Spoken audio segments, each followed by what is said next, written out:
Awe chat, and might I say you are all looking fantastically disco tonight. Not even silver disco or gold disco. You are straight up to platinum disco. It's good for you all. Anyways. Let's go ahead and begin. Awate Amiki, my name is Faustus Marius Incitatus, the true consul of Rome, the favorite horse of the god Emperor Caligula. Hope you are all having a fantastic evening. Thank you all so much for joining me as Philadelphia burns. It's nice. The game's not over, but I mean, I'm pretty fairly confident I can say that Philadelphia was gonna burn regardless of the outcome. But I feel like since it's looking very likely the Eagles will win, I feel like the city's probably going to get hit a lot harder with a win than with a loss. Seems to be how the Philadelphia fans work. Anyways, hope y'all are having a good weekend. Better than I am, hopefully. Yeah, I've just been really fatigued and like some vertigo going on or something. I don't know what it is.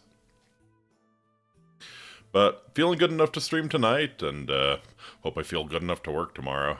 Ugh. Americans being competitive with a sport they play. Absolutely. Absolutely. Number one in the world in football. Real football. Correct. The real football, not the flop pitch. Anyways, announcements. Right, that's what I usually do. Tomorrow, going to be going back to the streets of Gotham and cleaning up some more crime in Batman: The Enemy Within. And then on Tuesday, we'll be continuing our push to get Persona 3 Reload finally done, so I can play a different RPG. Again, I'm acting like I'm not enjoying Persona 3 Reload. I am. Episode Igus is a lot of fun, but I think like I said last time, I'm sort of anxious. There are other RPGs I want to play, and I don't really want to do more than one RPG a week. Or one RPG at a time. I guess I'm playing twice a week, but yeah. I'm an efficient communicator, as you can tell. Anyways. Let's go ahead and get into Disco Elysium. I don't have too much more to announce. What? Oh yeah. All right.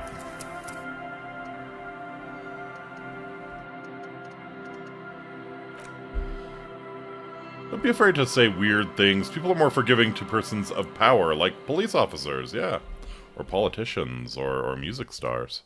So yeah. Last time we left off, we were just going straight to bed. We finished up all of our... we had a very productive day, you know? We finally got the body down. We met a lot of interesting people. We made Kim Kitsuragi very disappointed in us. And we managed to pay for our room for another night. The bed is cold and not particularly inviting, but it's yours. The sheets look awful. Crawl on in. Yeah, I just stopped it at this point because I figured there might be like the a dream sequence or something. At once coarse and clammy against your skin. Coarse and the clammy bed sags sheets, beneath dear your Lord. weight as you stretch out and finally close your eyes. I've looked at your old streams, stunned that you've been doing this for 2 years since debut. Yeah, I'm it's actually closer to 2.5 now. And then sleep doesn't come. Of course not. And then sleep doesn't come. Of course it doesn't. Yeah, I figured going to bed would be getting me into something, you know. But I want to sleep. I always want to sleep, but sleep never comes. Obviously, you're in bed with your eyes closed, but it's not happening. Why? Maybe it's the bed's fault. Yeah, usually the pillow is convenient to blame. Its synthetic filling has separated into hard lumps. The pillowcase smells oddly. Yeah. Smells of alcohol and sweat. and grease. Oh, okay, well, your natural environment. How about the blanket?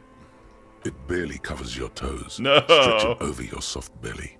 This is your body here, intimate and warm, breathing. Mm-hmm.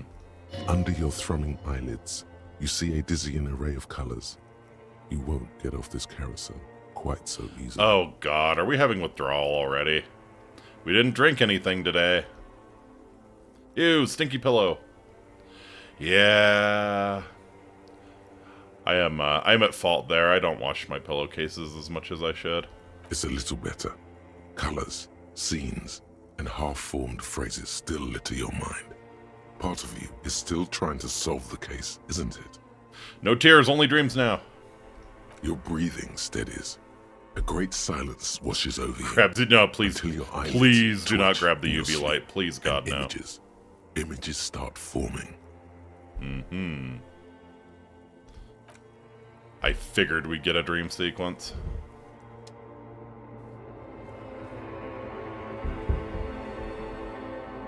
Oh, damn.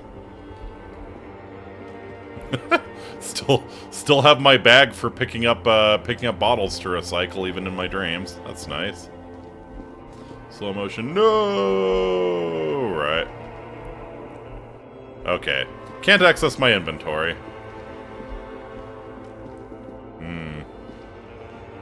Detective Kim, I've cracked the case.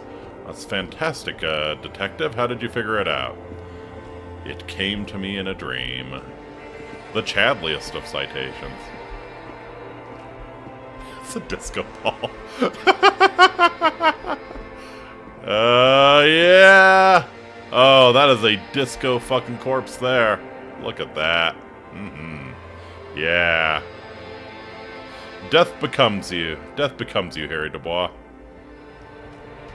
Do you remember the scent of your childhood? I do. I do. Can't really describe it, but yeah. At the risk of paraphrasing a 21 Pilots song, every once in a while, I do get a little whiff of something that definitely reminds me of being a kid, and yeah, I have no idea what it is. Do you remember the scent of your childhood? I was born in a hospital where people usually go to die. You're not kidding anyone, Harry. You don't remember You don't remember shit. It was a nice try. Do you remember your wife's hand on your face?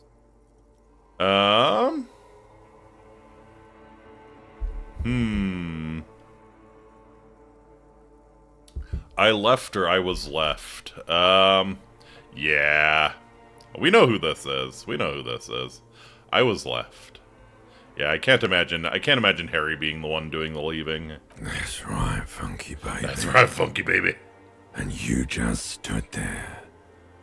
One hand on the bottle and the other on your dick. Watching her go. Let it all be dragged away from Always you. nostalgic. Ooh.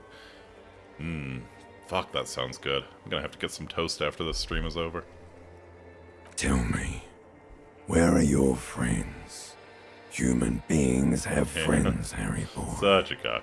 I mean, Where the hell are yours? Chitao, do you really, really believe that he would be the one to leave?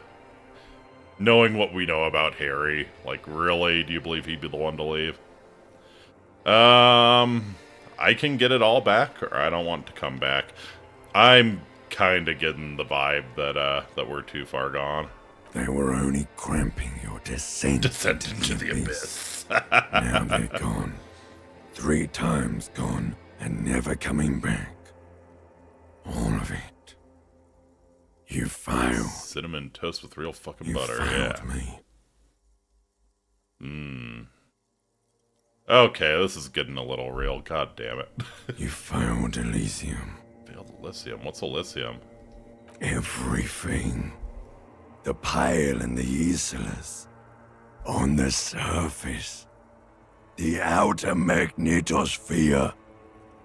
Burning, furious truth. 8,000 years of written history.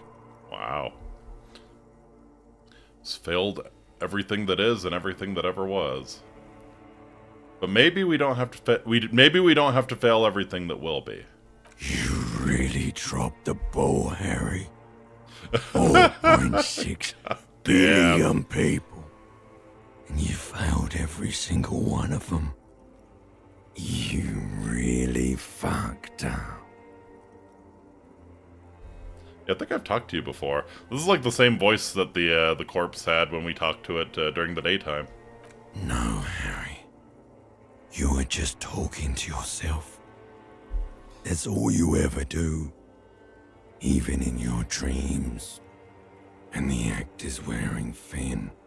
Better to drop the ball than the disco ball fade around you.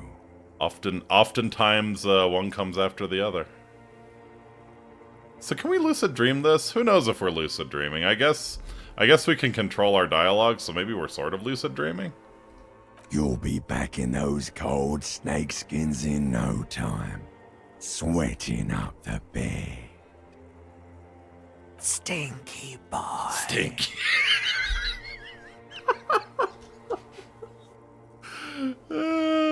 Okay. Just something about that line is something about that line just hit me just right, I guess. Limbic system, that's fucking rude. I can come back from this. I can come back from anything. Harry Dubois is indestructible. You're not coming back from shit. Thrashing around in that high conductivity state of yours. Bumping into things and acting like a clown.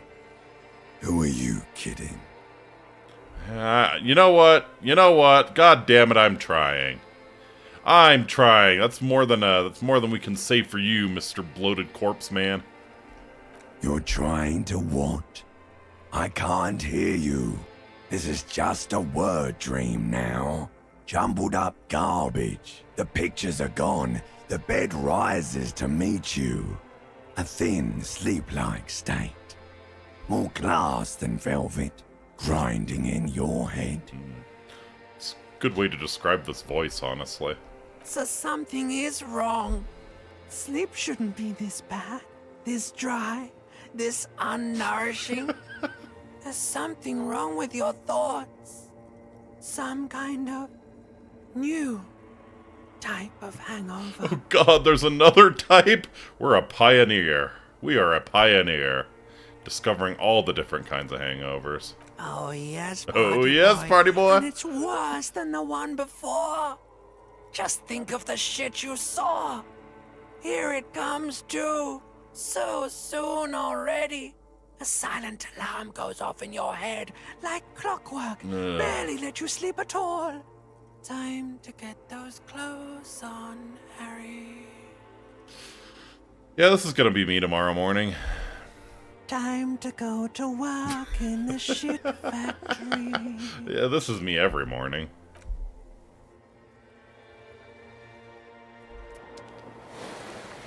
Hey, healed health, healed morale. All right, we are at our best. Oh god, I thought he was bent over, sleeping face down, ass up. Good going, buddy. Good going, buddy. Thought I was gonna beat out when I closed my eyes. Yes. Wait till you see the one with the chick in it. It's gonna be a good one. You feel even worse this morning than you did last night. What check? You don't know? You don't know? Some broad that messed you up. It'll come to you. It always does. Oh, probably the chick I put a ring on. What the hell is going on with me? You mean, why are you so tired? Too tired and down to even think? It is worrying, isn't it? You can't be a detective like this. Yep. Detectives need to be able to think. Yep, we didn't have a drink at all yesterday, and I think we're already feeling the effects. Why is this happening? I think I know. It's just that your heart has finally pumped all the speed out of your system, Buster. Time to get some more. Oh. You're too weak to say no now. Waking up is the worst part. Maybe somewhere down the line you could decline. Wait, what is speed? Speed is a potent central nervous system stimulant. It kept you propped up all day yesterday, despite your debilitating hangover. God, yeah. How else did you think you even got up from this floor? Oh, great. Yeah, now we get to come down from amphetamines. It's power, man. It's professionalism. It makes you feel like you're young again and ready to detect. Ready to go to war against the world. Drugs are bad, okay? Are you sure? Ready to live as this pathetic shell of yourself for days? Basically, a week. Let's be honest, 2 weeks. Maybe 3. You won't make it. Half the town will be dead by then. You will be fired. You know what? You know what? Nancy Reagan would be proud. Nancy Reagan would be proud. Winners don't use drugs. And if half the town is dead, we can just chalk their noble sacrifice up to the drug war. Suit yourself, slow, sad shell man. See how you do without your spark. Got a level up out of it. So we have I think we have a few points to distribute, actually. Okay, so. What do I want to do? Honestly, volition seems really important. Harry is a real sad sack of shit, so, you know. The more hits to our morale we can take before we finally kick it, probably the better. And honestly, honestly, more endurance might not be a terrible thing too. I think I have one more.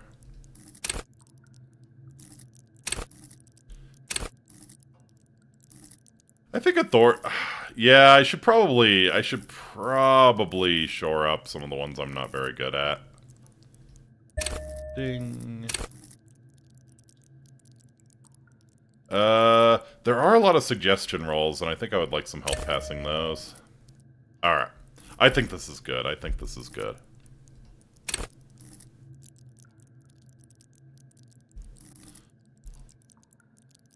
So I don't suppose there's any way to, wonder if there's any way to actually, like, improve your attributes. Probably not. That would be really powerful if so. We might get one. I'm willing to bet we get one. Alright. Accept changes in clothes.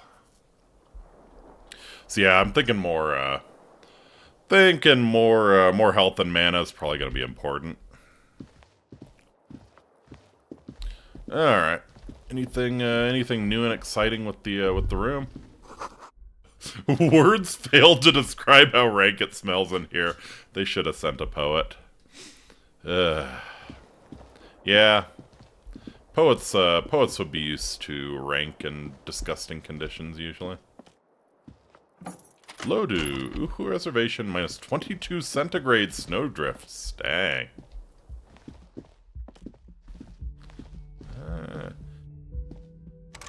Kim. No. Sarava, 52 centigrade. Wow. The door is closed. This door can only be opened with a key or from the inside. Still, nothing. Not you done. should punch a fucking hole in it. Fucking whore!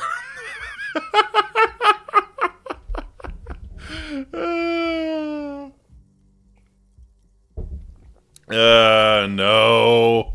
This is the new and improved Harry Dubois. The murmur in your ears recedes slowly. Your breathing normalizes. That's one lucky door. Yeah, we're the new and improved boring Harry Dubois. Meanwhile, Diogenes living in a barrel. Get out of the way, you're blocking the sun. Exactly. I feel like we're something of a crime-solving Diogenes. Ooh. Okay, so we have union members in the break room here. There's Kim. How you doing, buddy? Good morning. Sorry if I kept you up all night with my screaming. Morning. Gives you a quick nod. I've got some good news. The I town took care of smiles. the body. The thought of him decomposing in my MC wouldn't let me sleep. Don't know if I was ready to let him go. Well, he's in processing now. We have other matters to attend to. The Union muscle finally turned up, and they look rowdy. We need to talk to them. Mm-hmm. So yeah, these are the men Gart I told us about completely yesterday. forgot. Sorry, I had a rough night's sleep. It's them by the looks of it. Loud and nasty, just like the manager said. Probably good I put another point into health. One loose thread less to worry about, and one big problem to replace it. Alright. So, what do you mean, Rowdy? I mean ungovernable. Martinez isn't exactly enthusiastic. Shame about you couldn't loot the RCM armor off here. of. He Yeah, preferred to be policed by I the kind of Union. didn't think through, These men like... here.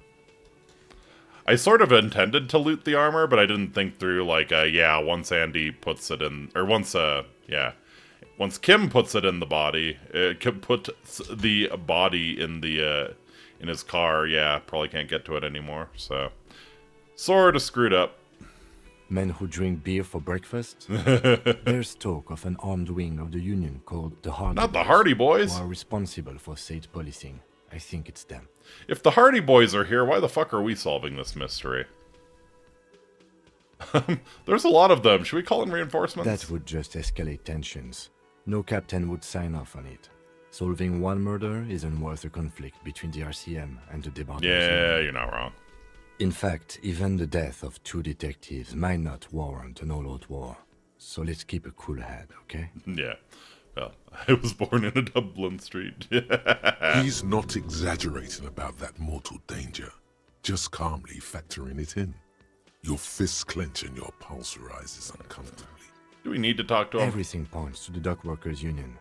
The belt used for hanging him, tracks in the mud, the circumstances in Martinez, my preliminary information. Which may, of course, all be wrong. But we still need to talk to them, and it won't be easy. Let's One roll. more thing before we do.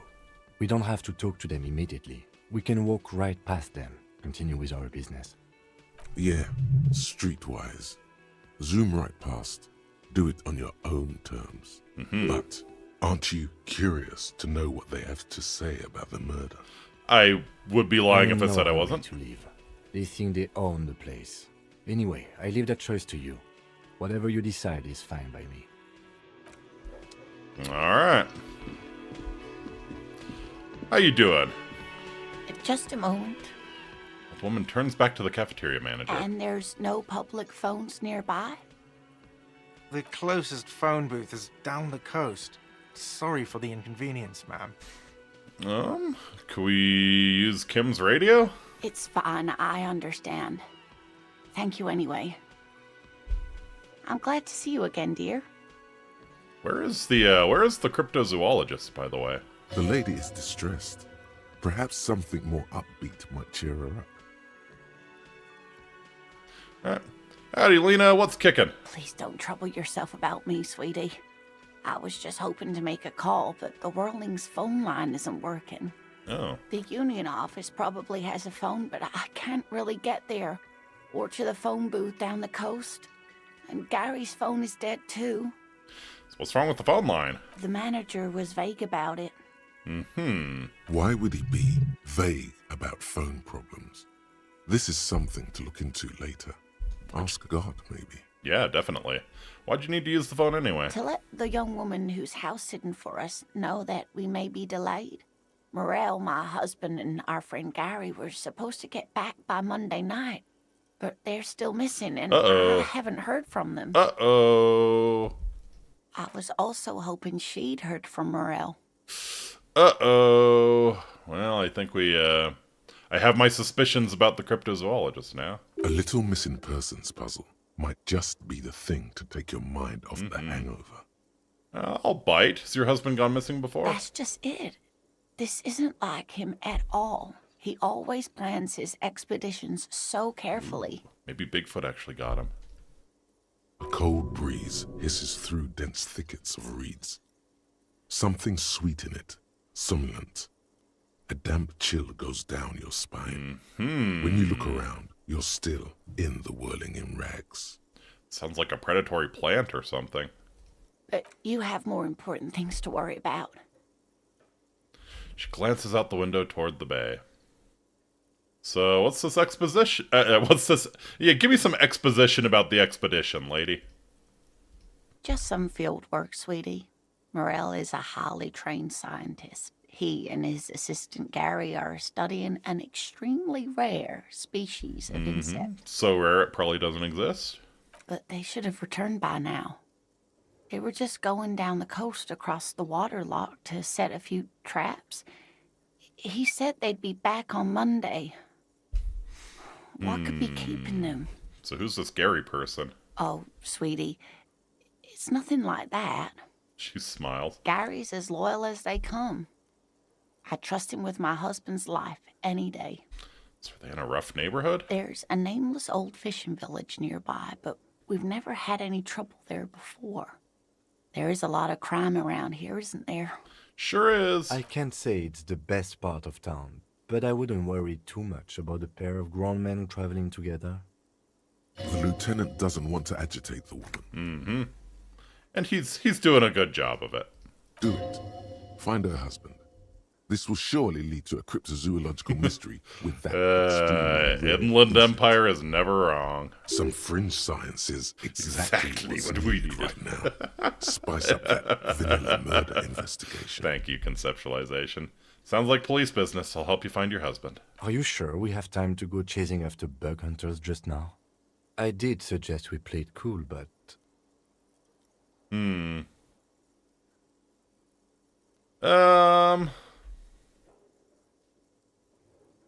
We'll do it down the line. if you say so. Oh, thank you, officers. Truly, I'll be right here if you come across any sign of Morel. But, yeah, I mean, yeah, that's true. The water lock on the canal is broken. Maybe he's just stuck? Oh my. What happened to the water lock? I have no idea. Well, whatever the cause, I'm thankful. To both of you. You've spared me another sleepless night. You're welcome, ma'am. I hate to ask, but if your investigation takes you to the other side of the coast, please do keep an eye out for my husband. And if you see him, let him know Lena is waiting for him here at the Whirling. He gets so tangled up in his work that he may not know the water lock's been repaired. And it's cold out there. Yeah, that's a very, very good point. We're really hunting bugs in the cold? Must be a strange bug if it's around during the winter. Alright, yep, if I see him, I'll let him know you're here when or if I get there. Oh, you're such a dear. Thank you, sweetie. Alright. So he's some kind of scientist. Oh, yes. A zoologist. A cryptozoologist, to be more precise. What is cryptozoology? It's a pseudoscience that attempts to legitimize research into mythological beasts and urban legends. Lieutenant sounds unimpressed. That's one opinion, yes. And people are entitled to their opinions. My apologies, ma'am. I did not mean to undermine your hobby. It's not a hobby, dear. It's a subfield of zoology. One specializing in animal species that are so exceedingly rare that many assume them to be extinct or even fictitious. I mean, to be fair, they...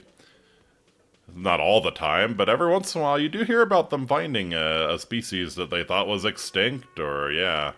There were just, like, a few reports of it, and nobody really believed them, and...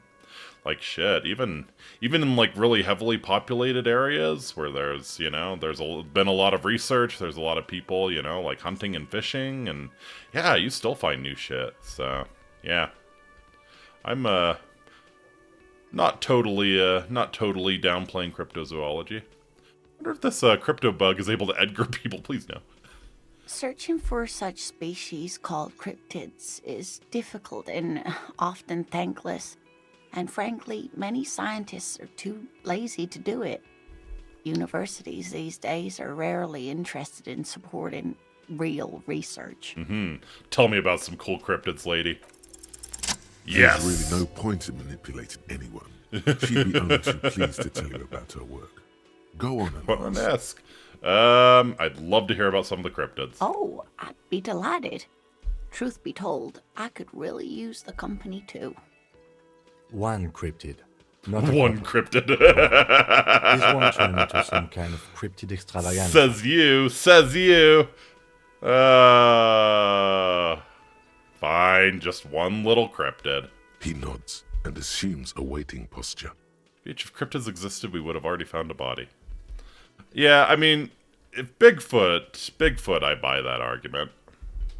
Cryptids. Let's hear about all the interesting cryptids. Fuck yes. Ooh, tough choice there. Ooh, this is a tough choice. The biggest cryptid, the tiniest cryptid, the most dangerous cryptid? Are there any invisible cryptids? You know, Harry Dubois is a man of action. I'm sure he wants to know about the most dangerous cryptid. The gnome of Jeroma. The gnome of Jeroma. That doesn't sound too bad. Oh, it is. None of his victims survived. Grieving relatives never even found their bodies because the gnome's venom dissolved organic tissue. Oh, dang. What does it look like? It was reportedly a small creature with webbed fingers and a protruding forehead and a gangly little thing. Quite scary to look at. And it, spits venom? A couple of campers found it when it was already dying. They heard an odd wailing in the woods and followed the sound. They were scared and wrapped it in tarpaulin to suffocate it. It still took the gnome of Jeroma an entire day to die. So, we have a body? If the body of the creature was found, why aren't there detailed illustrations of it in science textbooks, confirming the existence of classify this the very Kraken? little species? Yeah, I would say that's a cryptid. I don't know, what's the line between a cryptid and mythology? Like, giant squid? If we're just talking about a giant squid, then yeah, sure, that could be a cryptid. Kraken-sized squid. Nomo de Girona is the name given to the remains of an animal or a fetus found near Girona. Interesting. Okay, so this was an actual thing in Spain. Catalonia in September 1989 that aroused some attention from the Spanish media, especially some TV programs specialized in parapsychology. Interesting. Of course it's a real thing. Alas, the first scientist who got his hands on the creature's corpse put it in a jar of formaldehyde, thinking that would detoxify the gnome's venom. Instead, all the venom leaked out of the creature's teeth and into the surrounding liquid, dissolving the creature itself. A poetic end, perhaps, but a real loss for science. But wait, if its venom can dissolve itself, how's that work? Alas, always alas, and then it was gone. Isn't that overly convenient? Stop being so skeptical. No, we are, seems very convenient that it just disappeared and nothing like it was seen again. I understand your skepticism, but that's what happens with things that are rare and stand out. Their disappearance is most memorable, and they are least likely to be found again. It's like Guillaume le Million. Like Guillaume le Million. Absolutely. Alright, I promised Kim one cryptid, and so one cryptid we will go with. Of course, dear. Alright, yeah. Could it get a physical description of Morel? Oh, dear. I'm not sure where to begin. Yeah, what does he look like? Well, his expression is slightly grumpy, but his eyes are always bright and curious, like a small boy's. And his palms are quite coarse from all the field work. He's quite gentle. She really loves her husband. That's adorable. Yeah. Yeah, height, weight, hair color, stuff police would be interested in. You can't go around Ravages feeling grown men's hands. If you want to find her husband, you'll need more concrete information. Describe him like he's a cryptid. Oh, well, he's a bit shorter than you, but with a larger frame. And he has longish white hair, usually a bit uncombed. You might say wild, even. Okay. The lieutenant pulls out his notebook and begins jotting down the woman's description. One other thing, he'll likely have all kinds of field gear on him, even if he's not out in the reeds, just in case. Fair enough. If you're wondering, the gnome is preserved in a jar. Oh, okay, I'm going to have to... You know what? Is there a picture? I'm going to put it up on stream.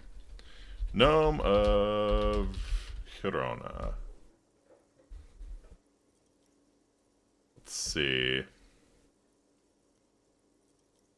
So I'm not seeing like an actual image of the gnome in a jar. I see some really shitty artists' depictions. Oh, hey. Oh, hey, okay. Yeah, there it is in the jar.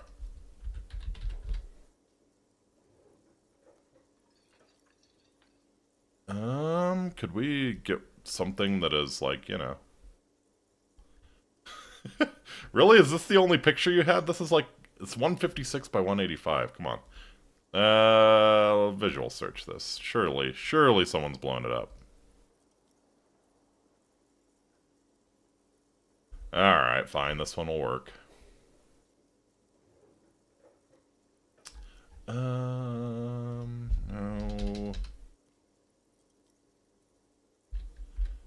Save that as a JPEG, please. Alright. Let's see if we can get this on stream here. Come on. No. Add image. New. Oh god, I should probably pause. Time is wasting away. Can I? $5 the stream gets taken down because of that. You really think so? You think there's a is this gonna be like some conspiracy shit where I say too much? They have to shut it down? Let's see. There we go. This is the supposed gnome. Very odd looking. Very odd looking. Don't know what the hell that is on its forehead. We're showing a body on stream. Yeah, well, who knows what it even is. So yeah, that's the gnome to which we are referring. Alright. Cool. How long have you been married? We'll be celebrating our 16th anniversary this autumn. Not the most numerically satisfying anniversary, but I like the less obvious milestones even more somehow. Aw, how'd the two of you meet? By a dating agency, I'm ashamed to say. I was looking to get back into the scene after recovering from my accident. And he'd just divorced. Aw. We hit it off, and, well, here we are. Aw. She's skipping over some important parts. Perhaps you'll find out. What, you want to hear about the wedding night? Alright, I think I have all the information I need. I hope I've been useful. Alright, so tell me about this rare insect. Oh, sweetie, it's fascinating.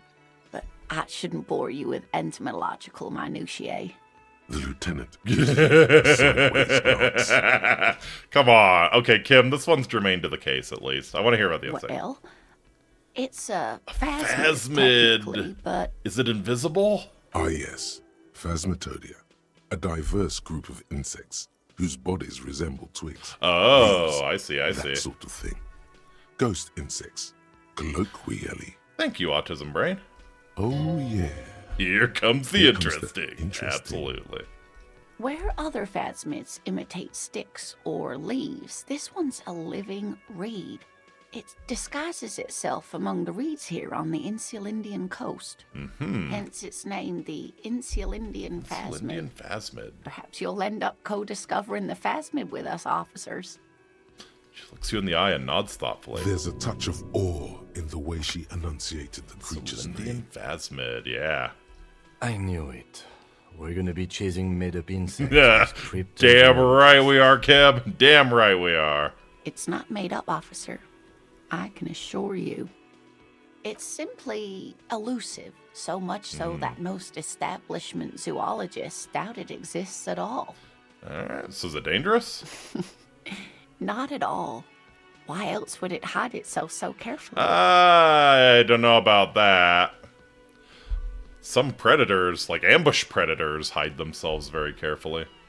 So what makes you think it's around here? Well, some teenagers making out in the reed saw one. They didn't know what it was, of course, but there was a brief article in a local newspaper about their encounter with a ghost insect that looks like the reeds. Gary sent us the clipping. Nice. Of course, most phasmid sightings turn out to be false alarms, but their description matched the Insul Indian phasmid perfectly, and they didn't even know what they were looking at. Okay, fair enough. Is it valuable? Oh, I doubt it. No one gets into cryptozoology for the money. Yeah. Alright, any cool powers? Yes, it can blend in almost perfectly among the reeds. It's how it stayed hidden all these years. Centuries, even. Alright. Very much looking forward to getting stick bugged. Oh, dear. I'm afraid I'm not explaining this very well. It is very special. The woman's face flushes with embarrassment. Morel can explain it all much better. I wish you could hear him describe it. Then you'd understand, I'm sure. Alright, that's all for now. Fascinating stuff. Hey, Gart. Still working on that skua. Help you? Another thing. Great. I love those. So, why is the phone line dead? Yes, and the phone company is taking its sweet time sending someone to fix it. Losers. That's pretty strange. It's not strange, it's inconvenient. Was there foul play? Who told you that? I would never disclose my sources. That would be dishonorable.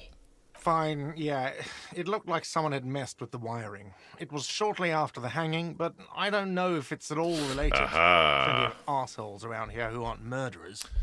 Didn't someone mention something about stealing some copper? If you do find out who cut the line, though, let me know, so I can forward them the repair bill. So why can't I go into the kitchen? What are you, a cook now? That's none of your business. Maybe I am a cook? You're not. You're a menace. Fine, okay. The kitchen is closed until 1 p.m.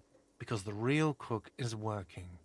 You can snoop around after that, if you must. Yes? Goodbye. We need 20 real. 20 real. So we're halfway there. Oh, hello. Let me handle this. The woman says to the crowd in the mess hall before turning to you. You seem a little different today. Less hospitable. Says the You are gardener. far from home, lieutenants. This isn't a district known for its love of self-proclaimed militiamen. Aha. You're right, she did seem friendlier sitting on that corner. Hey, I mean no trouble. I'm here to do my job. Not a muscle moves in her face, but her eyes trace yours, stern and perceptive. You are looking for Titus Hardy, who you think has information on a murder the RCM is investigating. You want to interview him. She points to the man standing in the middle of the room. I don't really see one standing. That one's sort of propped up. That's Titus. Talk to him. But know this. I'll be keeping an eye on you. No strong arming. Nothing official. The District of Martinez does not recognize your authority to make arrests. Yeah, you were very different yesterday. It doesn't matter if you recognize our authority. We will make an arrest if we have to. She says nothing. Her glare speaks for her. What if I want to talk to you, not Titus? What you want is of no significance, officer. Don't test your authority. Right. In Martinez, you are no one. What's your role in all this? Obviously, I'm a lawyer, a legal counselor for the Dock Workers Union. I would urge you to consider what you say to my clients. I mean, if you're a lawyer, then you should realize we have authority to arrest people. All right. I feel like these are bad ideas. Let's talk to Titus. This is what I studied law for? This is where you say your bit. Broad-shouldered man points at you with a beer can. Uh-huh. Detective. The lieutenant acknowledges you with a sharp note. He's leaving it to you. Alright. Don't say anything yet. Hey, dipshit. You hard of hearing or something? The boss man's talking to you. Do not let their squeals disturb your serenity. These are but simple peasants, sire.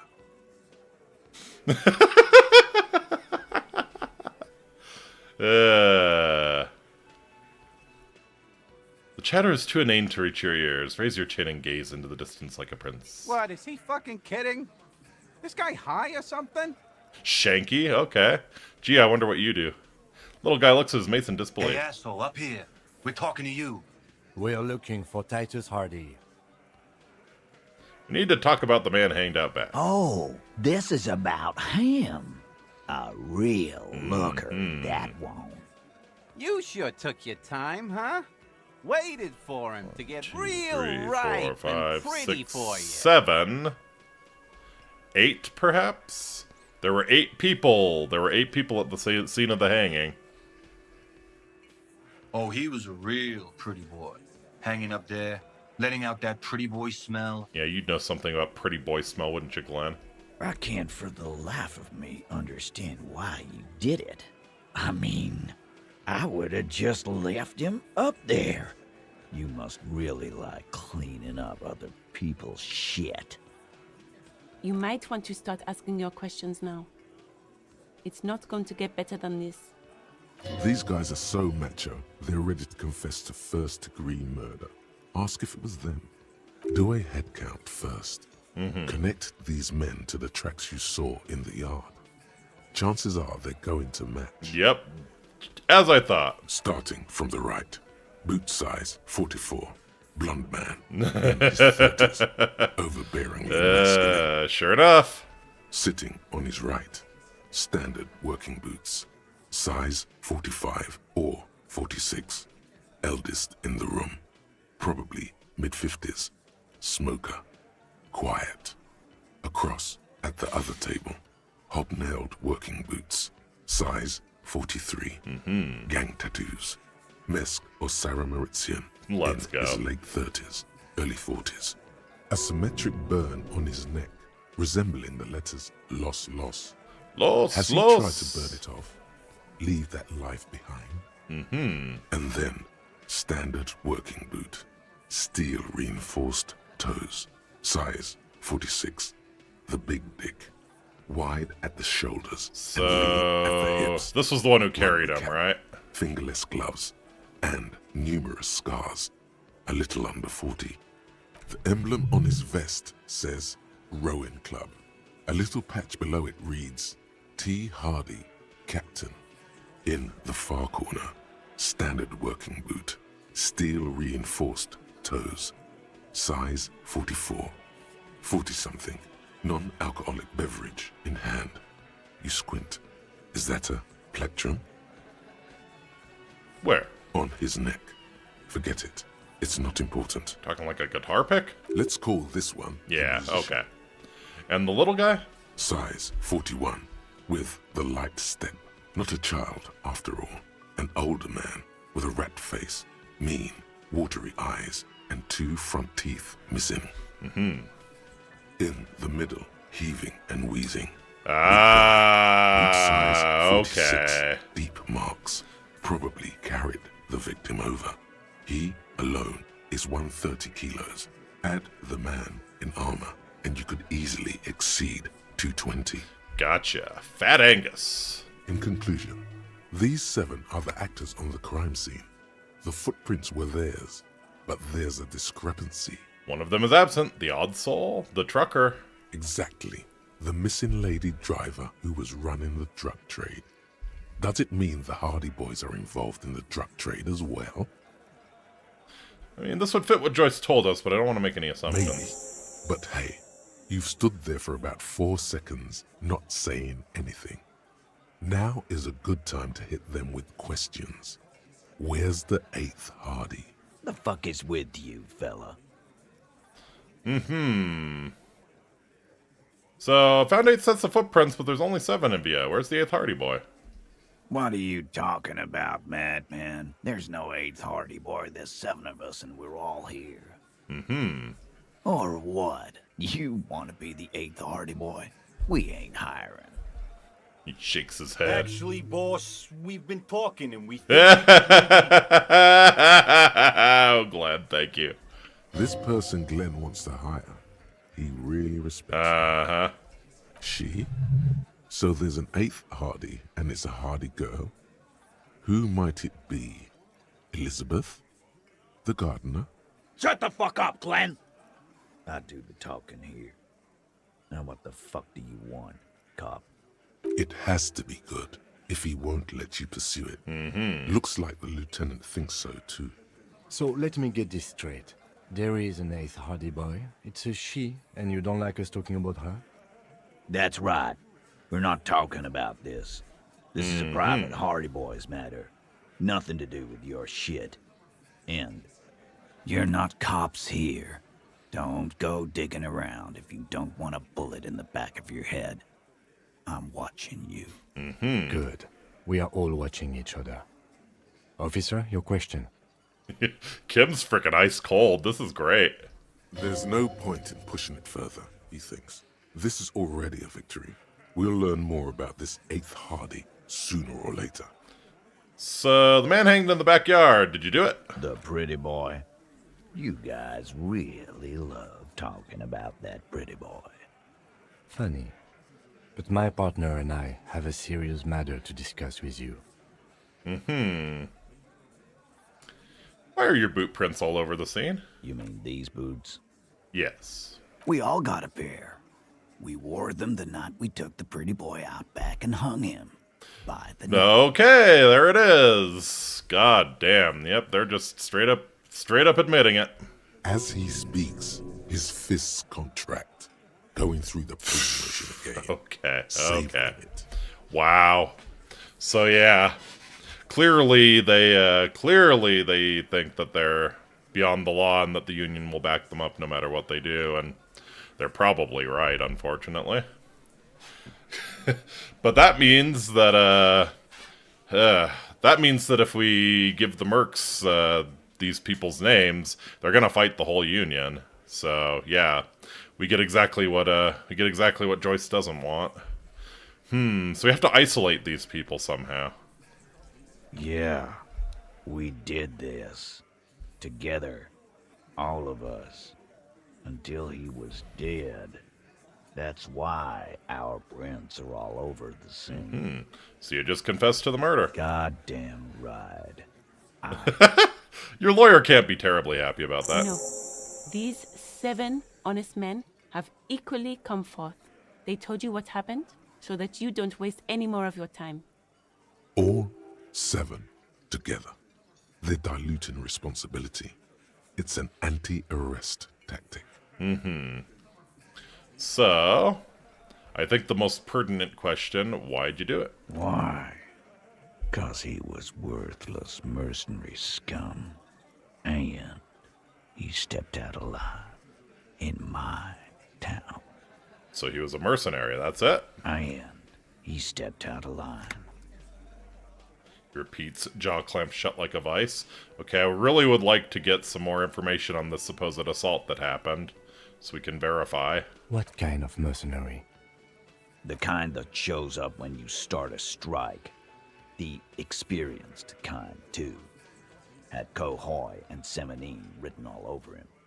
Ex-Oranese Special Forces. A live grenade. Right here in our bar. A light? Oh, okay. I can't prove it, but I know he was sent by the Wild Pines. They hire merc shit like that. Story of every strike from here to Samara. Yeah, but what did he actually do wrong? Wrong? He harassed women, raped one, harassed workers, threatened to kill some as a warning.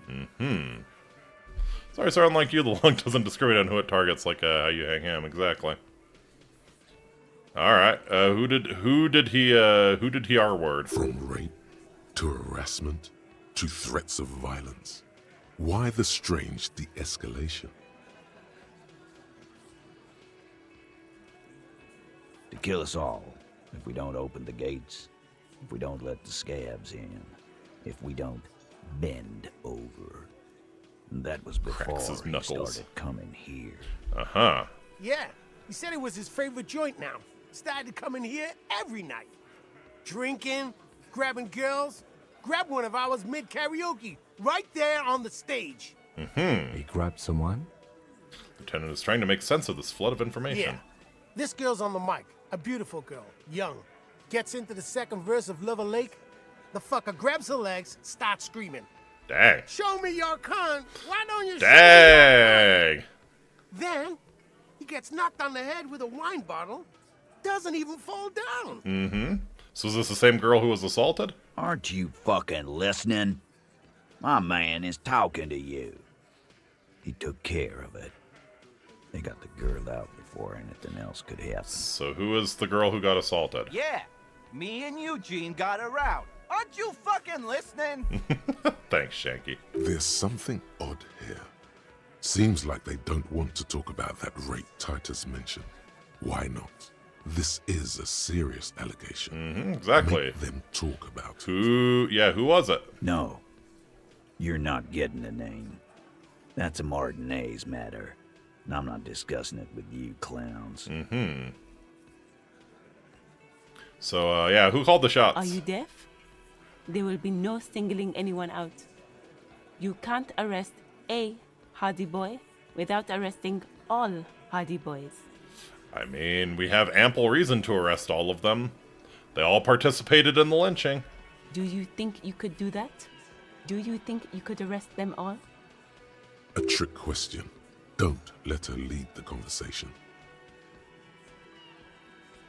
Yeah, seriously, who calls the shots around here? Who do you fucking think does? It's the 8th Hardy Boy, the one who's missing, the big dick. Who? What's the best tactic here? What's the best tactic? Can perform an arrest on suspicion even without evidence. Oh, absolutely. Yeah. Yeah, no, this is more than enough to arrest them all. It's just this is just like an intimidation tactic. She's saying that, yeah, it's only you two here. They're protected by the Union. You can't arrest them. Like, physically, you cannot. I mean, Everett Clare runs the Union. You answer to him, right? I'm kind of thinking maybe we'll get some more information about the 8th Hardy Boy.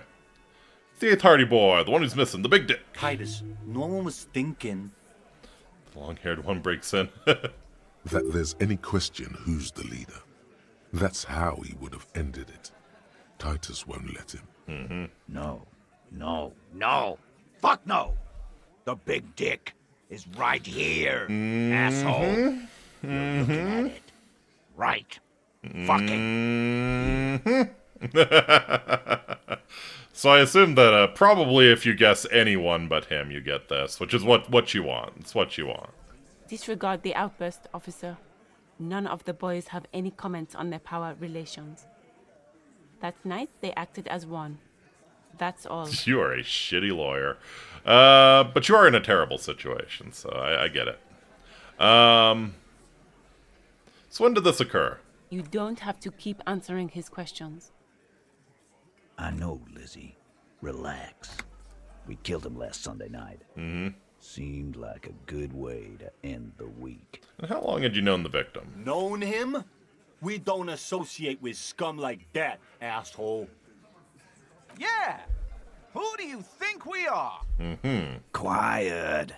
He came around about 3 weeks ago when that Pines cow first sailed into town. Happy? By the Pines cow, you mean Joyce Messier? The representative for White Pines? The same company you are striking against? Mm-hmm. No. I mean the Pines cow. The stupid-ass cow they sent in to fuck us over.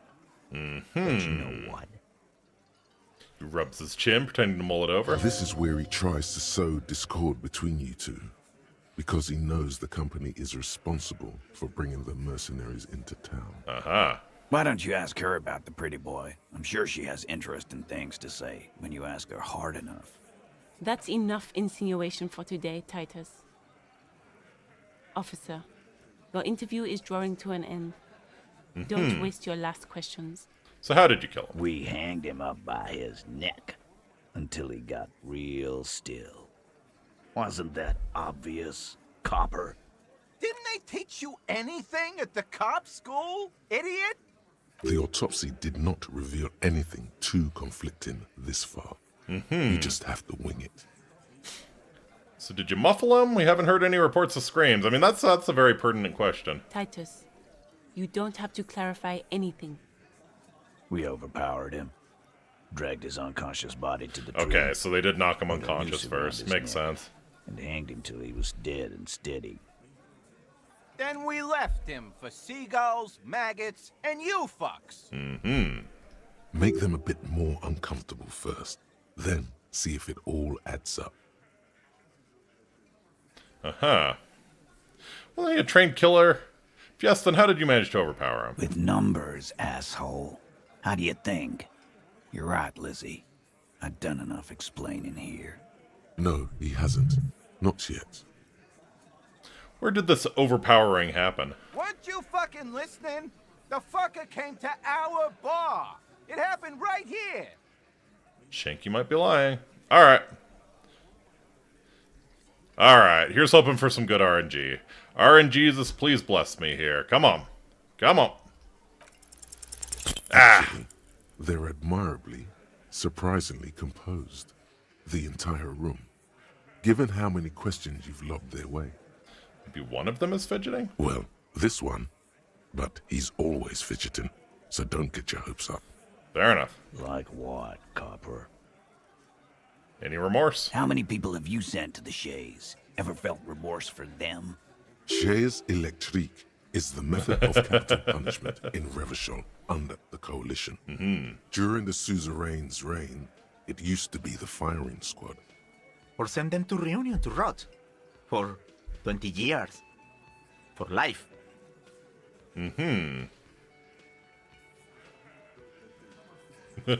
Honestly, I drink so much I can't really remember anyone I've sent behind bars. Not wrong, not wrong. Doesn't remember them. He just forgets. Are you hearing this, Titus? Ain't no use keeping a stiff catalog in your head. That's for sure. Alright. So why don't I just arrest you? Yeah, lawman. Why don't you? It's almost an anthropological sight, watching him try to assert dominance over you. Not in the arresting mood? His mean little eyes come alive with hatred. A fearful readiness, like an electrical charge, raises hairs in the room.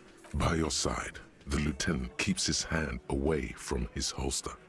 You hear the nylon of his coat hiss as he steps closer. Yeah, this is tough.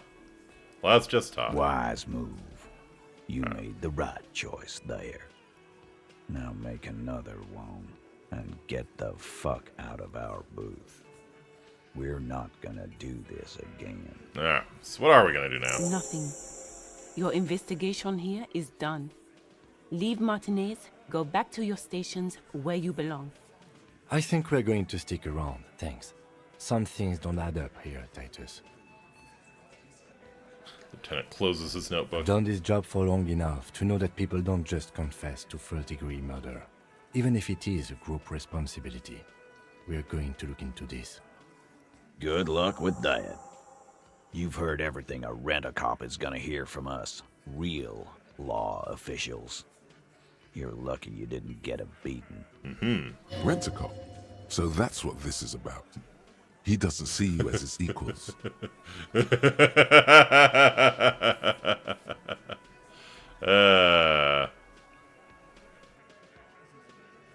Establish authority. Well, maybe we'll come back when we have a little more authority. Talk to Joyce. The Merc you hanged. His friends are coming for you. Yeah. By friends, you mean his squad mates from Crenell. Wouldn't want to beat up his grandma. Snickering in the room. Some of the men put their beers down. Nervous, snickering. There's a rush of adrenaline present. Yep, forming some kind of tribunal and they're coming for you. This is what happens if you take the law into your own hands. Other people start doing it too. Let them come. The Hardy Boys are right fucking here. You heard the man. Right here. We're armed. We got the whole district behind us. And Glenn. And Glenn is fucking crazy. Yeah. A well-oiled murder machine. Punches Blondie on the shoulder. The mood is on the rise. They're feeling confident, ready to punch out the whole Merc platoon.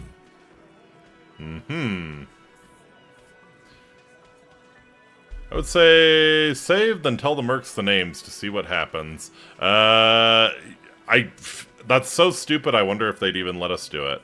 Also, we don't know where the Mercs are. We should report back to Joyce, for sure, after this interview. I mean, this Crenell is bad news, you know that, right?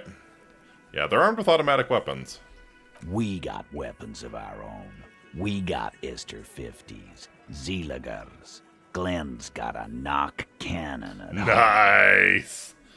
Yeah, I bet a knock gun could maybe, well, will they pierce ceramic armor? I guess we're gonna see, aren't we? Quite possibly. That was an unsure phrasing. Yeah, for your sake, I hope you're right. Right about what? That a 50 caliber bullet goes through shit? Yeah, I am. No. Joyce also said they gone rogue. Nobody's controlling them. Big fucking surprise. They hire psycho scum, arm them to the teeth, and let them loose in the city. What do you think is gonna happen? Alright. Just making sure you know they're bad news. So are the local gangs. The fucking Barmy Army and the Madre scum. You've been out there. Oh, Seen any buddy, this around? is not the same. Oh, this is not the same. Yeah. Where are they now, huh? Sent back to Madre in an airtight cargo crate. Oh, buddy, this ain't the same. Good luck trying to reload a knock gun while in the middle of a firefight. Yeah, especially against enemies with automatic weapons. These people are trained military professionals with decades of combat experience. They are not a gang or a barmy army. No, they're not. They're uncoordinated and drunk. We know more about them than you think. Did you know that a single Sarais giant hornet can kill 40 bees a minute? The fuck is that supposed to mean? Here are the bees, they're the hornet. We're not bees. We're men. We're socialists. Easy, E. He's trying to phase you. What are you trying to do? Scare my men? We're not men. We're men. We're socialists, said no one ever. What do you mean? Okay.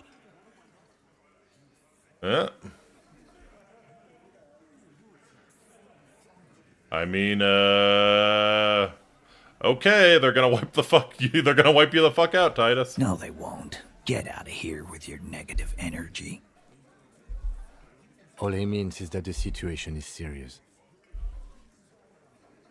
No wonder you cops get shot to shit every day. Can't go to war with an attitude like that.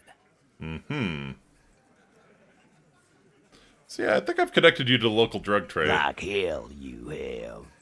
There is no local drug trade. This place is as clean as a rifle. Go back to Jamrock and ask the local junkies how clean your streets are in Precinct 41 Kilos. We'll do that. In the meantime, did you know that there's an abandoned lorry at the intersection that was used to move raw ingredients for drugs from Terminal B to Jamrock? The person driving it was present at the hanging. It was one of you. We've connected the footprints. Detective, do you want to deliver the coup de grâce? No, the thunder is his. Leave it to the lieutenant.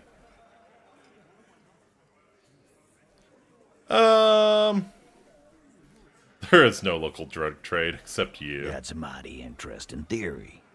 I guess that's what you would need to do, theoretically. A big, strong, state-run monopoly would outcompete the runts on the street. Yeah, man. Theoretically, that's what you would do. To get rid of the gangs, the dealers, even some of the junkies. You would need good, trustworthy people to take their place, of course. hardy men to run such a monopoly. For the good of the community, of course. Yeah, I know for a fact there's still plenty of drugs out there. No, there aren't. Some little shit and his dad are doing speed. Who fucking who?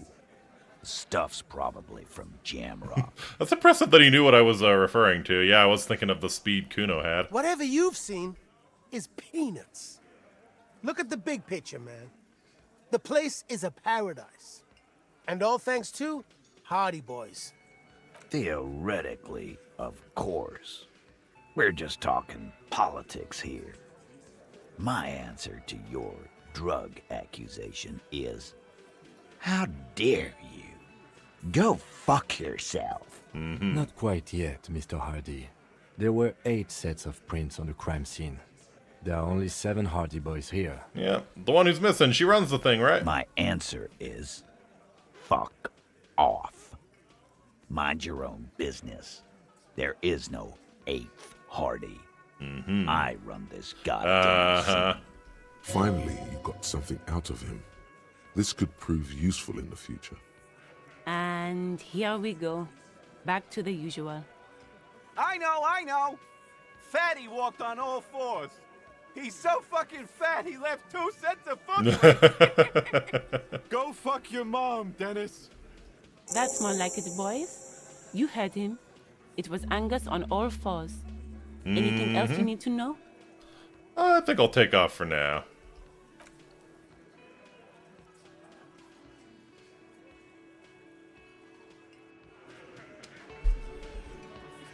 Very nice. Okay, yeah, we got a lot of useful shit out of that. So, what to follow up on? I think I would like to. Yeah, we've had a lot of composure checks. I think I'd like to maybe level that up.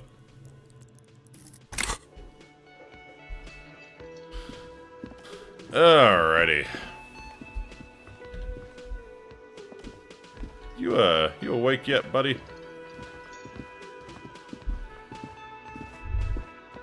Oh. All about money, you know. That sugary black rum stain on the counter makes you teary-eyed with joy. It's almost touching how syrupy and sticky it is. How long have you been up already? Not now. Oh, excuse me. Do you have something better to do than lust for sweet syrupy rum and lemonade? With a twist of lemon? Maybe lime. Maybe who cares? Just rum? Not now. I do have better things to do, thank you very much. Alright, so let's see. Prove your authority to Titus Hardy. Gotcha. Find Morel, the cryptozoologist. Yeah, we could probably call us back for info on the armor. Find the gloves. Yeah, the little girl in the fishing village has the gloves. Ask Kim to tell you about the case. Replace Lost Bool. Find money for rent and pig art. As long as you don't have a free place to stay, you have to do this every night. Open apartment door for Everett. Right, yeah, we need to, get a reality lowdown. Perhaps try a rich person. Rich people are educated. And the smoker on the balcony. Yep, visit apartment number 28 sometime after 2100 to see if anyone's home. Alright. I think we should go back to Joyce and share what we've learned. Like, it's not gonna... I don't know if it'll necessarily solve things.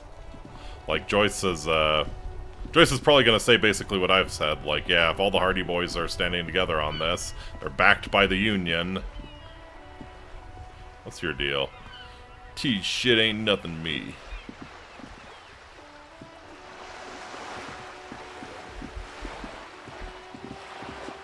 Come, Kim. Must sprint towards our destiny.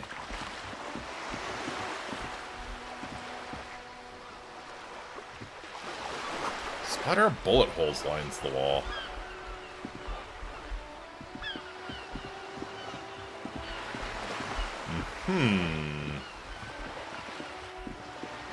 So, operating on the assumption that the 8th Hardy boy / girl has our gun, That sounds very much like the person who purchased it. Yeah, I think we talked to Joyce.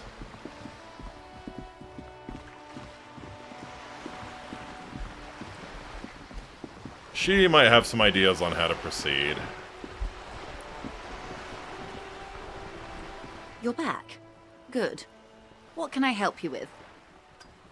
Alright, talk to Everett, Claire. You have. And how did you like Mr. Clare? Finally. Time to choose sides. Sides.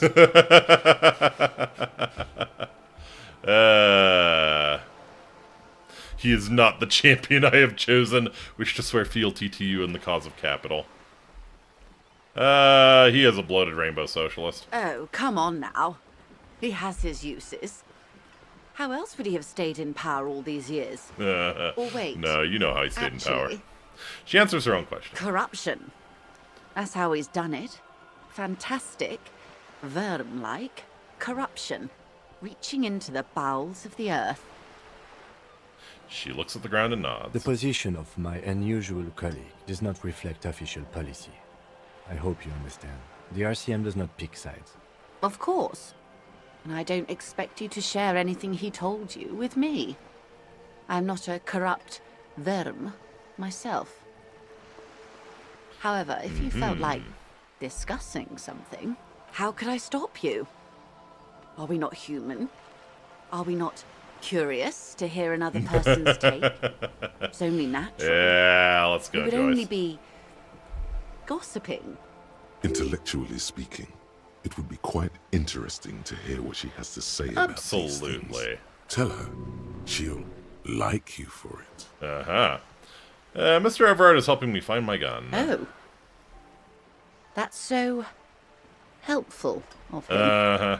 The lieutenant looks at you, and I'm sure his jaws is trembling. Yeah, He's able bad. to contain the anger and surprise. Unconventional police officers sometimes lose their guns.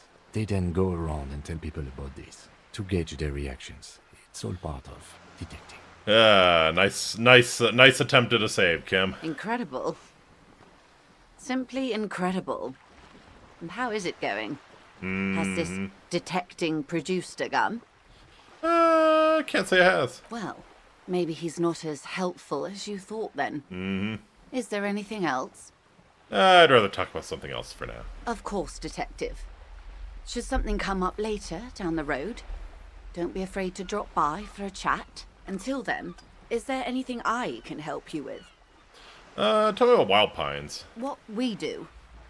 I'm afraid I don't speak for Wild Pines as a whole. It's a giant I undertaking. mean, Wild Pines kind of hired you to speak for them as a whole. There was a touch of discomfort there. She wants to merely represent. So what do they do? The Pines' core competency is logistics. Container shipping, freight, that sort of thing. See those airships there, blinking? Those are the shipping side of things. Okay. And that is the terminal.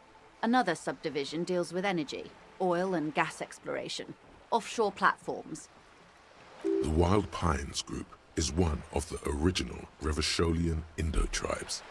Companies awarded royal monopolies by the king, the suzerain himself, centuries Gotcha. ago. The king is long gone, but So it's several of the Zaibatsu, Indo-tribes basically. remain. Uh-huh. So who are the other Endo tribes? Son Baptiste, ELYSIUM, an unknown entity known as Brightest Star.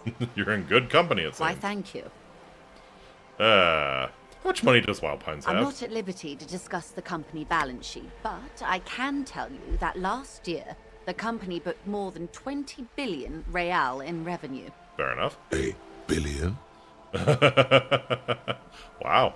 20 billion is a large number, but the conglomerate employs 72,000 people.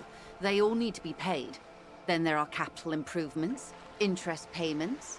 Wave hits the sloop, she grasps the mainstay for balance. Yeah, I mean, discussing revenue is, can be misleading, yeah. If your expenses outpace your revenue, then you're not that rich after A all. conglomerate the size of the Wild Pines is like a shark. If it stops moving, it will die. Then what becomes of those 72,000 families? Sure, It's a tremendous sure. responsibility. That's all I need to know. She nods. I need someone to give me a lowdown on this reality we're in. Reality? She pulls her hood closer around her neck. Yes, reality is your side case. An experimental side case. Mm-hmm. Conducting a personal investigation into the world I find myself in. How truly curious. Mm-hmm. A sort of philosopher detective. My theory is that this inquiry into the nature of reality will ultimately converge with our murder investigation. They are really one and the same. Are they now? Lieutenant cocks one eyebrow. The deep synthesis. I'll assist you however I can then. Nice. Ask. Alright, we're in. I know these all look good, but begin with the first, okay? Aha. Where are we? We're in Martinez, baby. Baby? A casual term of endearment popular among the 50-plus crowd. It's a disco holdover, pay no heed. Yeah, I'm a disco holdover myself. Aren't we all? Aww. She refers to your corresponding ages. Yes, thank you, Logic. And what is Martinez? Martinez is a district of Ravages. A very small district tucked away near the industrial harbour, north of the 881 and Jamrock. Mm-hmm. You would be excused for not knowing about it. Unimportant, they say. Forgotten, even. Shelled to smithereens during the Revolution. It has its charms, just not this time of year. Alright, so you mentioned a sea. What sea is this? It's not really a sea, it's the Bay of Ravages. And the bay feeds into the ocean. So are we near the ocean? Yes. We're on an island in an ocean. The world's largest body of water. The Incitatus. Mm-hmm. Known to the early Revacholians as Les Immensités Bleues. Oh, that's a cool fucking name. Vast, lukewarm, and unknowable, flowing in and out of sight. Okay, and what's the name of this island? Caillou. Right, Imagine yeah, a we pebble. knew that. A smoothed over pebble amidst a great blue sea. Misshapen, cracked. The cracks are the River Esperance. We're in the delta of this river on the 6th branch. The Martinez distributary. Tell me more about Martinez. I'm not a good ambassador. I've only been here once before. As a teenager. Not a lot has changed. There are ruins, a terminal, fishing boats, reeds. Mm-hmm. Boys with boxy shoulders. Boys with boxy shoulders. This place used to be a province. A workers' resort before the city swallowed it and the artillery did its work. The reeds are the real star of the show here now. The further down the coast, the wilder it gets. Yeah. Tell me about Revachol. Revachol? Revachol is what you call a city. What kind of city is Revachol? Great The kind. Great Kind. Let's go. As if it's self-explanatory. Beyond patriotism. A fact.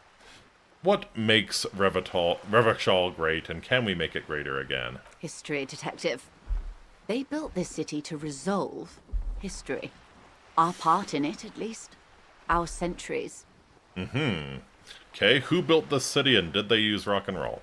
The nations of the Occident, or migrant workers from Seminine and Marat, depending on your creed.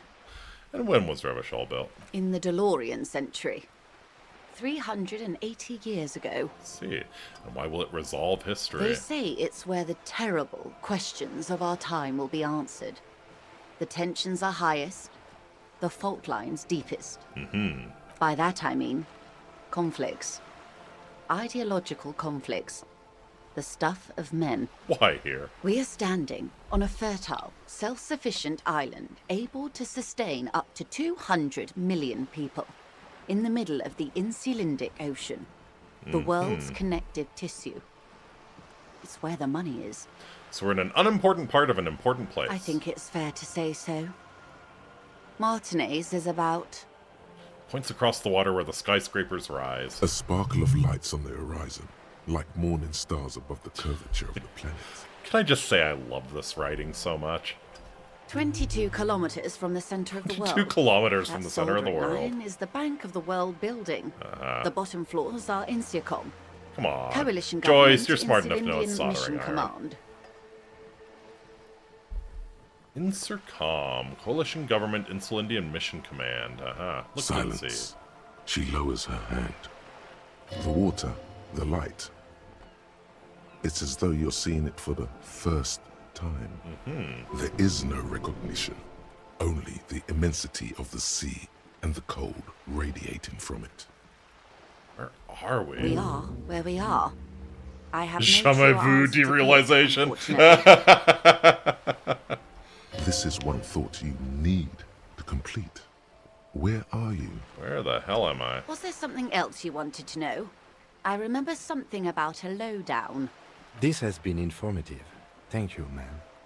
I'm sure my memory-impaired partner has many more questions to ask, about even more fundamental aspects of reality. Indeed. Might I suggest not asking them all right now? Ma'am, Messier will be here later too, and tomorrow. Isn't that true, ma'am? Absolutely. My commitment here is long-term. But won't I be lazy if I don't do it all now? Of course not. You are already diligent for getting this far. And diligent boys remember where they left off. Kim is figuring out how to handle us. This is good. Indeed. All right. I'm always at your service. All right.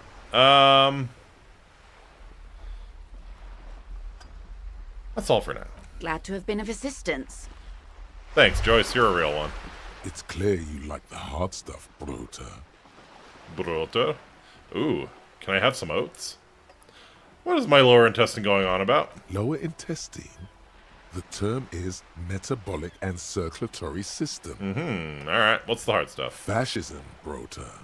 Fascism, Bruta? What is fascism, though? Many things, but it's mostly about trusting your gut.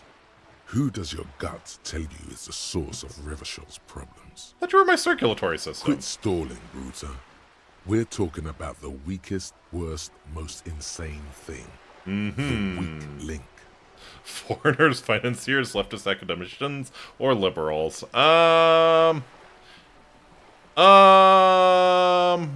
Honestly, most of the bullshit starts in the academy. Yes, them. But also, women. Women. Ooh. Women. Men of wood. Men of You wood. don't like them. They're insane.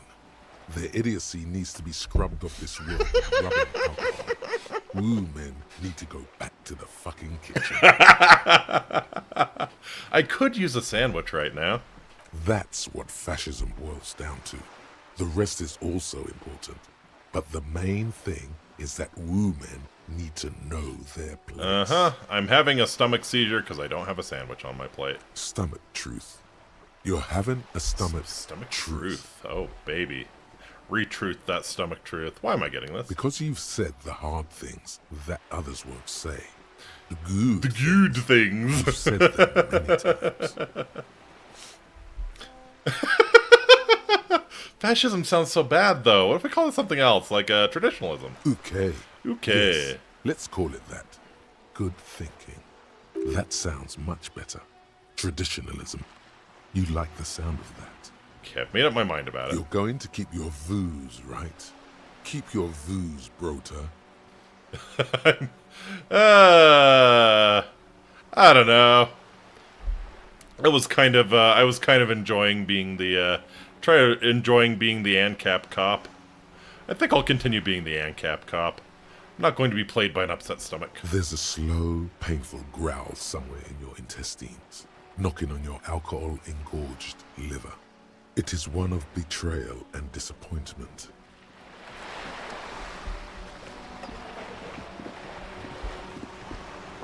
I guess that's probably because I called Everart a dumbass socialist.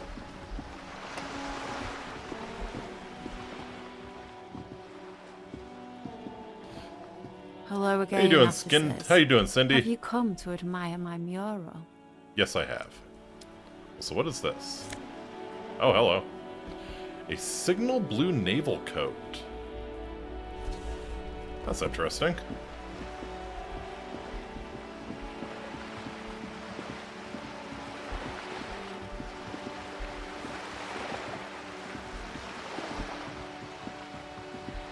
Alright. So Joyce wasn't as helpful as I thought she would be. Let's, maybe we could go talk to Manana. See what the Union wants us to do. Takes willpower to even read the author's name. Jan Kaus from Megaunia. Not sure about this one. Is that a good one? Yes? Hello? She nods, her attention fully focused on reading. Who are you? Me? No one. I'm just a working class woman. Oh, hence the name. If she's such a working class woman, why isn't she working? Yeah, that's a little rude. What are you doing? Looking for something to read. Oh, good, good. It is. I'm a policeman. I know you are. Do you need the help of a policeman? What with? Maybe your husband is missing? My husband? No, he's not. Okay, thanks. You're welcome. Maybe your cockatoo is missing? I don't mean to disrespect, sir, but you are being a bit of a cockatoo here. For what it's worth, I agree. But cockatoos can't be stopped when they get ladies. It's better to indulge him at this point. I was asking about your cockatoo. Is it I missing? don't even have a cockatoo. And guess what? It's a trap. Never ever say what. That's right. That's right. You're gonna get chicken butted. Alright, cockatoo not missing. Just wanted to make sure. Great. Great, got it. Wonderful. I'll let you read. The woman before you. We're gonna try and keep the cringe to a reasonable level. Every snowflake is like Challenge a little impossible. gift from the sky.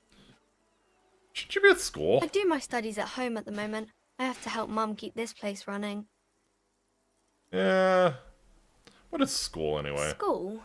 Well, mine is a big yellow building on Boogie Street, and the people there run it. They say it's a charity. The gale wind blows in from the coast, a wind of needles. It wraps itself around a building of brick and mortar. Somewhere, a clamor rings through the honeycomb of classrooms. Was ist das feeling? Remorse. The parquet of assembly halls. The rows of stall bars are growing cold. The corridors stand empty. A girl's voice somehow finds its way through this strange feeling. You haven't heard a word of what she's been saying these past few moments. You only hear, Mum says it's necessary to do both because it builds character. Mum says a proper worker is dutiful. That's how you get ahead in life. You succeed. there is stress and unease behind these words. She's reciting etiquette. How's this business doing? Mum says it's peachy. She was a little afraid at first. There's talk about this house being cursed. I mean, the the hanged man in the backyard might lend a little bit of credence to that theory, but fair enough. Behind her, the window has been boarded up.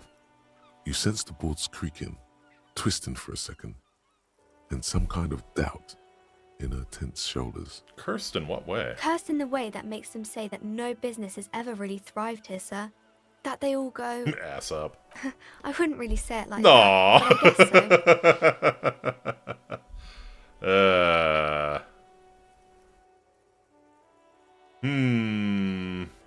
I mean, I kind of doubt curses are real. They shouldn't be, but they seem real. Anyhow, they say that these grounds are doomed for businesses. Yeah. They're not doomed, but your mother should learn from their mistakes. Of course, sir. Alright. Catch you around, Annette. You're a real one. You really are a real one. Let's see. We do have new clothes. One suggestion, -1 half-light. I feel like, yeah, our patrol code looks pretty damn good. It doesn't have any downsides. I really kind of like that. We need a hat. I can't believe we haven't found a hat. There, working class drunk. You know what this is. Case solved. Cracked it. All a good day's work. Wait, what did I crack exactly? What do you mean, what did I crack? Look at how working class that drunk is. It's her husband, the missing husband. Yes, and you found him. Now go and tell the working class woman. Protect and serve, recruit. Okay, I mean, what's a Maybe little she'll cringe? repeatedly tell you her husband isn't missing though. This doesn't add up. I'm only making a Do fool of marriages myself. make any sense? Does honor? You're not a filthy philosopher. You're an officer of law. It's time to ace this case and not brood over your reputation. We can deal with the We can deal perception with the management perception later. management No. later. This is kind of nonsense. Not honorable, recruit. Not honorable at all.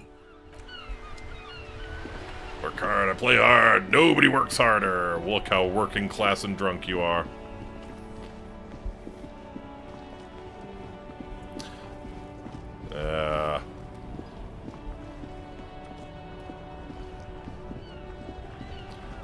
Alright. I kind of wonder... Can I sell anything to you?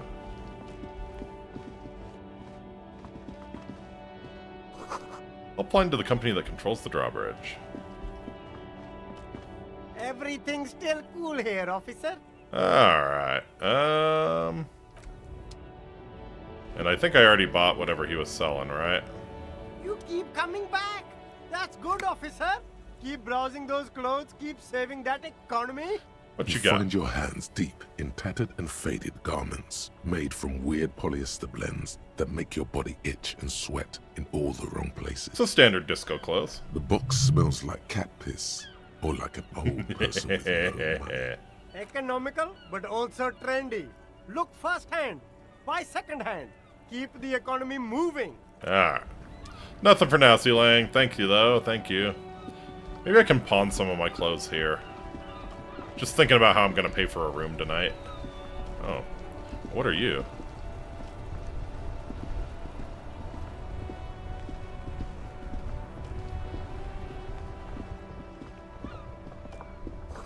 Tire tracks leading onto the roof. The slush and rain has almost washed them off.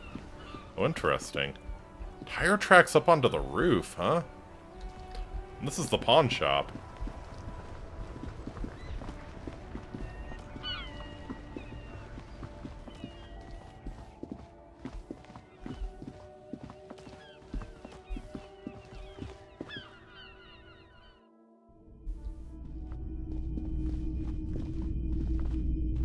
Hello again. How can I help you? Can you rate our investigation? I doubt it, but I can try and answer any questions you may have. You know anything about the recent hanging? I do my best to keep my distance from all manner of butchery. Bad for business, bad for everyone. He doesn't know anything. No one likes to see what you have to see every day. That's all I got. The pawnbroker's gaze is already fixed on the dancing colors. I'd like to sell. Sure. Let me have a look. Check my pocket. Anything else you're thinking of selling? That's all, huh? I feel like the lieutenant would be pissed if we sold his handkerchief, even though it is 250 real. So I can't sell the clothes, huh? I'd like to sell my clothes. I'm not purchasing any more clothing at the moment. Alright, I guess not. Another time, perhaps. I guess not, then. Huh. Yeah, I really gotta find some cash here. Ooh. Oh, I guess that's like a little paper cup underneath the bench there. Back to recycling bottles you go, exactly. I really need to find the plastic recycling. Because I think I only have the glass recycling right now.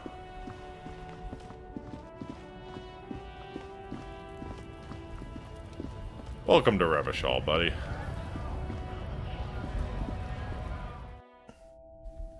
Let's see.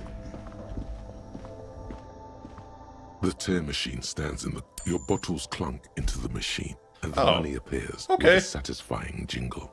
You're a richer man now. Nice.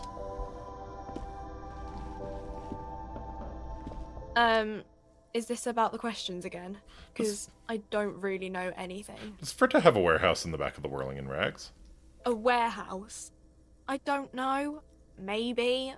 I don't really care what Frit does. Come on, give me something to work with here. She looks up from under her brow. Fine. Frit doesn't have a warehouse. Just a little back room here. Okay? Tell me anything about this reality we're in. Reality? You mean, what reality? Economic reality, or...? Shit just got real. She is like a student unexpectedly called upon by a teacher. Can she answer the classroom question? Yeah, tell me about the economic reality. I don't really know anything. I mean, I'm 15. 15 is an excellent time to learn about the economic reality. That's why I'm working my arse off in Frit. So I guess, like, that's economic. What about the physical reality? I don't know. What about it? Where are we? We're in Frit No, I meant like, where are we on a large scale? as mankind, or as a nation, or What will her essay What will her essay prompt be? Yeah, talk about our nation. we're in She was her face thinking. we're in a transition. Hey, Transitioning good from, choice. Good choice. Monarchy to democracy, all that stuff. All right, won't bother you with this Cool. nonsense anymore. Cool.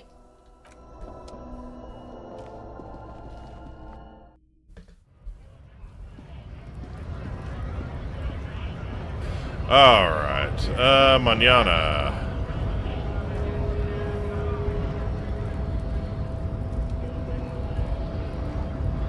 So, how'd you like our harbor? You've been in there, he means. Talked to the boss man, too.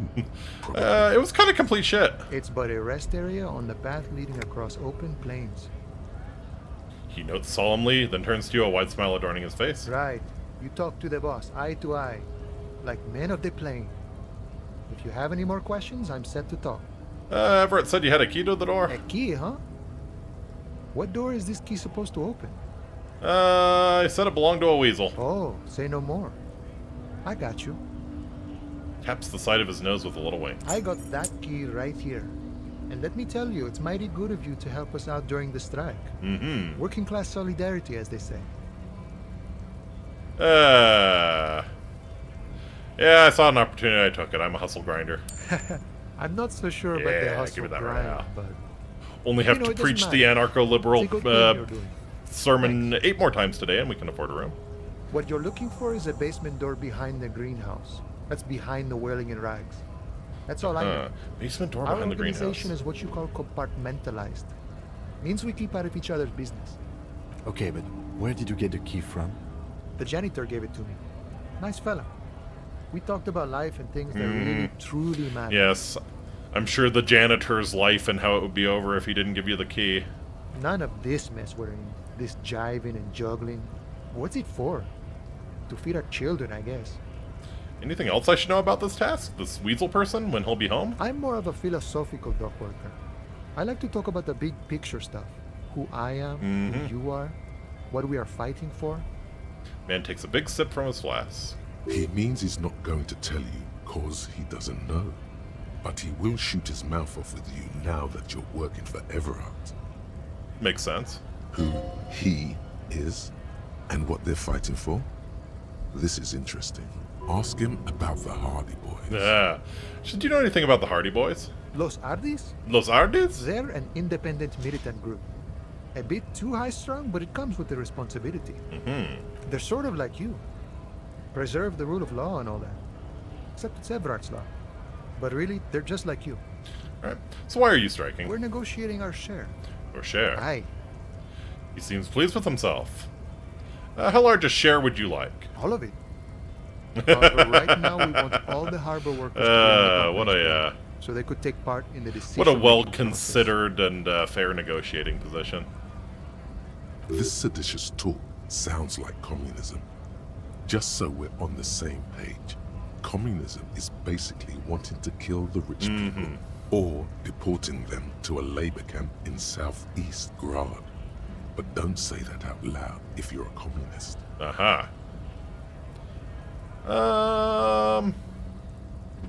Not a communist, so I will say that out loud. Are you a communist? No. I don't think I'm a communist. Seeing something of value and saying I want it all to myself is a much older and simpler notion. No science to it at all. Fair enough. Even a weak child can think it. The only things holding someone back are I can't and I shouldn't. Yeah, I don't have anything to add to that. A none of the above kind of man. No harm in being that. Bossman Everard, what can you tell me about him? I think it's best you make up your own mind now that you've met him.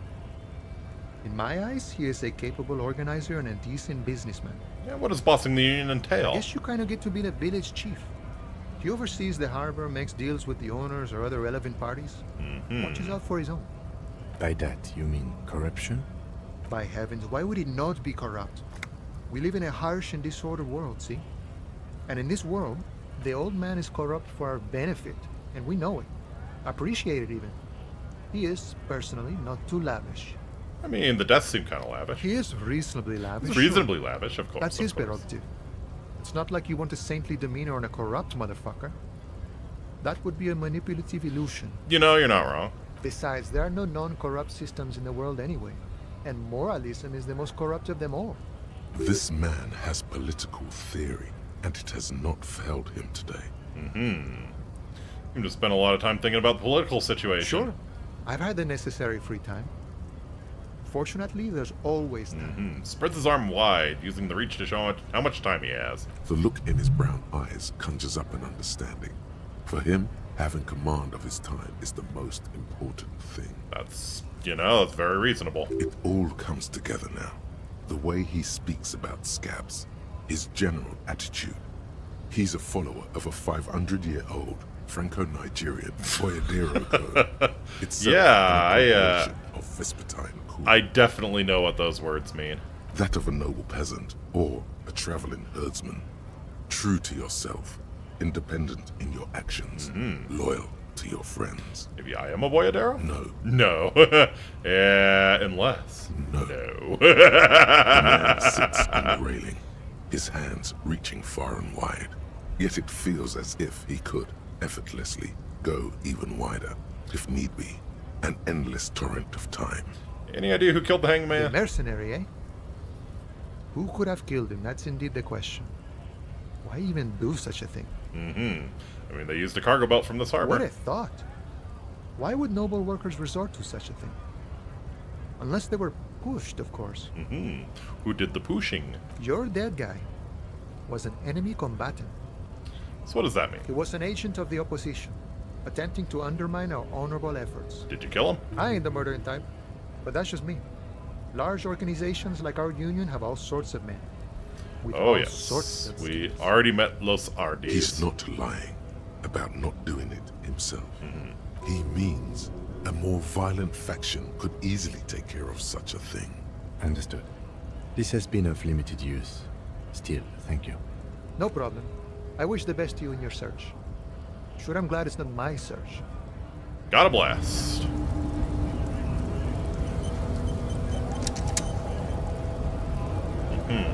Oh yeah, we do have new thoughts, don't we? Jamais vu, derealization. Ravages Special Administrative Region, Le Caillou, the Insular Indian Ocean, Coalition Government, Insular Indian Mission Command, name after name and none of them is familiar. They seem real, but something is wrong. You feel like a kid looking at stickers on the fridge. Truvant, the Apricot Company, World Games 34. You can almost see your hand reaching out for them. Scratch at the corners, see if they peel loose. This feels like the most important of all the thoughts, the one you truly must complete. I see.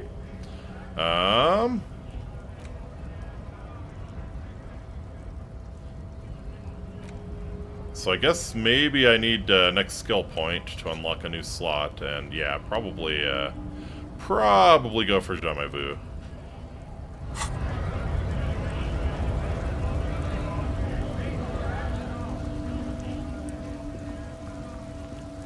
Alright, any bottles here? Don't look like it.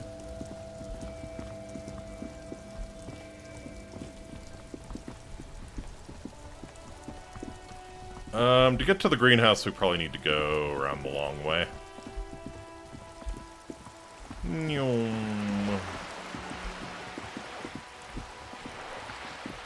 Glad Kim puts up with us sprinting everywhere. Glad our old-ass alcoholic body puts up with us sprinting everywhere.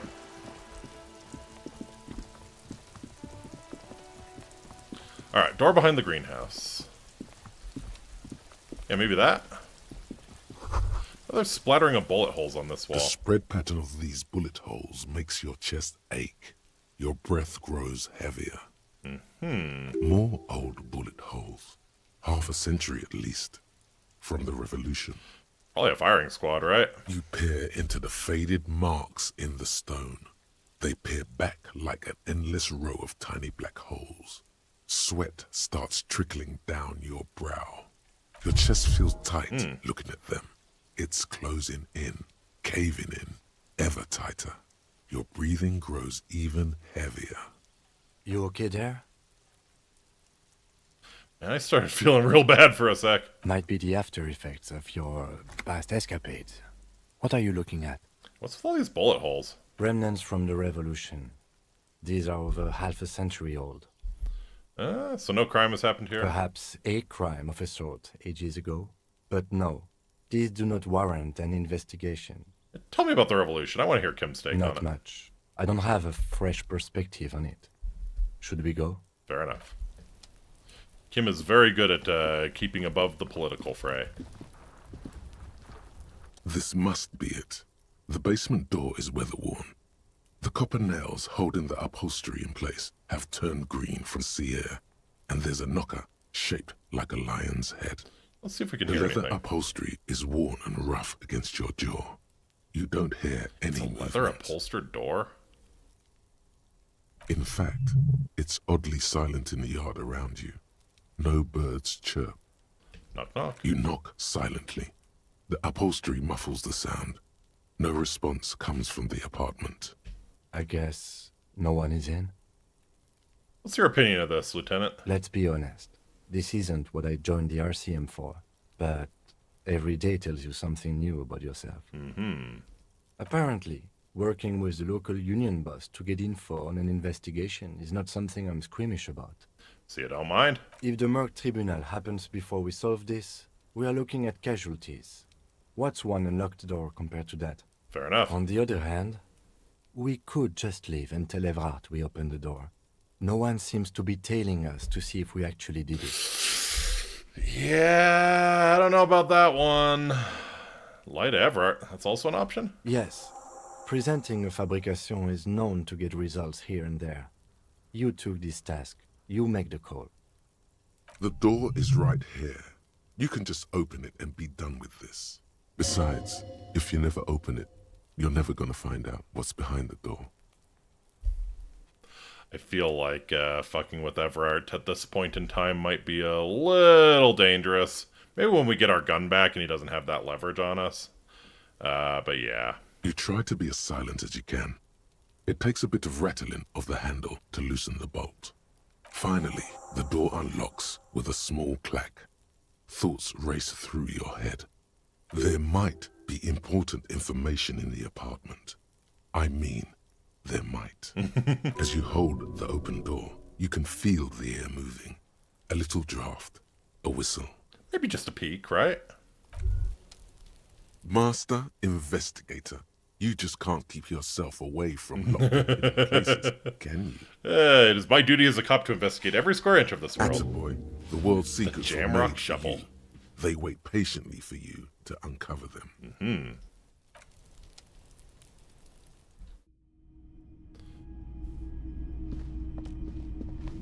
Let's see what we're dealing with here. Yeah, nobody's home, so... The hidden world of walking sticks. I almost feel the warmth of the red sun on the flag. This is the flag of Ravages, the suzerainty. Aha! Ah, so this is probably like some kind of reactionary monarchist that they're trying to intimidate. What's with the sun? This isn't just one sun, but there are little suns dancing around the big sun. This is the sevenfold sun. Let's go. This is the, oh god, what is it? The miracle of, the miracle of the sun, I think it's called. It's an optical atmospheric anomaly the first settlers saw. Happens in cold weather.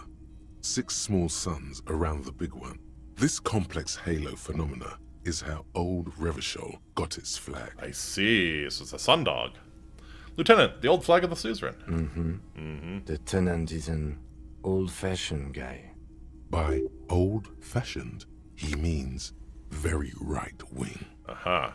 The flag doesn't seem to mind. It's just a colorful fabric with a sun sewn onto it. Like all feudal flags, it looks like a children's drawing. I see. Small suitcase full of clothes. Guests are staying over? Or he is ready to leave at any moment. So far, we might as well call him a jingo, perhaps. Whoever lives here admires fair-haired fantasy heroes with big muscles. I see. Inter-isolary dress shirt. That's a pretty good one. +1 physical instrument. +1 logic. Pressed in spotless gleaming white shirt, the kind that serious men wear at serious inter-isolary offices. Not yes, piss-soaked or cum-stained. Okay, fair enough. Fair enough. Can't say that about the tank top we were wearing. Smell of disinfectant in the room. Smells like chemicals. Huh. Is this maybe like a murder scene that they already cleaned up? By they, I mean probably the Union. Ooh, yeah. You know, I unlocked the door. Someone is going to come in and burgle the place. That's the natural consequence of unlocking the door, right?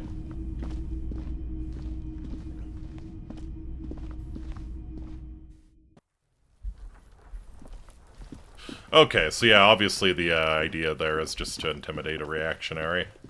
Who knows who it is?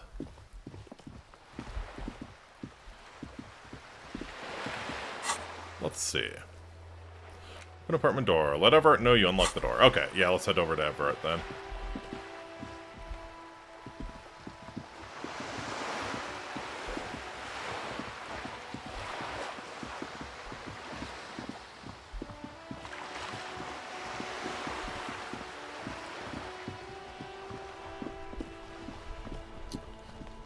Because I think we can, I think we can just go through the building now, right? I hope I don't have to do that jump again.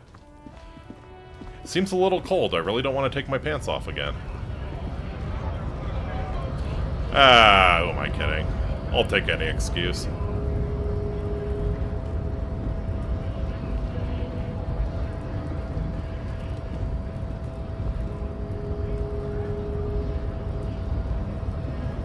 Let's go say hi to Measurehead first. How's it going, buddy? Your race descent has only worsened since I last saw you. You have really let yourself go. Man, I haven't even touched any El Ghul tonight. Where are you not with the Hardy Boys? I am not the first line of defense. I am the last. In addition, these so-called Hardy Boys are an effeminate clique of bodybuilders. Their company is spiritually degraded. Let's go. You pick up on something artificial in his tone, like he's putting on an act. This is unlike him. He is usually more himself. Measurehead is always himself. What are you talking about? He can't be anything else. There's more to it. What have you got against him? Fine. They have recently fallen under the influence of a possibly sexually perverted female vagrant and a narcotics peddler. Are we talking about two different people, or is this the same person? She's a vagrant and a narcotics peddler. Who do you mean? Find out for yourself. Endomorphic blob. Fine. Interesting. Thanks, Measurehead.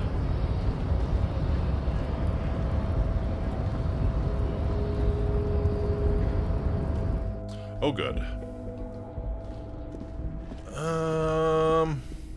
Actually, I might have more points than, I think it was Composure.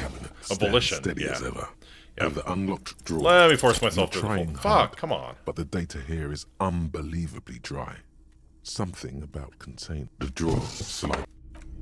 Do I have any clothes that help Volition? Probably not. Shit sucks. Shit sucks.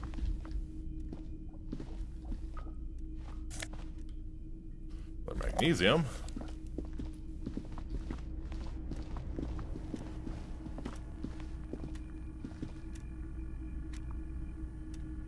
It's like a time An clock. imposing combination of a punch clock and a payphone is looking down at you from the wall. A note on the side says, "Tokens unavailable due to strike. Use change." I can't imagine who I would call. But that's good to know that there's a clock there, if a phone there, rather, if I really need it.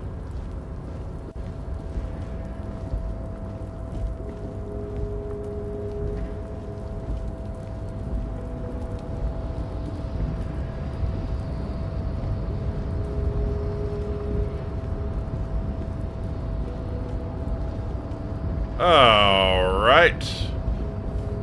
My corpulent communist capo, let's have a little bit of a chat.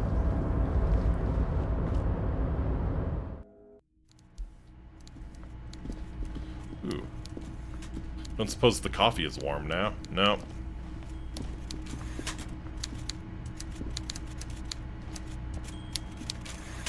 Hello, Paul Blart. Sorry, Everart. Mr. Dubois, a pleasure as always. You don't have to sit down this time, since you've already sat on that chair. So I opened the door you asked me. Can we discuss the murder I'm now? very glad to hear that, Harry. One question. You didn't actually happen to stumble in and see what's inside the apartment, did you? He's trying to figure out if you're lying. There is no way to sway this man in any direction. He is unsuggestible and unswayable. Aha. Just tell the truth. Yep. Weasel had the flag of the old Ravages on as well. Exactly the kind of fascist memorabilia I was expecting. Weasel probably prays to it every night for the downfall of the Union. Mm-hmm. Good dude. He was testing you, and you succeeded. Now let's get down to brass tacks. It's time for men like me and you to figure out who's killed who and why. Real police work is gonna start happening now. I promise you, Harry, this is gonna be good. So I've heard about a connection between the lynching and the strike. I'd like to hear what you know about it. By now, I'm sure you've figured out who the dead man was working for. The bad guys. Wild Pines. Sent to scare us. Another violent measure of the top hats against us flatcaps. Harry, this strike is the culmination of many, many mistakes made by the Wild Pines group. They tried to shut the strike down by sending in armed mercenaries. I'd say the first and biggest mistake was probably working with you, but yeah, fair enough. You mean our victim? A security contractor? Can you imagine that? Workers standing in peaceful protest, united in the spirit of fellowship, and they send hired killers to mow us down with machine gun fire? The biggest and most important thing to figure out right now is who the woman who was assaulted was. Like, if we can talk to her, that's gonna be big. He performs a motion. If she actually spraying bullets exists. from a machine gun. If she actually exists. I'm talking beasts. Hardened killers from proxy wars in Yisut, Semenine, Saramaritsa, you name it, they've done it. Raping, killing, burning villages, killing little children for the Senorita Pineapple Company, Harry. Everything they did there, they brought over here. They want to turn Revachol into a third world slum. Honestly, the only thing they didn't do is kill the village elephant. You have a village elephant? Holy shit. No, Harry, the elephant is metaphorical and so is the village. But the mercs I got and excited their there for a sec. brutality are very real. Alright, go on. Now, I haven't personally witnessed the brutalities out there. I have the luxury of staying in my container, you see. If I need to go somewhere, they just move my container. Yeah, of course, because you're too fucking fat to actually walk. Yeah. Yes, I'm an old man, Harry. My legs aren't what they used to be. They lift my office with that big crane. It's actually very fun. You should try it. But enough about me and my fun container. The killers the company hired, I think there were 3 of them, all hardened commando types. Sure. One of them got downright suicidal, getting drunk, violent, a little rapey. Even their own negotiator couldn't control him. That's your boy, the one who likes hanging out and trees. By negotiator, you mean Joyce? Harry, what you need to realize is, we dock workers are not pushovers. We got grit, Harry. This whole neighborhood does. Push us hard enough and we push back. And when we do, we push to kill. And who exactly did the pushing? There's a militant wing inside the Union. A group of people whose duties don't involve manual labor, but peacekeeping in the neighborhood. Making sure everything runs smoothly. The Hardy Boys. That sounds a bit like organized crime. Just a bit, just a bit. They're like you guys. Like I said, shocked. Idealistic people Shocked who that want to this make union sure sounds bad like things organized don't happen. crime. And if Must they say. already have, well, punishment must follow. Again, that sounds like organized crime. So these idealists killed our victim? One day Titus Hardy, leader of this peacekeeping faction, comes up to me and says, "Boss, Socialist democratic fervor drove us to take it upon ourselves to kill this beast that was burdening the land. Yeah, I'm sure it was socialist democratic fervor. He probably worded it differently, but that was the idea. Sure sounded to me like they killed him. I gave them 2 weeks paid leave and told them to lay low to avoid retaliation. Aren't you worried we might arrest them for this? Oh, I'm not at all worried about that. These are not the kind of men who get arrested. They're Martinez boys, tough and gritty. I'd like to see the man who takes them in. Besides, I sent my lawyer girl to look after them. He places a lot of faith in that lawyer girl. Perhaps this is a tactical error. Anyway. So how do you know the mercenaries were hired by the shipping company? How do I know? Let me tell you about these people. That's their MO. Slams his fist It's on what the they desk. do. Last winter, some poor workers in Terminal E went on a little strike. The company sent in Sediment, a security contractor. The strike was over the workers' right to wear protective footwear, Harry. These guys turn up and start beating people. Tell you what, Harry, I wouldn't be surprised if we got the same mercenary company after a little rebranding. And I'm sure as hell not surprised to see an army of scabs under my gates. Imagine striking for your right to wear PPE. Honestly. I could see them striking for their right not to have to wear PPE at this point. So you believe the scabs were organized by the security contractor? You said it. Hell, one of those guys looks big enough to take down that proverbial elephant. Boys like that don't just happen to show up during strikes. Yeah, I think tell them as little as possible about the company. Another question. Absolutely, Harry. Absolutely. You mentioned, Sock it to me. You mentioned a lawyer girl. Oh, Liz is a bright one. I paid for that law degree myself, thinking it'll probably turn her all fancy. But hell, Harry, she came back a firebrand socialist. Sometimes she scares me with her zeal. And tell me about Titus Hardy. Oh, they are simply fine young men, all 7 of them.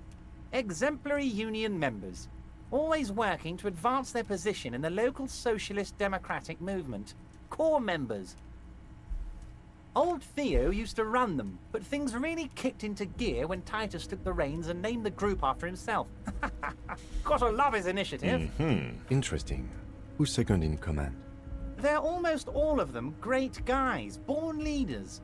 Whatever happened, I'm sure they only had the best. Man, he interests of really Martinez does not and like Ravages in Kim's mind. questions. Work with them. Hell, interview them. But don't fight them. They really are just like you. Men who like beer, women, and some order on the streets. He's betting on them being useless to you. Everard, I met these Hardys. Can you ask them to cooperate with me? But of course. It's the least I can do for my good friend Harry. I'll do it right after we've Yeah, I'm concluded sure this you talk. will. You can now go and tell Titus about this. See what he has to say. Also, Harry, here's 5 real. Just wanted you to help me with the Hardy Boys. Oh, I wasn't offering it to you, just holding it out there. But I'm willing to share information. Was there anything else? Let's conclude for now. Was it a good talk? I'm not sure we made much headway here. I was hoping we'd bust the case wide open. Heck, I even wanted to tell you what I really want to achieve with the strike. I don't know what happened, Harry. I wanted you to feel like Mr. Martinez. And of course, I also wanted you to find your gun. But it's like I can't completely trust you. Yet. Yes, Harry. It's like I can't fully trust you if you're not a man of the left. You don't get free rail like that. There's always a catch. I mean, he tried that last time. A man of the left. So you have to be a social democrat.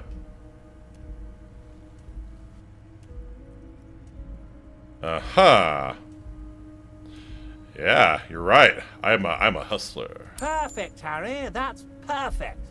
My version of the left is not against the companies. It's with the companies. Somehow I think that he would warp his version of the left to any of the ideologies you espouse. Still. And what would this entail? Once again, I require nothing unethical or illegal of you. You just need to get 2 little signatures on this piece of paper, and then mail it to my accountant in La Delta. And what are the signatures for? I'm glad you asked, Harry. The Union is going to build a modern youth centre in Martinez. It will be righteous. We're going to get those teenagers off drugs. And on roller skates. But roller skates are so much funner when you're on drugs. There's a nameless little street on the coast with some old houses around it.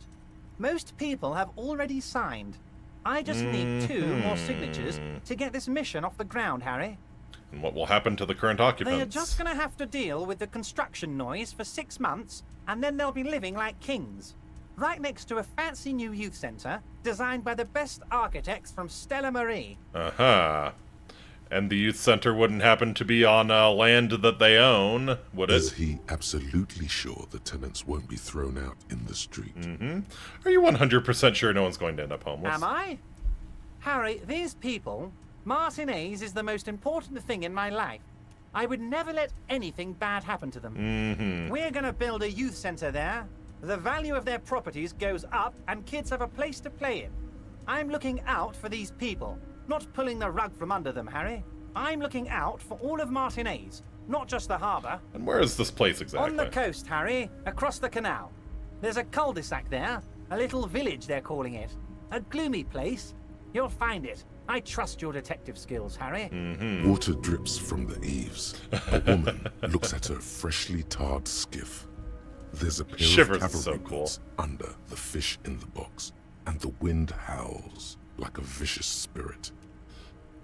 Cam, what do you think of this? Depends. I don't think what we just got from Mr. Clare was very useful. But, he thinks, it's your call. As I said, it weighs on me heavily. But once we get really talking, well, I'm going to hand you the keys to Martinez. And maybe even help you figure out who's behind this killing. He's saying as little as possible, as vaguely as he can. Deliberately omitting things. Fuck. What's our way forward otherwise? There is that guy who we're gonna talk to tonight, the one who was smoking in the courtyard. And maybe he can point us in the right direction. We also need to figure out where the hell the 8th Hardy girl is.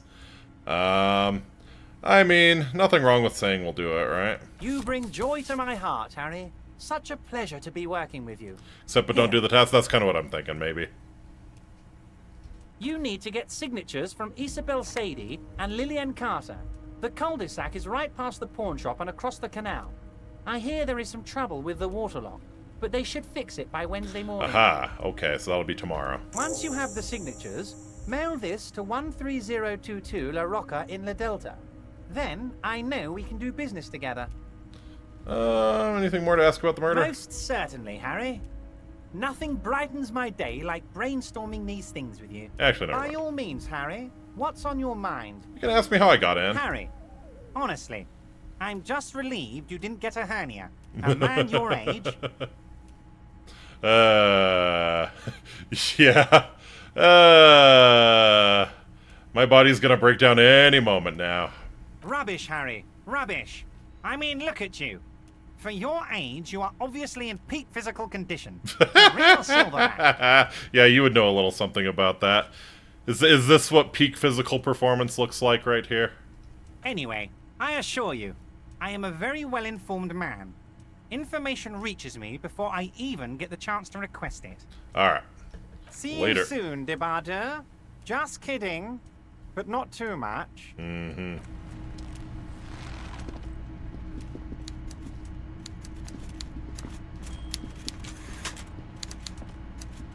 All right, so we're getting there with the cash.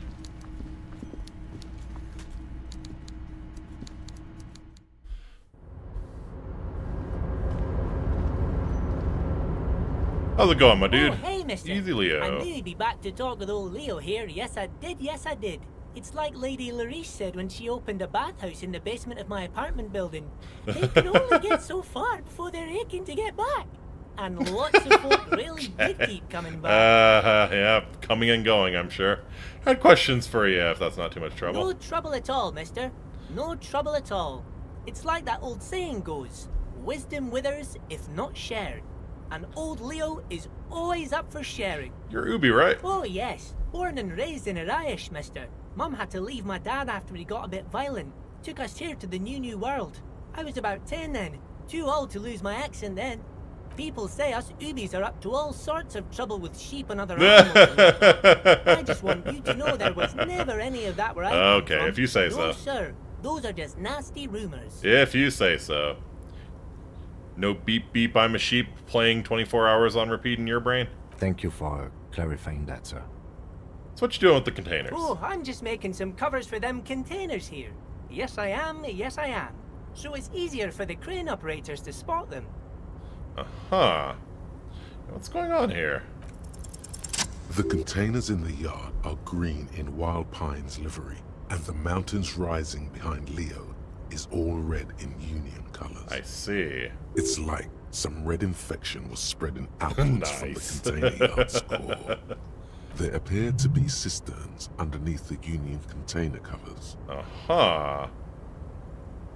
Well, looks like a massive redecorating operation, Kim. Yes. They are hiding it from the inside. All the red containers have the Debarders Union logo on them.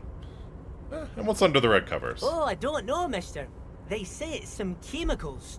Most of them have labels on them, I think. Huh. Has anyone told you why you need to change the covers? No, not really. Mr. Everett doesn't tell me all the big things. Says I go and tell them to everyone. Yeah, thanks, Leo. You've been very helpful. Oh, no trouble at all, mister. No trouble at all. So where is everyone? Oh, most of the guys are down at the gates, keeping the scabs from coming in. Leans in with a confidential look. We're on a strike. The whole union is. You don't have to work when you're on strike. Ha! We haven't worked for 2 months now. Wonderful. So no one is working? Not everyone is down there, of course. Mr. Everard is in his office, where he always is. And Jean-Luc is guarding the gate. Mm-hmm. But Titus and his boys got into some drunken trouble and Everard sent them on a nice vacation. For a week or so. Yeah, tell me about this trouble Titus got into. Oh, I'm not really supposed to talk about that. That's union business. Hey, Leo said we're practically debarders. Him and his boys stirred up something in town. Probably drank too much and got into a fight or something. I heard Mr. Everett telling them to take some time off. Don't go all bad cop on this simple, friendly fellow. Mm-hmm. What did they actually do? I guess the boys got a bit too rowdy and had to let out some steam. I don't really know the details. That's just how boys are, you know. I haven't been in a fight since I was in middle school. Fair enough. Who would want to punch Easy Leo? Easy Leo. Easy Leo. Look at him. It's not going to be anything useful anyway. Don't fight it. Mm-hmm. Better to go with the flow. Let's hear about this fight you got into. I remember I was the runt of the class. The bigger boys always used to pick on me. You see, I had a bit of a temper back in the day.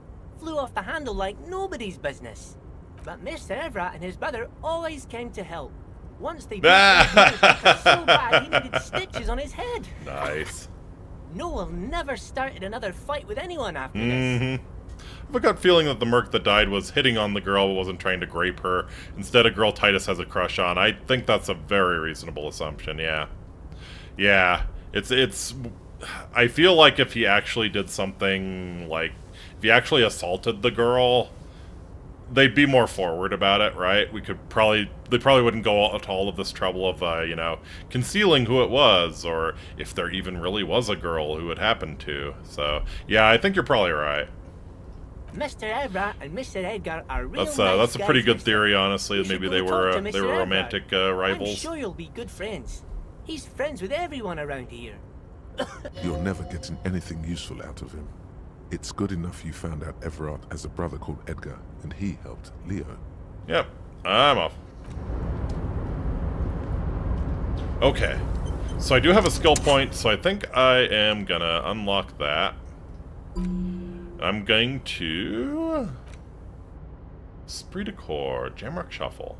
But now it's clear you like to look inside containers. You like to open doors and see what's behind them. Maybe secrets? Maybe more juicy containers? Let's be honest, you like all containers. Trash cans, utensil trays, manholes, coat pockets, secret containers left behind by the Philippian kings that hold forbidden relics.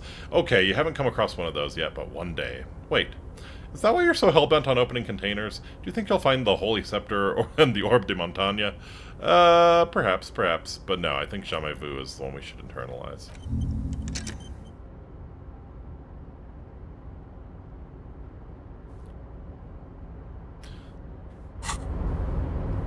We'll work on that and see what comes of it.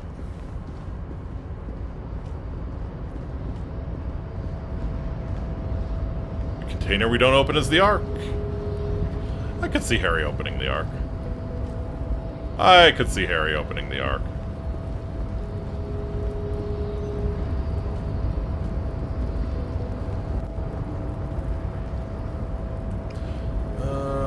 Oh god, there you go. Yeah, down the stairs. I'll find my way out of this mess yet. Yeah, let's just click on it, let it auto navigate. Yeah, the movement in this game is a little weird sometimes.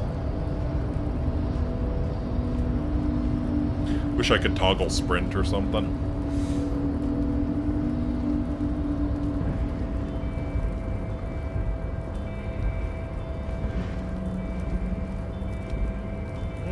Okay.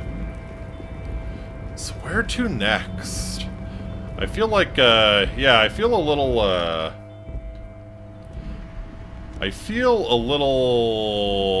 how to put it? Like we've hit a dead end, sort of. I feel like we're waiting on things to happen now. And maybe I should just go get a book or something. Maybe I should go get a book and pass some time. Because we can get across the canal lock tomorrow.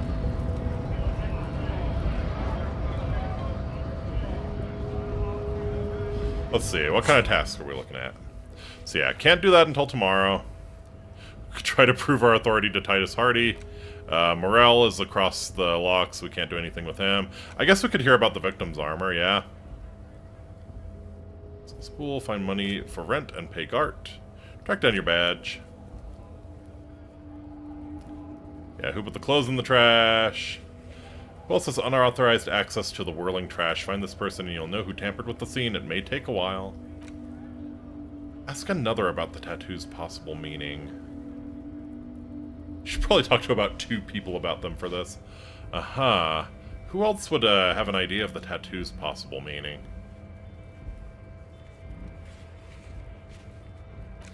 Who made the call? Explore the whirling secret passage. Sing karaoke. Get a reality lowdown. I found pants from Kuno. Yeah, smoke around the balcony is a big lead. We can see what Kuno's up to.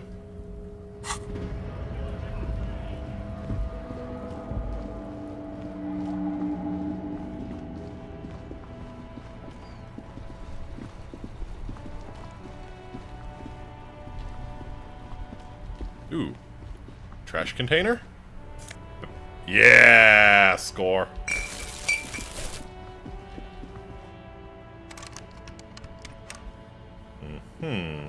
Oh. An intercom? An old call box with a matrix of push buttons lists all the companies in the East Delta Commerce Center. Tell me about the whirling in rags. Nothing happens after you ring the doorbell. They don't want to talk to you. No. Ooh, East Delta pinball. Silence. No one answers your call. What the empty card? This button looks new, but someone has removed the name card. Nothing happens when you try to ring it. Huh. This button looks new. It's probably not connected yet. Right, how about the main hall building? An off-key melody starts playing after you ring the doorbell. Then a woman picks up the receiver. Kuno, please stop calling here. Okay. Have time for your stupid games. She thinks you're the gremlin child. What would he say to this?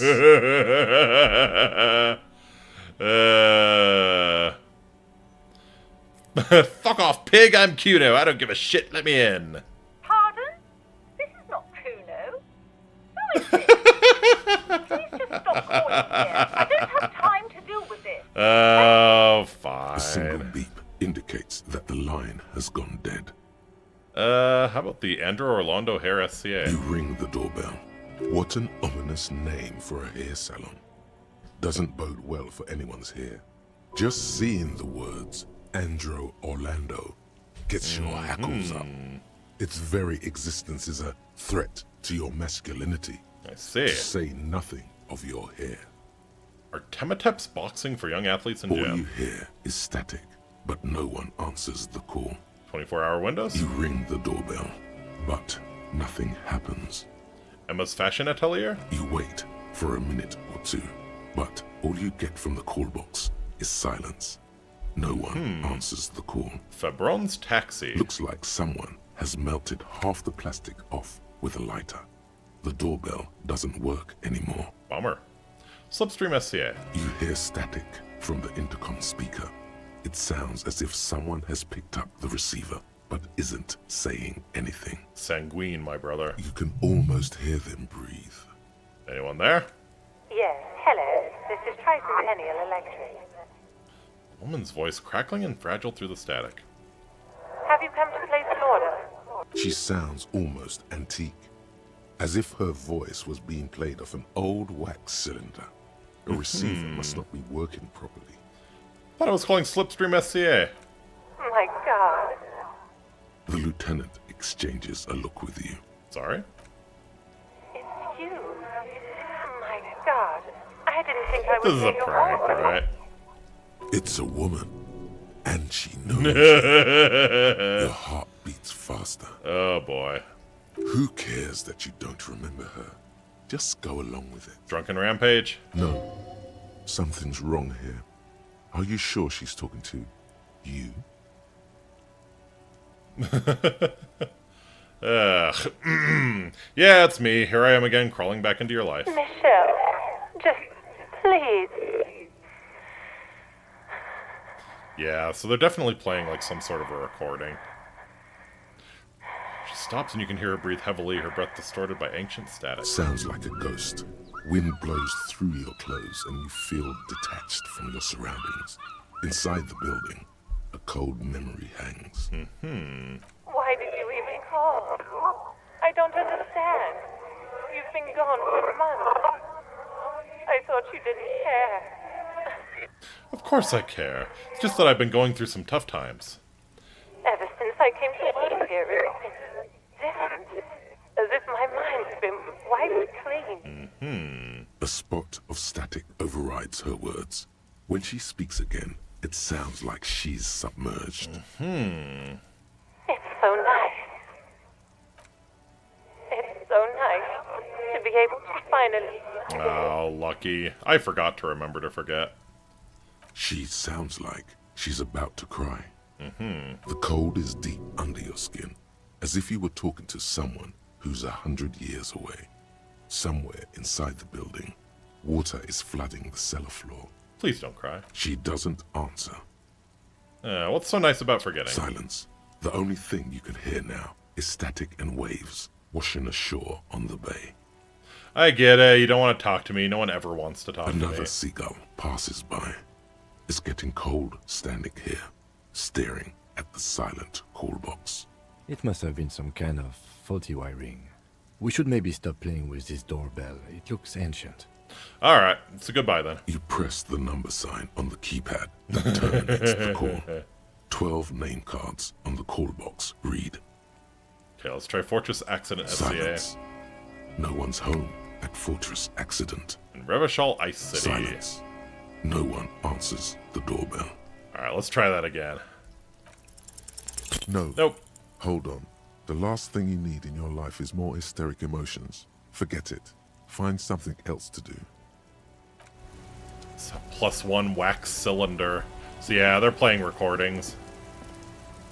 You see a set of tire tracks in the brown slush that covers the plaza mosaic. What kind of vehicle drove Hard through to here? say. Reconstruct the movement. No. These tracks are not interesting at all. Let the street sweeper just sweep them away. I think I might have some clothes that help with visual calculus. Or not. Fair enough.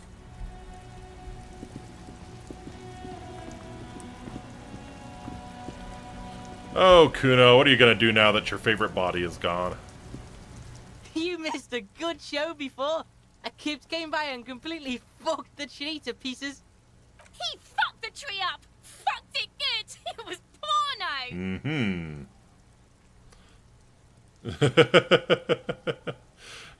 Total retards use language like that. Congratulations, Kuno. You just made yourself a retard. Stop choking, Kuno! Yeah. Don't say slurs, retard. Kuno's not fucking choking. Choked you out there. Serves you right for using reactionary shit. Like fuck you did. Kuno's gonna keep saying kipped forever now. Kipped. Only gets 2 kips out before he coughs. Choke! Shit. The fuck did you want anyway? You got your fuck bag down. Now let's talk normal shit. Yeah, you want a normal conversation, huh? Yes. Kuno wants a normal conversation. Ask normal shit, please. Let's talk about your shack. The fuck do you want with it? Actually, never mind. Good call, Pigmeister. Don't come and talk to Kuno about his kingdom. Who is Kuno? Kuno's Kuno, pig. Boy points to his chest with both It's thumbs. always Kuno, never I. Clearly the kid's using the third-person perspective as a shield. Kuno. Primal. Violent. Is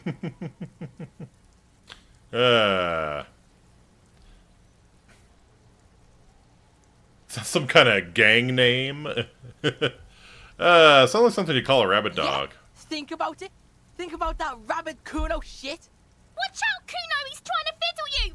He's gonna put his hands on you! The thing behind the fence starts squealing, shrill and violent like a fire alarm. Help! Pig's got Kuno! Help! Ray! The sound gets louder as the child shouts at the windows overlooking the yard. Help! He's got the Kuno, help! Just answer the questions. Help! He's digging his dick out! Escalate, Kuno! His dick is out! You're a fool! Pig's in here, Kuno! Somebody, please! It's full blast now. The wind carries the message far and wide across Martin. How did we get here? How did we get here? This makes no sense. There may still be a way out. Just appeal to his reason.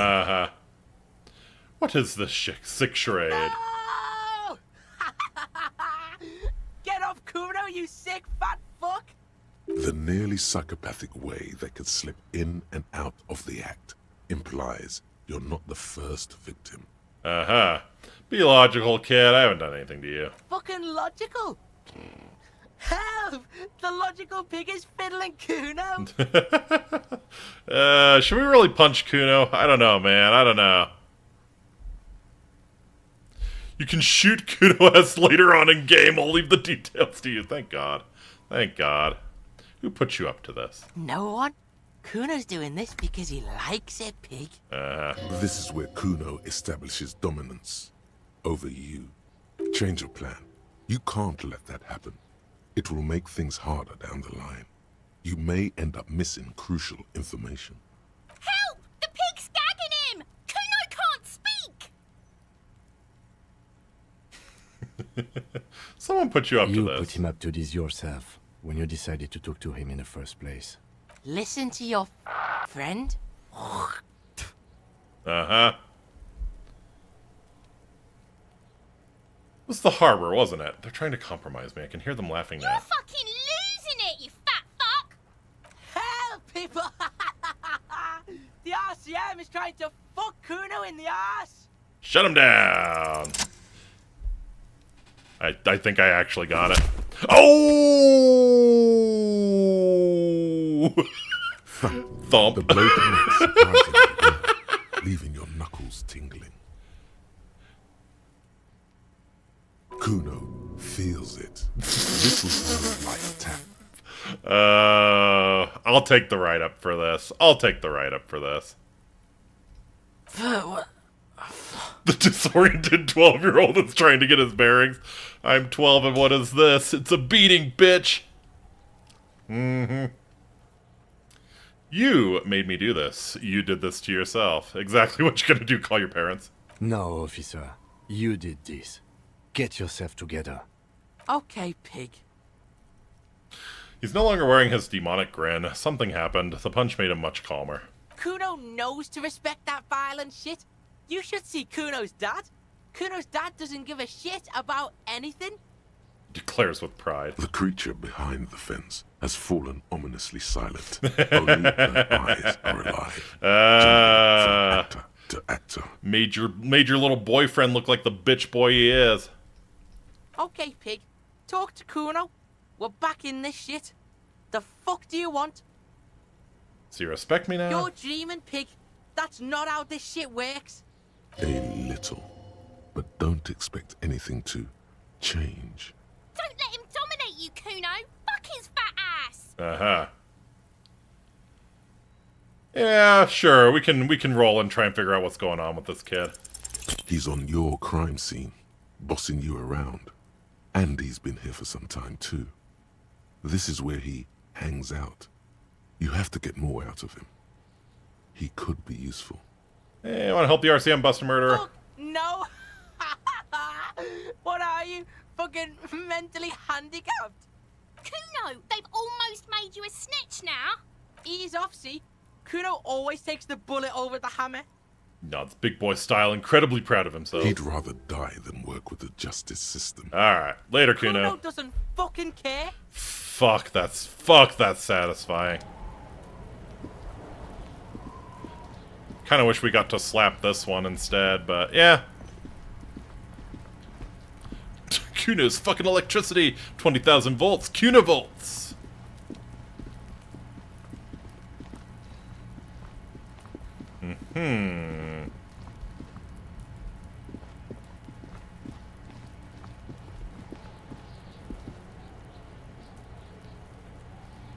What do you see? Yeah, we've been through all of it. I think we did pretty good on that check. Huh.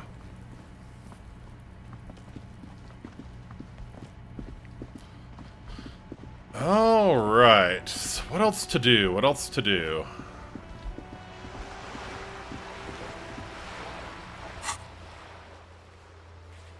Yeah, let's run the number on the victim's armor. 10 out of 10 game, we punched a child. It really, really is. I punched a child and I liked it.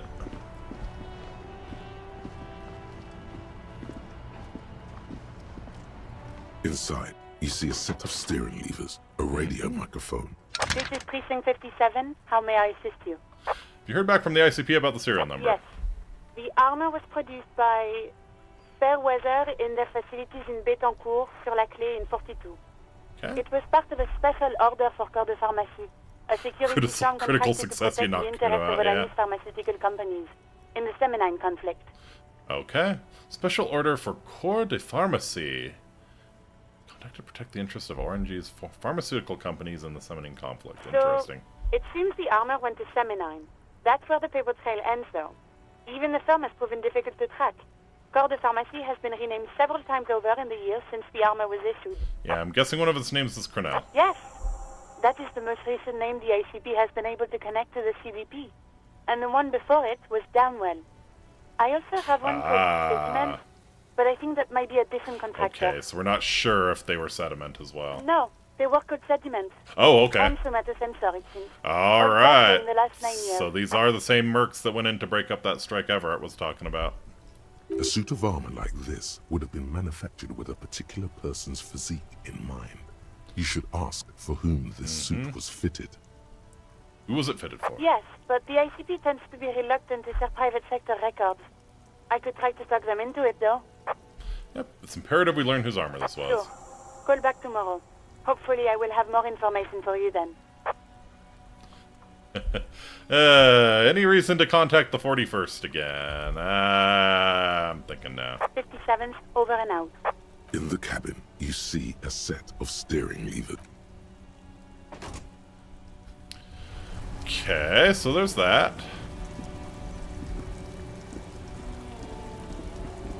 Yeah, he's not going to be happy to see us. Oh, look. It's the cop who turned me into a bad person. Alright, later, dude.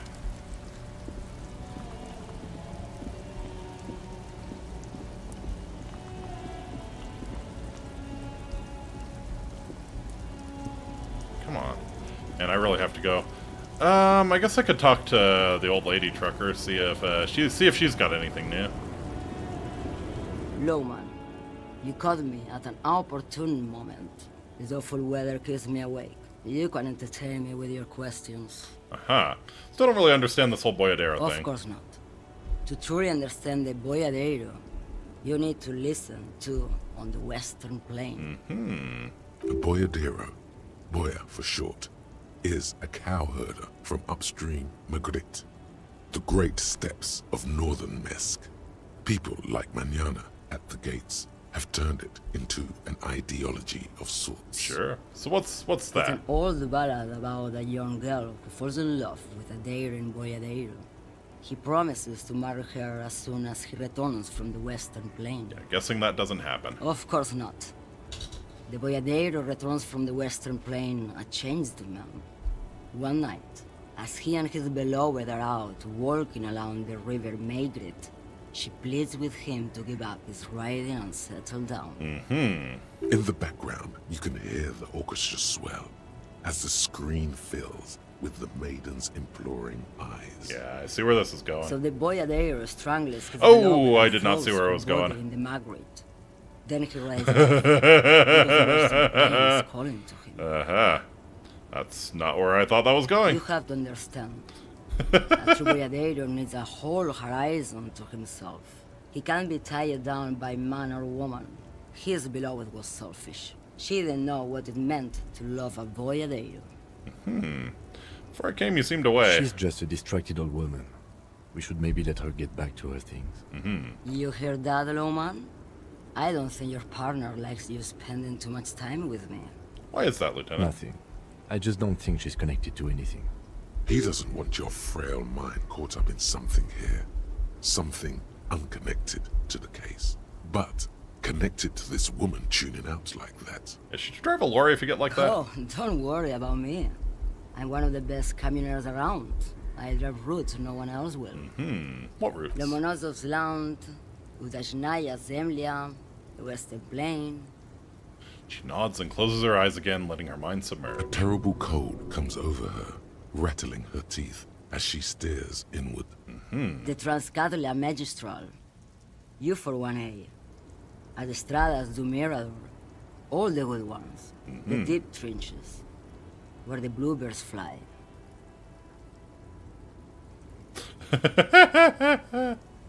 I'm something of an expert in blacking out. You should take better care You're of yourself. right, Loman.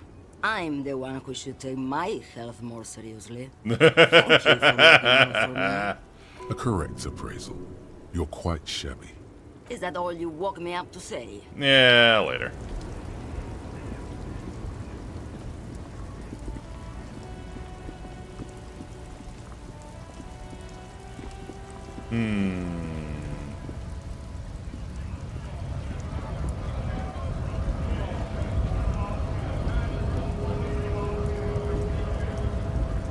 Nice aggression with the native.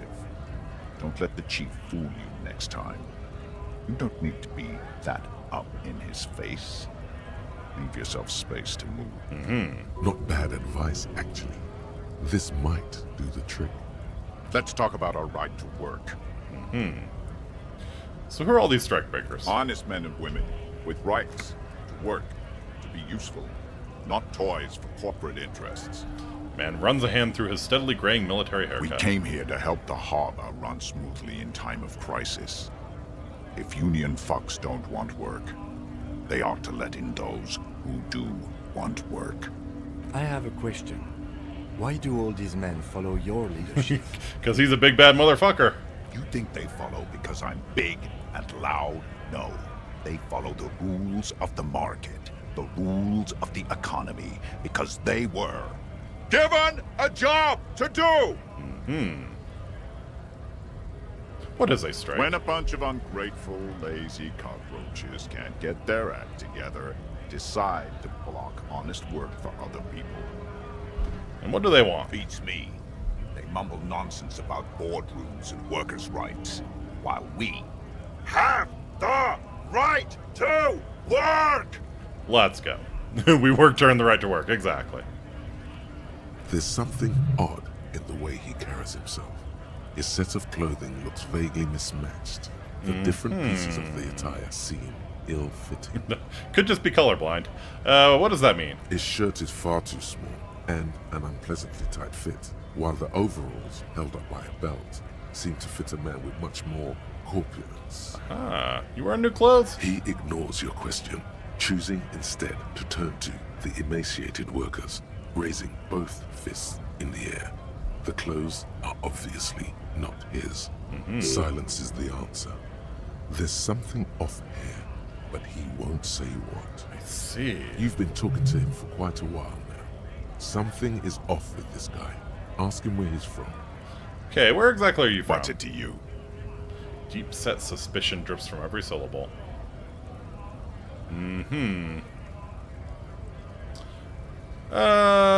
Curiosity, gonna figure out this strike mess. Big mess, caused by Union greed. But I only fight for the rights of people. Yeah, I already got that. Interested in your We're background. all workers, right? Workers stick together. Came from the eminent domain, in Jamrock. Backgrounds in odd jobs, heavy lifting, cargo hauling, bouncer work. I know the drill. A bouncer where? I frequent a lot of bars. Maybe that's one I know. Worked at Territorial. Ring a bell? Possibly. Uh-huh. It was a long time ago. Alright. Feel like I mishandled that. Do I have another level? No. Alright. Looking for something? What was that argument all about? It's about biological determinism, natural law, the sorting of the races. I'm assuming the argument you had with Kim? Not the most popular topic nowadays, with the coalition in charge and all. You might want to change the topic. That is, bury your head under the sand like common sheep. Change the topic. The way he says it makes it almost sound like a threat. Someone has to be the unpopular guy. I'm not the only one. Look, I've read books. The science of racial theory has all been proved, even if some people don't want to accept it. I enjoy that he and Measurehead would get along just perfectly if they were the same race. People who've studied these things say that you and me are superior by design. So, naturally, we Occidentals should be in charge. You can see the merits in that. Yes, cease to believe in their innate superiority. They stop competing for resources. Policemen, so you better be vigilant. They're intruder species too. They're on the precipice of... Heard any chanson? Probably right. Is how they plan to win. They say so themselves. It's true. Also, you need to realize the danger. Who knows what might happen if people... Sense something there. Below. Not a...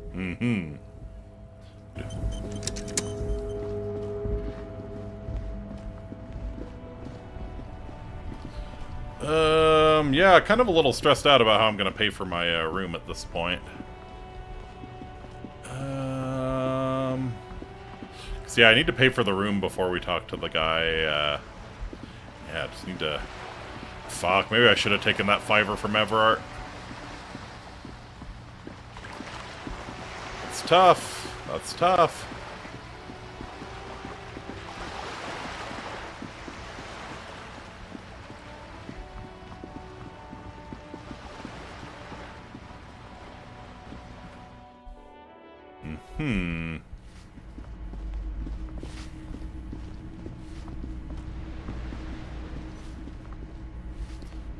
Yeah. I feel like we've hit a little bit of a roadblock here.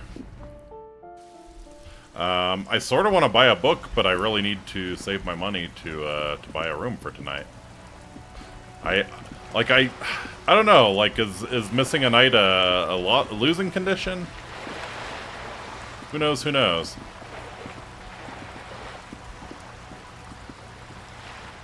Maybe I can spoon with Kim. It's a game over condition, I see. So yeah, we really need to figure out how we're gonna get some more cash here.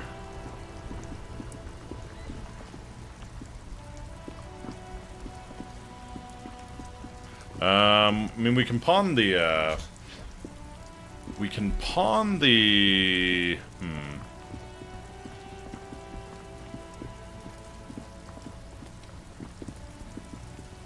the handkerchief Kim gave us, I guess.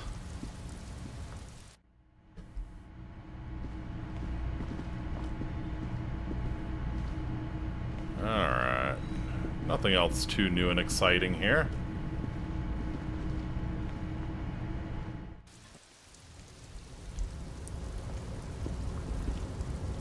Yeah.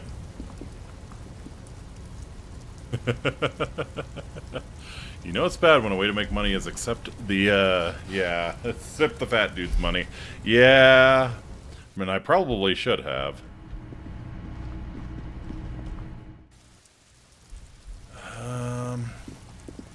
Let's see. The only other possibility is maybe we can figure out a way to lower the water lock and get across the canal early. We could head down there and see what the deal is. Save before you do it, by the way. Okay.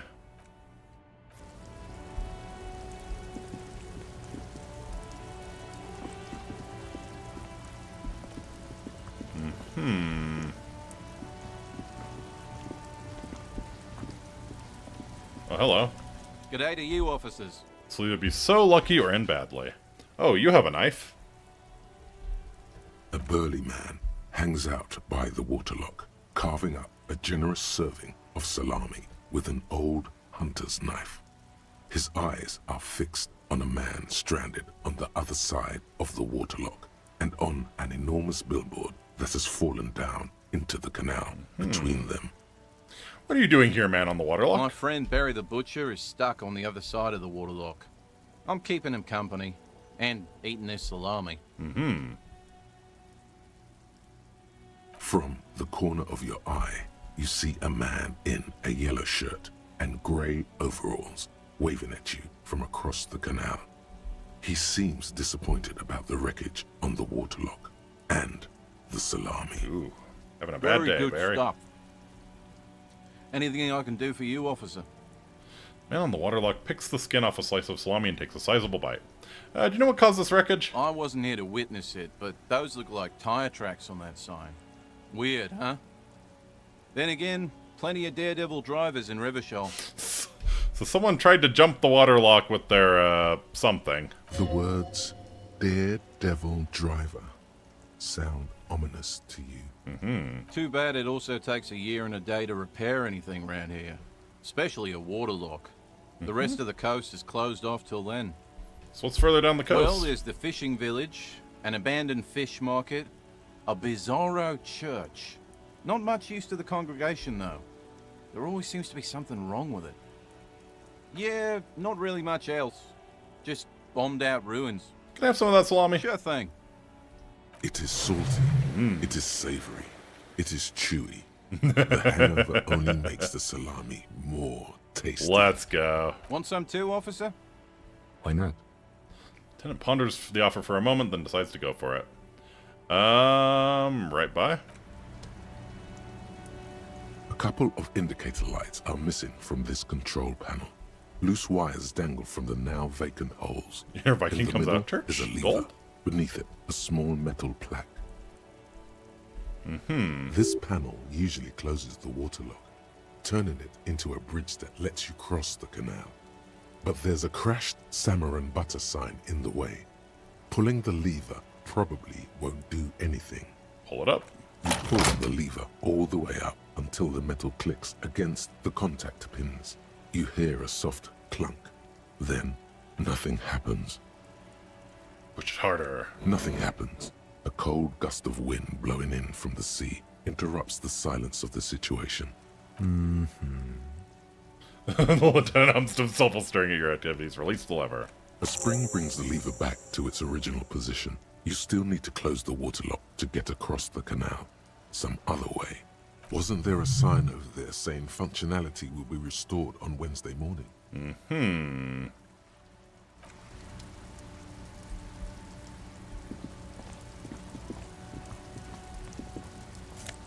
Ooh. Fingerless gloves, +1 electrochemistry. Neat. I think I prefer the gloves I'm wearing, though, because I get... What do I get from those? +1 half-light. Yeah, I think I prefer half-light over electrochemistry.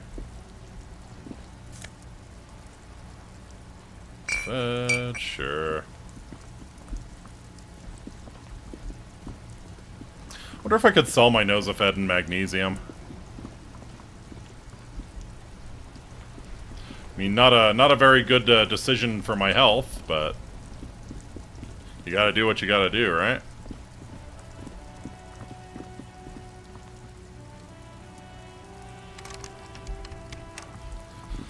Locked. Let's try the whirling in rags.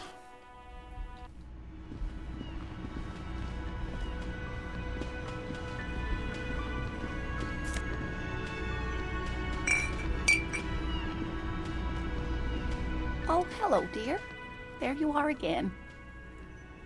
You know, to hell with it. Yeah, even Kim's on board. Let's have more Of course, cryptids. officers. What's the biggest cryptid? Hey, you promised you'd only ask about one cryptid.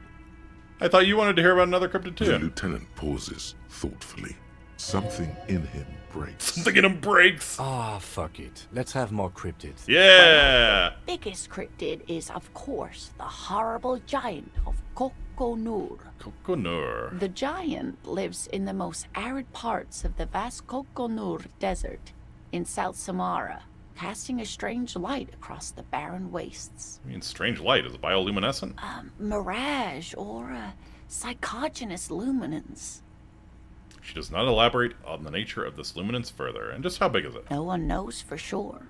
It is like an awful mountain appearing from below the horizon and expanding to cover almost a third of your field of vision. Wow. Is it dangerous? The towering luminosity of Kokonur is a bad omen in local folklore. Some say it's a fata morgana, others, fate unimaginable. Hooey. No animal can be that large. It's a mirage. So you say, Kim. That's what makes it so peculiar. A species surviving at the very limits of scientific law. The giant of Kokonur must be the largest animal The the way to make planet money is can to invest support. to the 15th Indo tribe. It gives you 10 cents for each orb you click. I have no idea how I would do that. There are limits, you see, to how large a metabolism an ecosystem can beget. Some say a gravity anomaly below the Kokonur Desert might allow the creature to grow to these gargantuan sizes. I think that's how they explain Nessie as well. Great.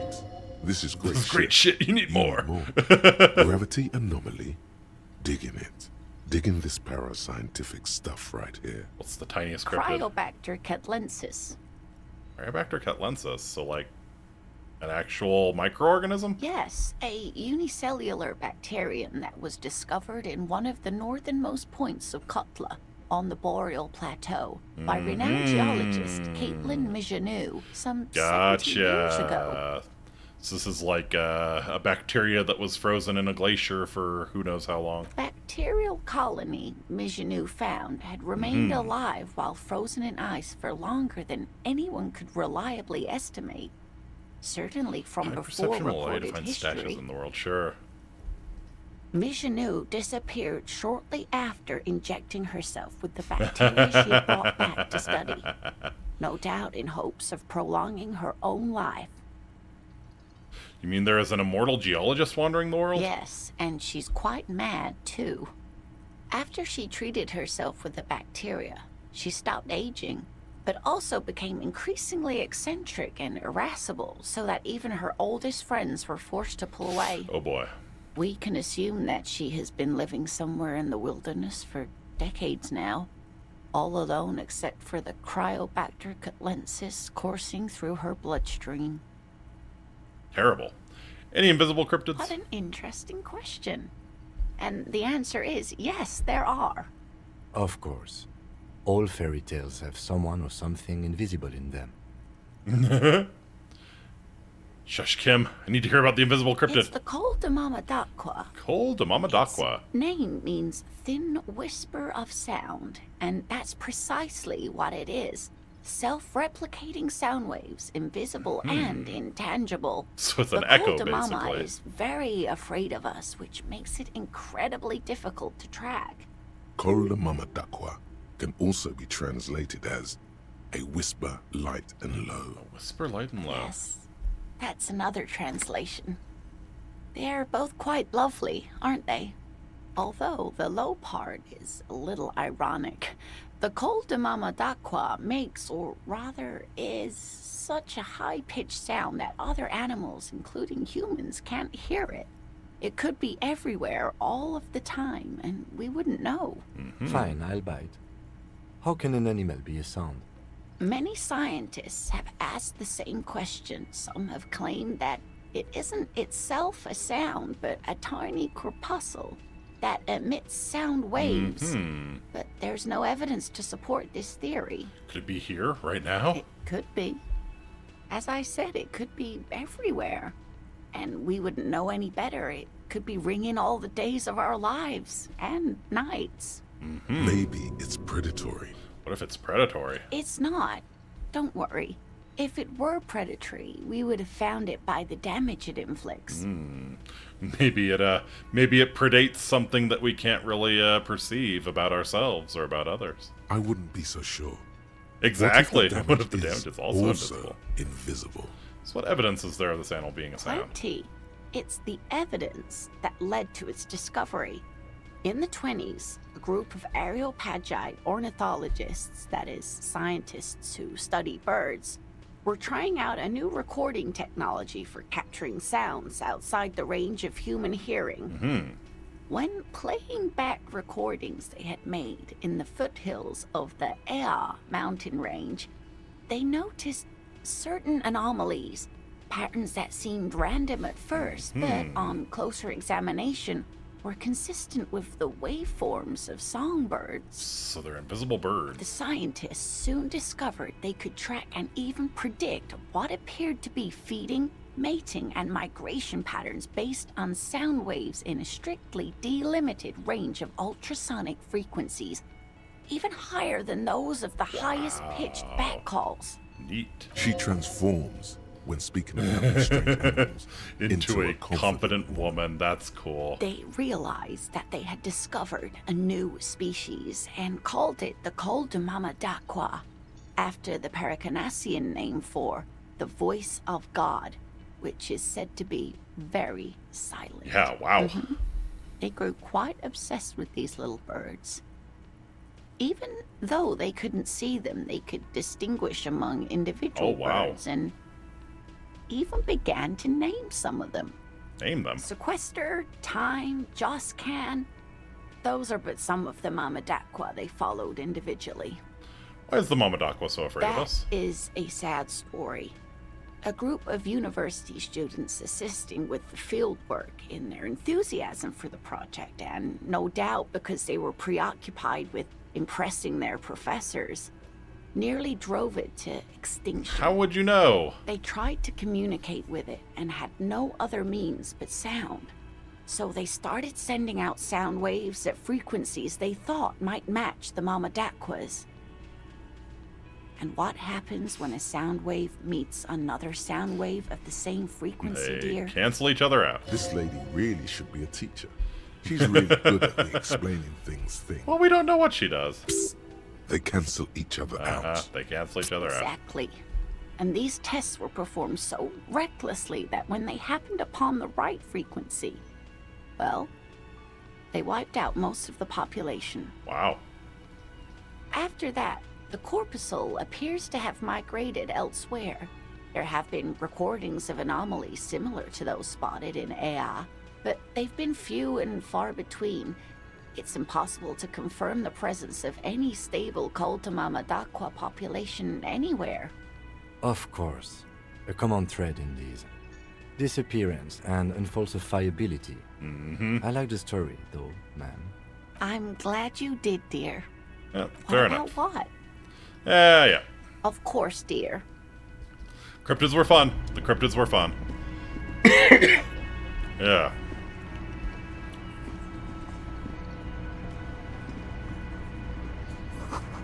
Photos of men in overalls toting guns and Union placards, I see.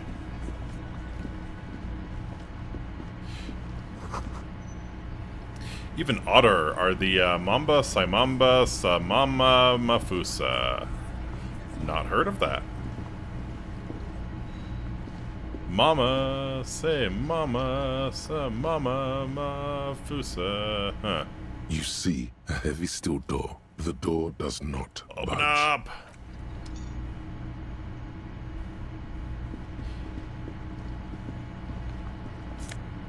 Hey, take that. So yeah, I kind of guess we just go through these environments, really. The fact that you don't get it makes it even better. Fair enough. Fair enough, Heaney. Glad someone's having fun with it.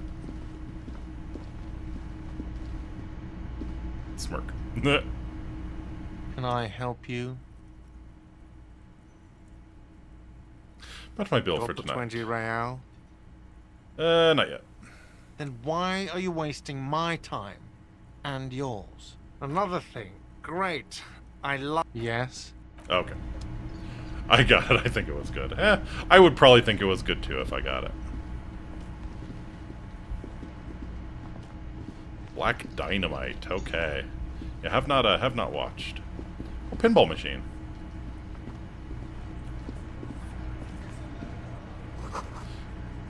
It's a bowl. They're spitting it, reeking of tobacco. Of course there is.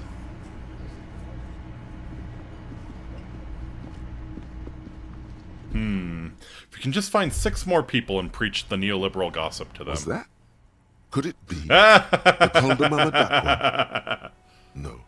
It's probably just your imagination. Listen carefully. There seems to be an extremely high-pitched ring. Listen very carefully. Ultrasonic. Lena said it was very high-pitched, right? Mm-hmm. It's like something strain those ears. Your ear. Lena also said that it couldn't be heard by any other animal, including humans. What you're hearing must just be a regular bird.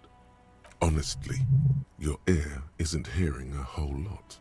The distant hum of the industrial harbor, the traffic. But, admittedly, there is a high-pitched noise somewhere there too. But then, isn't there always? Listen closely. There it is again. You're about to rediscover a long-lost species. Let's go. It must be very close. Maybe, just maybe, it will come toward you. Keep still. It might perch on your shoulder. Kim, do you hear high-pitched noise? I don't hear the Coldomama d'Aqua. Bullshit. You don't know what I course he hear. doesn't. You don't know what I He's hear. Deaf. Hold very still, hope the bird comes to perch on your shoulder. Oh no. The sound. It's moving away. Somewhere over there. Go after it. No. Too late. It's gone. There is no ringing anymore. Just the sound of the streets. Please come back. Keep your ears peeled, then. If the species really has migrated to Martinez, you're sure to hear it again. Mm-hmm.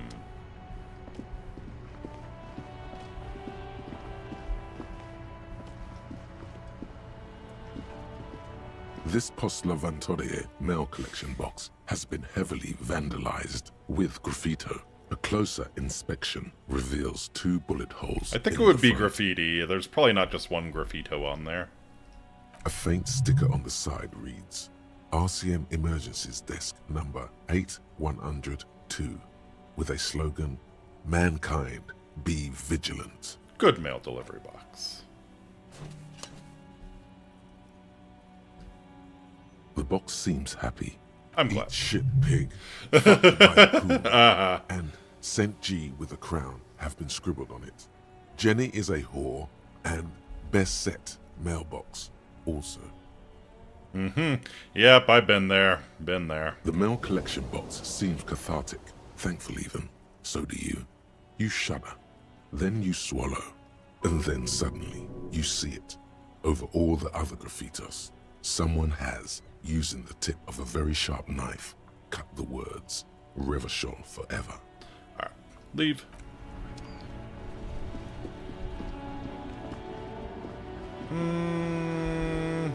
Alright, I'm gonna go into the bookstore. I'm gonna look for maybe some free shit we can pick up. Gift books and molten candy. Yeah, probably kind of dumb to put the candy right in the window. The display rack is brimming with worn paperbacks featuring an extremely muscular, sword-wielding barbarian on the cover. Nearly all the titles contain the word Hyundai somewhere. Yeah. I want free shit. Surely there's something. Maybe someone dropped a quarter or something?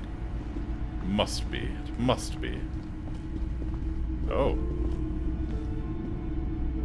You see a set of tattered curtains blocking the way to another room.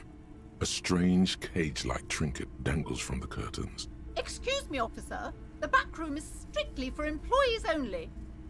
What's behind the curtains? Nothing. Now please go back to browsing the books. Don't you feel compelled to look at the books? The books are all you care about. Trying some hypnotism shit, lady. She speaks almost as if she's trying to put a spell on you, urging you to buy more books. Counterspell. Counterspell. Hit her with one. Oddly enough, you want to let me the more behind the she tries curtains. to draw you away from the curtains, the more alluring they become. You see some kind of charm, an irregular polyhedron assembled from bones, sticks, and straw. Oh. Inside, a disturbing fish head with empty eye sockets stares at you. Ooh, we've got like some old one shit going on here. This is a traditional Seminese ward, meant to provide protection against ill luck, bad dreams, curses, and other supernatural scourges. Who are the Seminese? Inhabitants of Ile du Fantôme. Ile du Fantôme, let's go! Down south. Ghost Island. Aside from poking at it suspiciously, there is nothing else to do with the fish head charm at this time. The curtains remain shut before you. Let's ignore them for now. Let's finish our sweep of the bookstore. See if there's any free shit we can pick up. Alright. Maybe we talk to Place and see what her deal is. Hello again, esteemed officer, and welcome to Crime, Romance, and Biographies of Famous People. Girl outside mentioned that this place is cursed. Who said that? Annette? I will have a word with her. This place is not cursed. It has a robustly magnetic energy. Good for commercial activity. My business is thriving, sir. I see. What in God's name is she talking about? Farewell for now, book peddler.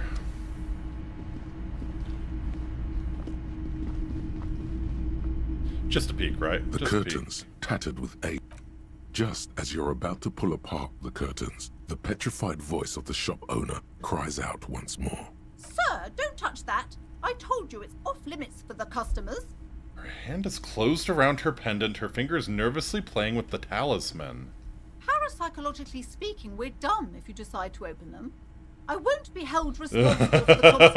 Okay. Yeah, yeah, this place isn't cursed. This place isn't cursed. She looks away, mumbling. Why is everyone always messing with the curtains? Why can't they just buy books like normal people? This is about the curse? That's why you're afraid? No, it's just a storeroom for the employees, I told you. Now please step away from the curtains. I'm a police officer. Why? It's not like anyone was killed there. I'm sorry, I don't mean to be so impolite. Just please don't go there. I can't allow that.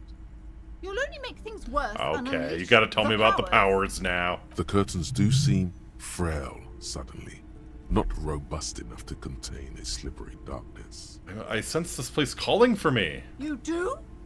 My God, even more reasons not to mess with the curtains. Just step away, dear sir. You can't stop me. No! Please just talk to me, officer. Come here and let's talk this through before you decide to do anything extreme. Talking is always good. Go see. Yeah, you would say that rhetoric. Lies. Rip them open. There is something mysterious about the curtains.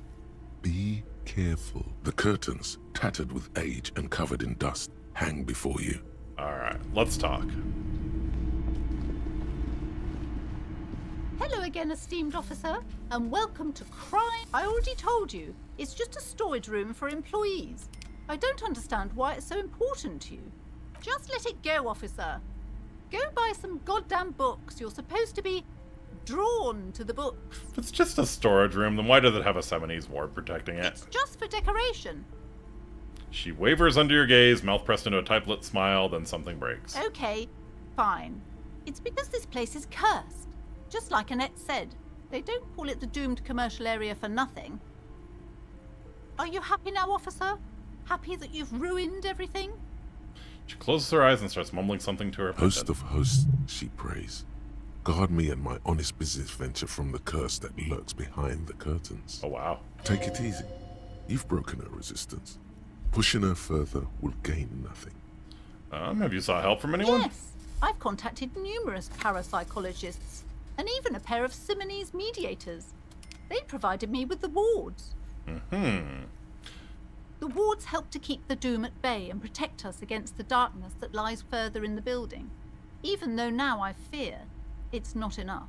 How does the curse manifest The itself? curse is so much worse than you could imagine. It's a disease, eating at the very foundation. What, termites?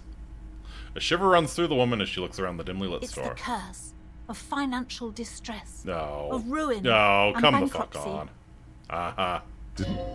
Didn't that curtain Did that curtain just move? Yeah, Annette mentioned that the previous tenants have experienced some financial It's troubles. not just that, officer. We're dealing with something supernatural here. Shit, It's cacodemons. Cacodemons, feeding off bad business practices and disappointing income statements. Oh, wow. There's something wrong with this I could building, fight a meatball. I can tell you. I could fight a meatball. Ever since I arrived, I've sensed an eerie, lingering presence. As if I was unwanted here. Is your pendant part of the wards as well? Oh, this? Sure. No, it's a special Himian amulet, blessed by desert pygmy shamans, with a spell of compulsion. It's to compel people to buy books. Ah, that explains it. Its ochre heart glistens under the lights. There are numerous spells cast throughout the store. I had the books anointed with a different inducement spell, for example. It's guaranteed to boost sales 15%. And how much did you pay to these parapsychologists? Could that be why you're losing money? Desert pygmy shamans. That sounds like a rather questionable way to describe a group of people. Doesn't seem like the spell is working. There are no customers around except you. Seems like this pendant thing is a scam. You could be doing so much more. Sir, I am well educated in the commercial and esoteric arts. I know what to do and what to avoid. Ever thought about a sale? Discount my wares? I can see, sir, that you don't value books very highly. Yeah, but you could get people in the door. Besides, this would only tempt the phantoms of doom. They can sense the desperation, you know. Would you like me to investigate if the curse No, is real? certainly not. I don't want anyone who's not familiar with the psychic arts to get involved in this mess. Stay away. Leave the spirits be, so they can return to their slumber. My liege, you know what this case calls for? A para-detective. Yes. Convince her to let you investigate. Slither up to her. Yeah. Show her what world-class perfidy looks like. We are talking about Black Dynamite Saucy. Chat is. I've never actually watched. Ma'am, I came here to help. I've handled paranatural situations before. Are you sure? Don't think I haven't seen charlatans before. I sense the psychic emanations from afar. The sleeper beyond I'm calls not out. sure I can trust your claims. Honestly, you look like a bit of a drinker. I'm sorry for being so blunt, but... Hey now, hey. You need the booze to focus, right. alright? C is the baddest bitch you ever known, thrust hard. That The is a lieutenant hard keeps line. his usual stony calm. He silently picks out his notebook. I admit I've had my share of drinks, but only because the spectral realm of is parapsychologically taxing. How do you know all this? Here we go. Aha. Your wards brought me here in the first place. The Simonese blood also runs through me. You're part Simonese. Oh, it means our meeting couldn't have been mere chance. Mm-hmm. The hand of fate guides us. Indeed. But I am not the only one at risk. I have to think of my daughter. You are certain you can help us keep us safe? I don't collateral think damage to asking hit Kim us. to vouch for us is a great idea. Yep, your family will be safe. If you promise, good officer, then you might be our last hope. Do you swear it? On my honor. Thank you, sir. There's one more thing I haven't told you about yet. The entity. The entity? Do not act surprised. You know of these things, sire. Of course, the entity, for I have sensed its presence. You have? The entity takes the form of a woman. A witch, probably. I've suspected that she must be connected to the curse ever since I first saw her. Did you know that she lives inside the chimney? The passage between heaven and hell, of course. Yes. That chimney is part of the building's central furnace, and it's enormous. She has barricaded herself behind some metal security curtains. God knows what she's doing there. Some unnatural magic, I assume. You should go find the entity and ask what happened to all the companies in the building. What is the source of this curse? Here's the key to the warded door behind the curtains. Take it. Aha. Oh, and please do return to me after you've looked round. I'm quite anxious to know what she has to say about the curse. What you discover in there. Unbelievable darkness and ruin. Yes. What you discover? Probably just some office space. Don't be scared. Any more questions? Okay, but please, only a few questions. Why didn't you just tell me right away? It's not good to talk about the curse, not in detail. The negativism, it's dangerous. Talking about the void wraiths angers them. I see. Wow. Void raves. You have new words. Yeah, never mind. The woman before you. Farewell for now. Alright. This is what I was hoping for. Let's investigate the entity. Figure out the source of the curse. You see a set of tattered curtains blocking the way to another. Hold them open. You see a dimly lit room full of dusty furniture and trash. A doorway stands in the back, covered in dozens of scary little Seminese wards, your shadow looming over it like an omen. Oh! Small terrified O escapes from Plaisance as she tries her best to look away, her round face buried in her hands. Let's go. Let's fucking go. Ghostly silhouettes of hair dryers. A vaguely androgynous portrait of a man. Looks like Guillaume Le Million, that hair poster. Okay, doesn't look like there's anything I can pick up here, so into the door. A heavy door with a missing handle stands before you, covered in dozens, if not hundreds, of Seminese trinkets and charms. It appears to be locked. Knock on the door. Only an echo. No one is there. The entity was a tacky horror flick with Barbara Hershey. Sounds like it, yeah. A hollowed-out, dark echo. Unlock the door. After exerting some force, you manage to turn the key. It's eerily silent. The door slides slightly open, letting a draft of cold air into the room. You feel the tiny hairs on the back of your neck rise up, as if someone's standing right behind you. Yeah, Kim. An uneasy knot forms in the pit of your stomach. Touch the back of your neck. What is this feeling? Outside, the wind howls in from across the bay. The building at Rue de Saint-Ghislain stands like a matchbox on its side, with men inside, like little wooden sticks, ready to catch fire. A panicking woman squeezes the pendant around her neck until it leaves a mark inside her palm. A man, a few meters away, stands frozen with a key in his hand. This is us, okay. Somewhere inside, a spider is spinning its web. Open the door. Stop having it be closed. Oh, a gem. Sand is dripping from a punch bag. This poster says, Citius Fortus, the rest is worn off, sure. Smells like leather and sweat, sure.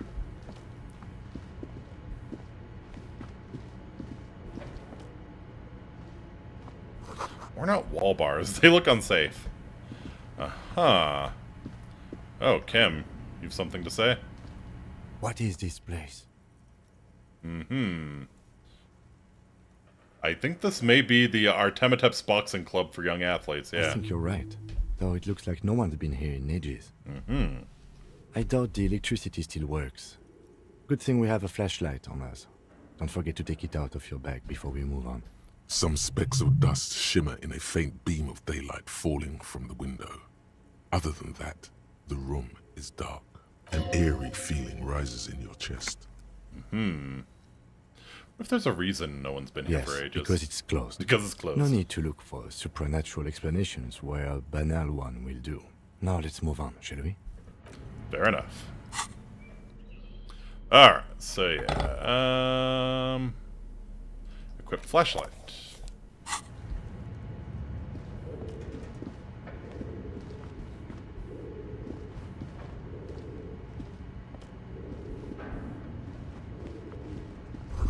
Always blocked by old window panes and debris. Looks like what remains of the 24-hour window repair shop. Fair enough.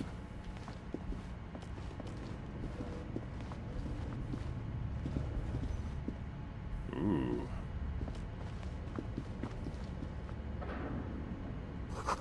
A large demijohn full of strange liquid. Wild animals stare at you in the dark, stuffed and mounted. Uh-huh. Oh. Thought that was a person for a sec. Airship rotors covered in spider webs. They remind you of blades. That sounds like something we could pawn. Can I pick that up?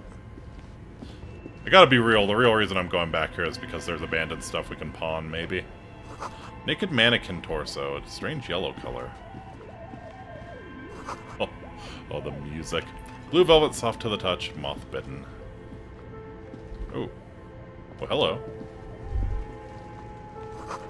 But where are the clothes that used to display? Hey, that's the score. Okay, so we can get enough to stay the night if we sell the Lieutenant's handkerchief. I don't want it to come to that, but we have the option at least. Your flashlight slides over Project an old green Dreadboard. chalkboard covered in scribbles, sketches, and schemes, like some ancient cave mural. Some of the writing has faded with age, but you can still make out sections here and there. Photos and drawings have been pinned to the board. Okay, what are the drawings? These lithe, pointy-eared creatures appear to be different types of Welkins. You make out autumnal candle Welkins, casting wax-based magic. Translucent Welkins, with organs shining under their skin. And even ether Welkins, hailing from the vast emptiness of sidereal space. Just as long as it's not a Lawrence Welkin, those are the worst. Who are all those creatures? Fantasies of a tortured, feverish mind? Clearly. Fantasies of an elf fucker. You should adopt one of those Welkins as your persona. No longer a mere man, but a Welkin. Adopt an elf-sona. One of the Welkins, towering among the rest, appears to be different, however. Examine the Welkin. It's Vara Hamira, a high Welkin. His face white and scarred like cracked marble. This is clearly a Welkin supremacist. The note says, all non-Welkin races will be purged. Hey, it's knife ear measurehead. The Haldor, the Twarg, the humans, and even headless men, all of them, purged. Imagine a world filled only with Welkin, Green Welkin, Dread Welkin, and the High Welkin to rule them all.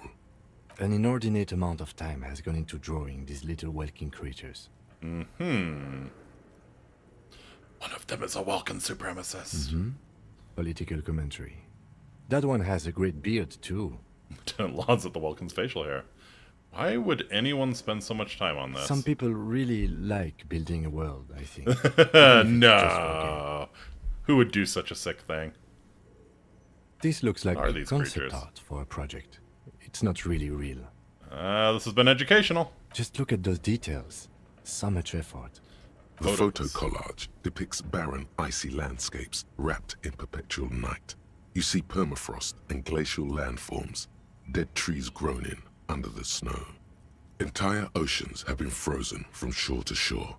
There are pictures of settlements on dried-up riverbeds, abandoned in a storm. Animal corpses in the dark, carcasses and bones. You see primitive oil rigs built into glaciers, boreal dvorg, yurts under the snow, great mammoth-like beasts of burden. God damn it. We found the hideout where the kids are playing D&D, haven't we? Albeit dark and cold, this vision also feels cozy in its own way. Like eggnog. Or morphine. Or morphine. A much-needed respite from our own world. A pinned postcard reads, "The heat death scenario. A desperate fight for geothermal energy engulfs the world. as Wirral becomes untethered from its sun. Looks like it. They even have the grind thing set up. Yep. See the schedule. This is a monthly calendar from the year 50. Cryptic words like sprint, daily minimi, and GPI span the marker-drawn grid, the grand scheme of production and money. Okay, was this actually a video game development? It looks a bit like an academic calendar, only much more brutal. I think this was actually like a, who knows if they even have video games in this world. Maybe a tabletop game? Minimi stands for a mini meeting. It's part of a bigger framework for managing work called RUN. Station 41 tried to implement it a few years ago, but failed. What happened? As time goes on, the numbers in the boxes grow rarer and rarer. The board becomes an empty snowfield in the final days. Only failure and regret dwell in this region. I see. Looks like they didn't make it. The lieutenant looks at the frigid ice field of A nothingness. note in the bottom left corner of the chalkboard says, "See the prod See the schedule prod. filament for details." Inspect the The notes. handwriting is only partly legible, but you can still make out 3 slogans: Call in, Tune Out, Wirral Untethered, and Heat Death of the Universe. The full text reads, Heat Death of the Universe is the new black. So they're developing a The tabletop biggest game. advancement in role-playing systems since the 30s. Legit. Outside, a cold wind wraps the building in its bosom. Snowflakes in the wind. An old woman passes what the locals call the doomed commercial area. She tries hard not to look at the bookstore windows. It's unwise. Leap. Fascinating.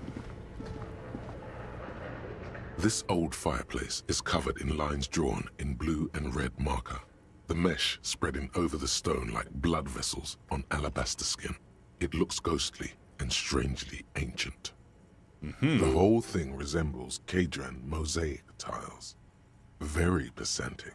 Hey, how do I know what Kadran mosaic tiles are supposed to look History like? classes, students with their textbooks open, studying the roots of our civilization. Those aquarelle blue tiles looked beautiful in the sun. Okay. What am I looking at? Radio frequencies, it seems. Oh. UKV 123.6, UKV 123.7, Shit. UKV 123.9. And we know Some the drug written runner notes, is working with too. radios too. Sparse Are these and cryptic. related? Yeah, the bookstore keeper is the parent who thinks any new thing is devil worship. Yeah, looks like it. Radio frequencies. for Unclear. what?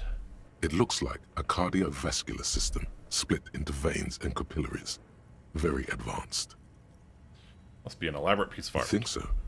The web is comprised of radio stations, all lead back to one red heart, titled the Game Master Frequency. Game Master A frequency. note says, this one can listen in on any station it wants. So this sounds like the setup for the radios that the drug runners had. Looks like a surveillance program. If it's a game, then who's Whoever playing? decides to call in to a call-in station, it looks like. A list of names under the stations suggests people across 6 Isolas would be playing. Muindi, Insulinda, Kotla, Grad, Samara, and even Il Mara. There's no way a little basement studio working here could pull anything like this off. My God. It's as if the less money they had, the more ambitious this is the devs shitting on themselves, isn't it? the Why schedule. do you say that? Schedule. I know doom when I see it. The company was running out of funding. This is the game designers getting meta. Nothing. It's just lines on marble. An echo from times long gone. No one has used the fireplace in ages. Anything cool in the fireplace? Ooh.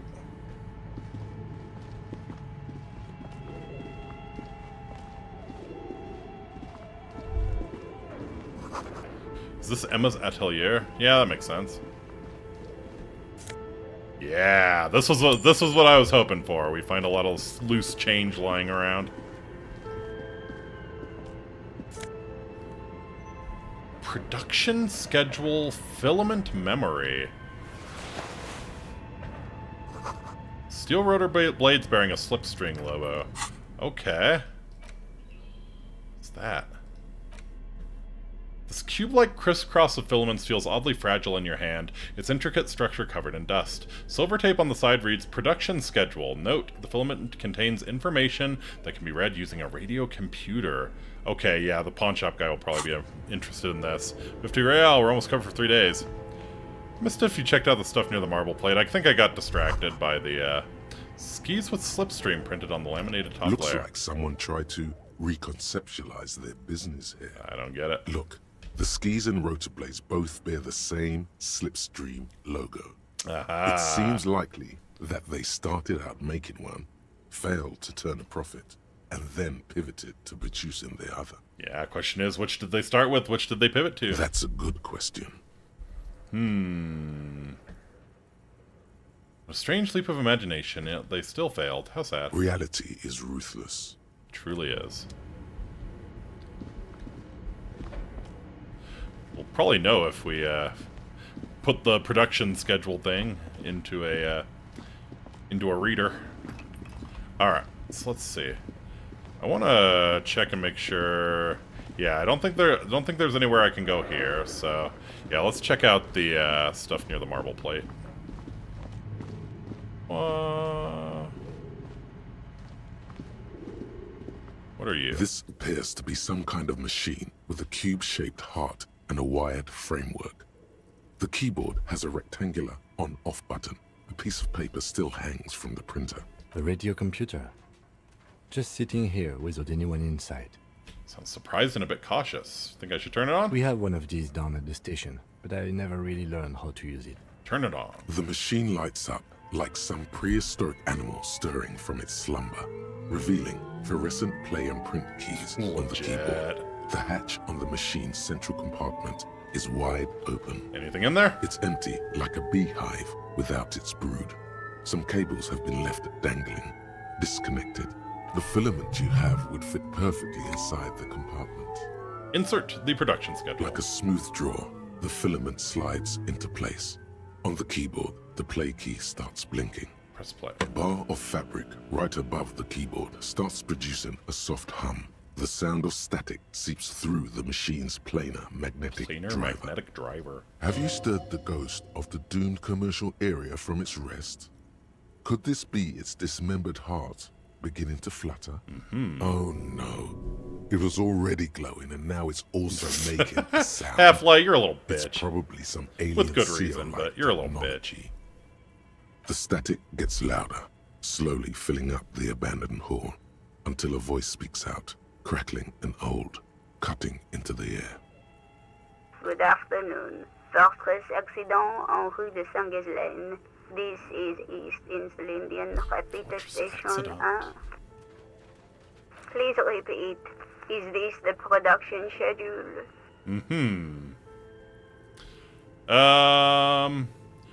Are you a machine or are you alive? Yes, I am alive. I am 74 years old and my name is Yvonne. Okay. Now please repeat. Is this the production schedule? She repeats passwords. Programming people are all paranoid. Yvonne, my partner tells me that you're here because radio computer guys are all paranoid. They are merely cautious. It's my job to protect their filaments as a password repeater at the East Insulindian Station. Okay, but where are you? How do you know where I am? I work as a repeater at the East Insulindian Repeater Station. It's my job to know where you are, Fortress Accident.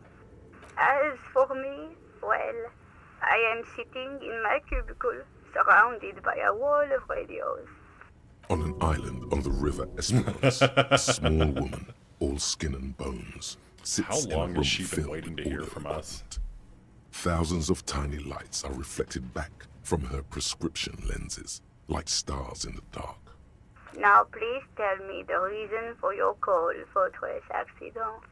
What's the production schedule? The filament you have inserted into the reader. You mean that glowing thing I put inside? Yes. Is that the production schedule? Yes. Good. Please repeat the password. Password? Of course it would have a password. That's why there's a human administrator involved. You should ask her for a hint. I'm really bad at passwords. Can you give me a hint? No. Damn it. A hint system is not part of the protocol for repeater stations. Is it my birthday? Still no. This is the police. Please open this thing. I am contractually obliged to protect the privacy of the filament holder for stress accident. Without filing a warrant with Lintel, I cannot give you access to this filament. I'm afraid we are not doing that, unless we want to wait for a month. Now, can you please repeat the password? I do not know the password. Received. I will register this login attempt. That sounds bad. A login attempt. Something a criminal would do. Don't worry. Passwords have a way of turning up sooner or later. Fortress accident. Is there anything else I can do for you today? Why'd you call me Fortress Accident? Fortress Accident is the company on whose name the terminal you are currently using has been registered Right, we saw that on the buzzers outside. Any other information about this company? One moment. Here, flip through a catalog before she reads out with studious care. Fortress Accident SCA produces revolutionary interactive call-in radio games. That's what the catalog says. That's not bad. Wow, so conceptual. What's an interactive radio calling game? Any other questions? Static transfer response. Alright, that's all for now. Thank you, and goodbye. Tiles on the cube are still smoldering, casting the framework in a soft glow. Fluorescent play and print keys shine on the keyboard. Can I print the production Nothing schedule? happens. Alright, remove The the production filament schedule. slides out of it. Well shit, now I don't want to sell it. Now I don't want to sell it until we get to the bottom of this. Okay. What do you think is going on with that computer, chalkboard, and fireplace? And yeah, I think it's just a failed business. Yes, that is the question. I think, yeah, it's like a basically correspondence role-playing game. It looks like one of those popular pen and paper role-playing games. Only these people were trying to automate it, make it work on radio computers. Has anyone ever done this before? Not to my knowledge. They make automated games in Graz, Messina, Königstein. You know, places with industry. Not in Revachol West, among the ruins. But I don't think anyone has attempted to create an interisolary game before. We just don't have the technology. And this was a role-playing game. Indeed. Those Welkins are a dead giveaway. Why would a Role-playing game people need a love that password, stuff. right? The world looks like a modified version of the WeWorld board Well, I feel game like with hit death thrown in. I feel like the production schedule is like something something to do with their business, like maybe it's contacting the factory or something to produce miniatures, or yeah. Super cool. Someone should give them millions of real immediately. Right? This game is too good to be left unfinished. Why are they planning to do 2 that? call-in stations.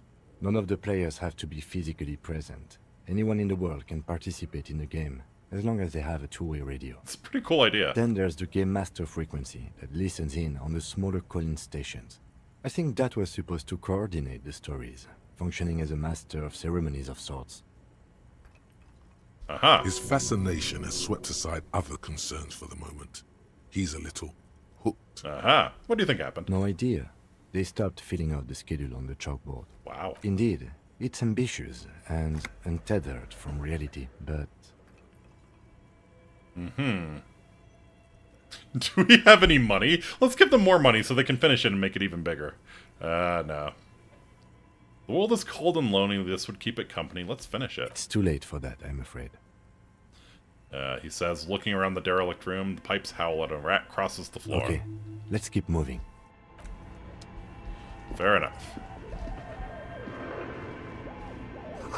Scroll across a notebook. Developers of the most advanced RPG in the universe. Sure sounds like it.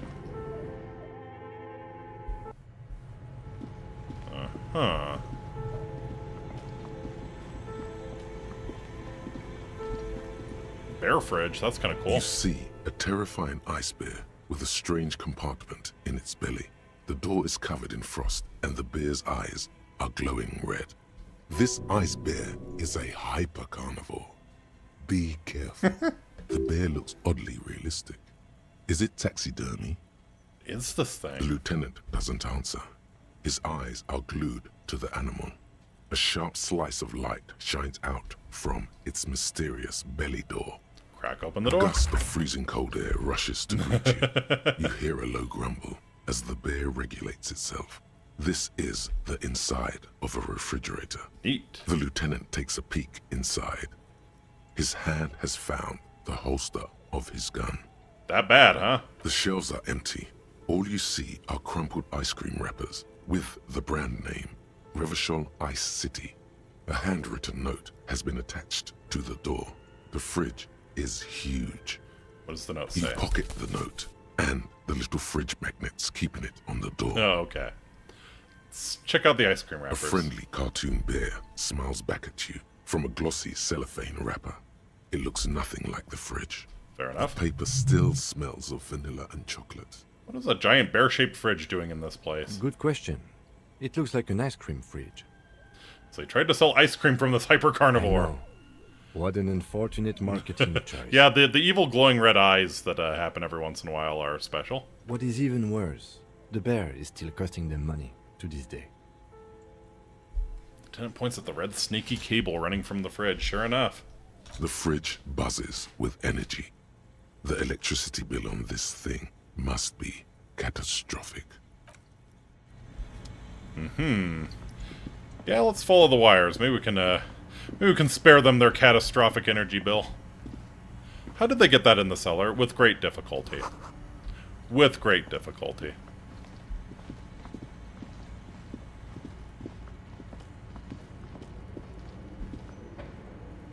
The wall collapsed. It's inaccessible now. What is this? A thick layer of coal Oh, this is the central covers furnace. the furnace, coloring it pitch black. Looks like this furnace has a face, and it's a face of agony. Look inside the It's furnace. dark and grimy here. In the darkness you can hear chatter. It's coming from above. A voice or several voices talking to each other. Near the smoke chamber, upstairs. The echo is so prominent, it's impossible to discern what the voices are saying or what's producing them. What are you doing? Not sure, Kim, but I think I can hear someone talking upstairs. Wait, really? We should investigate, see if someone's upstairs. Yell hello into the furnace. You muster all your strength and yell. Your dehydrated, hungover throat can produce little more than a dry croak. Rip. A lifetime of smoking and drinking will do that to you. Yes, it will. The chatter from the chimney continues on as before. You seem to have made no impression on whatever's up there. Then again, maybe it's worth actually trying something up there. Maybe you should let your voice rest, officer. Try again later. Maybe it's the malignant entity. Pleasant said it lives in a chimney. You're right. The rooms do look like they're connected. But malignant entities don't exist. At least not the supernatural kind. Always has to be the skeptic, this man. Then what Someone was has the to be the chatter you skeptic. heard? Alright. Smear your hands with coal sounds dumb. Kick it with your foot sounds dumb. Is this a furnace, Kim? Looks like it. Looks like an old central furnace used to heat the building. It's connected to the chimney. No one has used it in ages. No signs of any recent fire. Only dead rats. Yeah, smear my A hands with lush coal. layer of coal now covers your skin. Maybe you could paint something with this coal. Leave a cave painting for future archaeologists. No, that would be stupid. Doesn't sound terribly stupid. Alright. And maybe we can unplug the bear, do our part for the planet.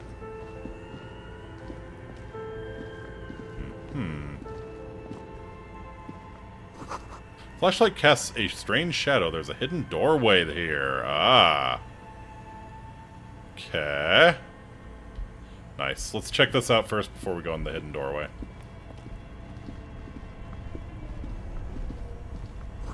Frozen ice cream maker that's still running. And they just left everything running. 2 cables are plugged into the breaker box. The red one leads to the ice bear fridge, and the black one to the ice cream maker nearby. An electric sizzle. The room is slightly quieter now. Something close to you dies with a soft electric purr. Why did you do that? Because it's black, the color of immeasurable cosmos. The lieutenant raises his brows, but doesn't say anything. The electric distribution board now has one cable missing. Yeah, we'll leave it for now. Intercom wires running into the breaker box. Alright, that looks like a way to somewhere else. Ooh, what's this? Cellar window, people's feet shuffling by on the street.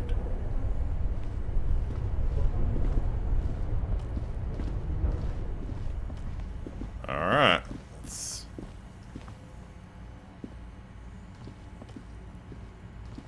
Aha.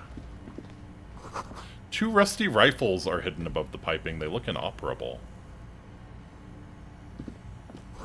Someone has stuck some busted guns beneath the ceiling.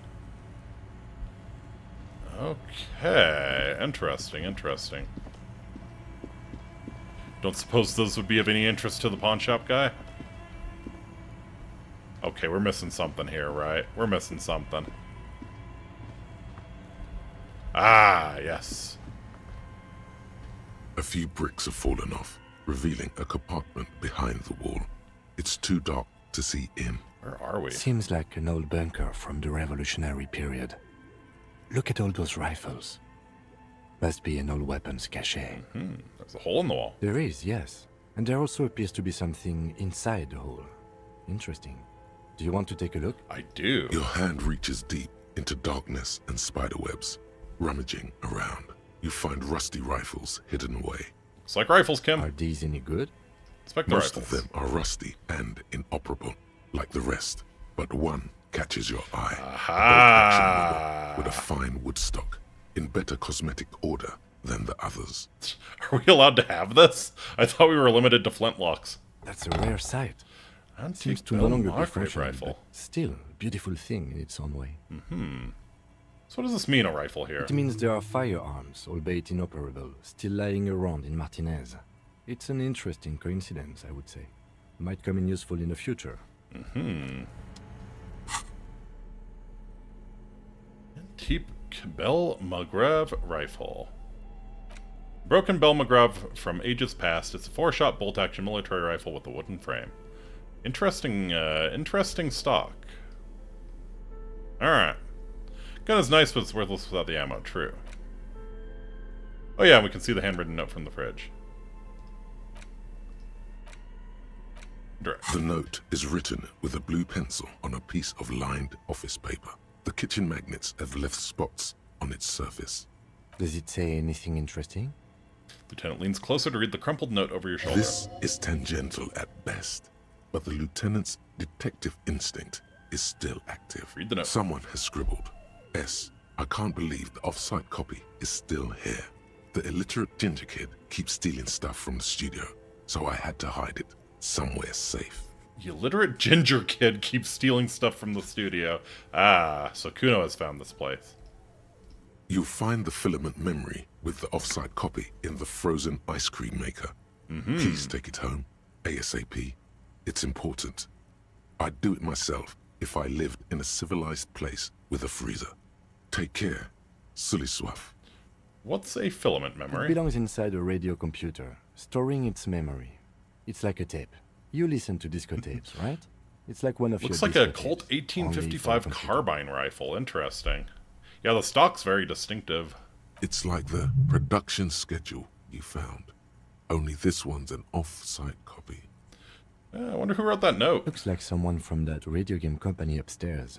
I'm a little surprised they just left their property lying here.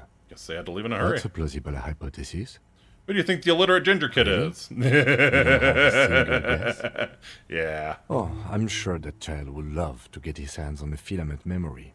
Even if he doesn't know what to do with it, he'd probably try to pawn it for speed. Based on our encounter. I'm going to be pawning the computer parts here in a sec. Alright, and we know where the frozen ice cream maker is. White envelope.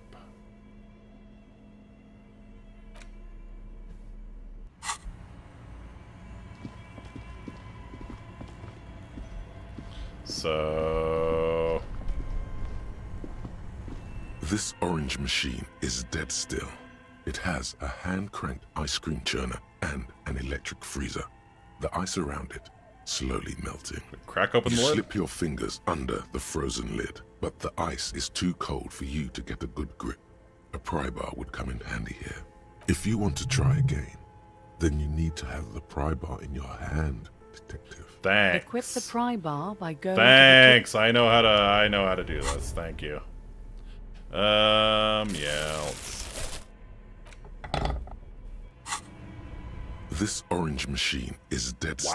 Wow. It has a hand-cranked ice cream churner Pry and bar an electric not freezer. strong enough. The ice around it slowly melting. Turn the ice cream. Turning the crank feels oddly satisfying, like stirring your childhood dreams. In the distance, you hear water dripping. So maybe if I come back like tomorrow, the ice will have melted now that it's unplugged? It's all gone now. You'll never become a poet or an entrepreneur. What better to assuage the creeping sense of failure than some frozen fat and sugar? So I need a stronger pry bar.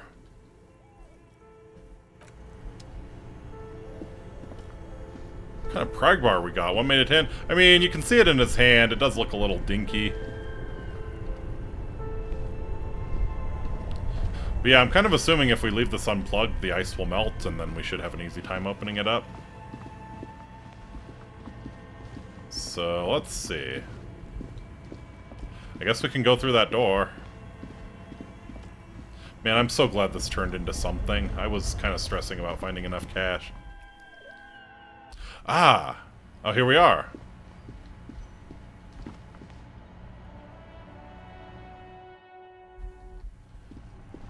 Alright, so there's got to be some way to get up the chimney.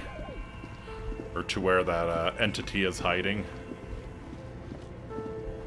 So maybe if we go back here. Maybe we can find some stairs up. Nothing.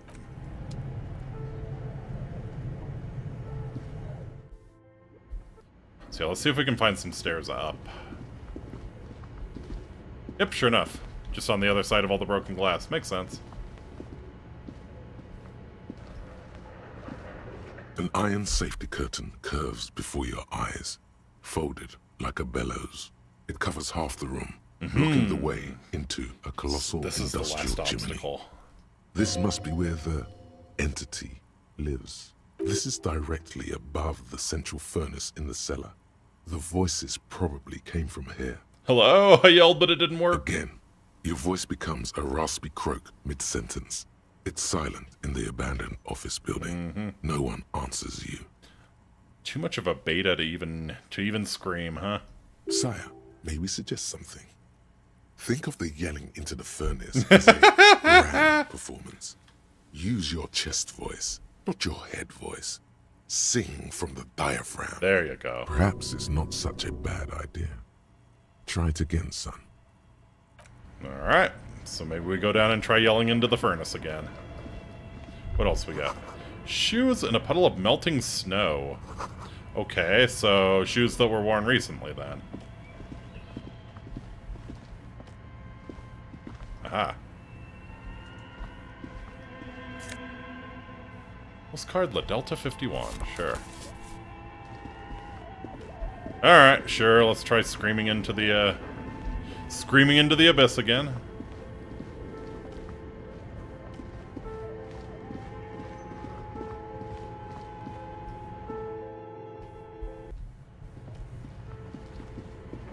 Alright. From the diaphragm this time. A thick layer of coal dust covers the furnace, coloring it pitch black. Something there we go. Breaks loose in you. Heard radio static on the other side of that door, echoes sure. throughout the chimney's depths.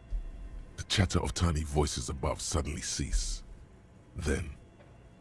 Hello? Hey! You've awakened the entity. Yeah! And it's a woman. Of course. The malicious entities are Oh, ain't they always. Hello, are you there? Speak to me. Hello? Did you say anything? I can't hear you. Please come upstairs. There's a safety curtain on the second floor. I'll open it. You hear Great a success. low rumble upstairs. The sound of a curtain being pulled aside. After you, officer.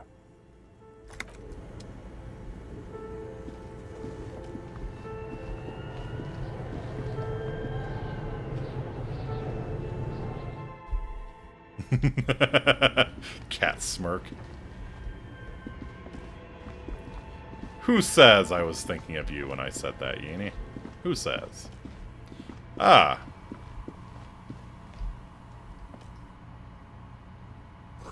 Tray is full of dice. Colorful polyhedral dice, hundreds of them. Aha, they didn't stop working, did they? The candy dispenser has been repurposed to contain thousands of dice. Hello, I'm Nia. Bird-like woman sits on a throne of tools with emerald light shining through her hair. Hi, Nia. I'm just gonna shine my flashlight in your face if you're okay with that. Did you try knocking on my window? I must have missed you. I've been listening to my Milius. Aha. So what kind of dye are you looking for? Could this be the malicious entity? Perhaps it's wise to go along with this masquerade. Yes. For now. What a disarming performance by the malicious entity, you know? Get us to believe that she's just a simple dice maker. And then she rolls the dice with our gonads. She's got a direct view to the backyard. You should interrogate her about the lynching. Mm-hmm. Even by Milius. Yes, a Milieu is like a call-in station. You need a two-way radio to access one. That's why I have these. Mm-hmm. Headphones on the table. Mostly, they just teach you to swear in different languages. But some of the some things never change, do they? I was so absorbed. I must have missed you knocking. The Xbox Live station. This time you're confused with someone else. I haven't knocked on your window. Then how did you get inside? By the south entrance? You know what? It doesn't even matter. What matters is that you're finally here. Let's talk dice. Did you have something specific in mind? Why are you asking me about I'm dice? a novelty dice maker. Tell me the name of your role-playing system and I'll make the die you need. That's why you're here, yes? Huh. Role-playing games? You know the one made by Fortress Accident. Does that count? Sure, I like role-playing games and I need some Very dice. good. My rate is 10 real per set. Unless you want something really Get a loaded unusual. dice? Yeah. Take a look around and see if there's any particular stone you want to use. The walls around her are covered with rows of precious stones and minerals. It almost looks as if the stones and dice are a natural part of the room, growing out of the shells like stalagmites. This person means you, or no one else, absolutely no harm. Mm-hmm. She will answer freely and honestly. No falsehoods are present.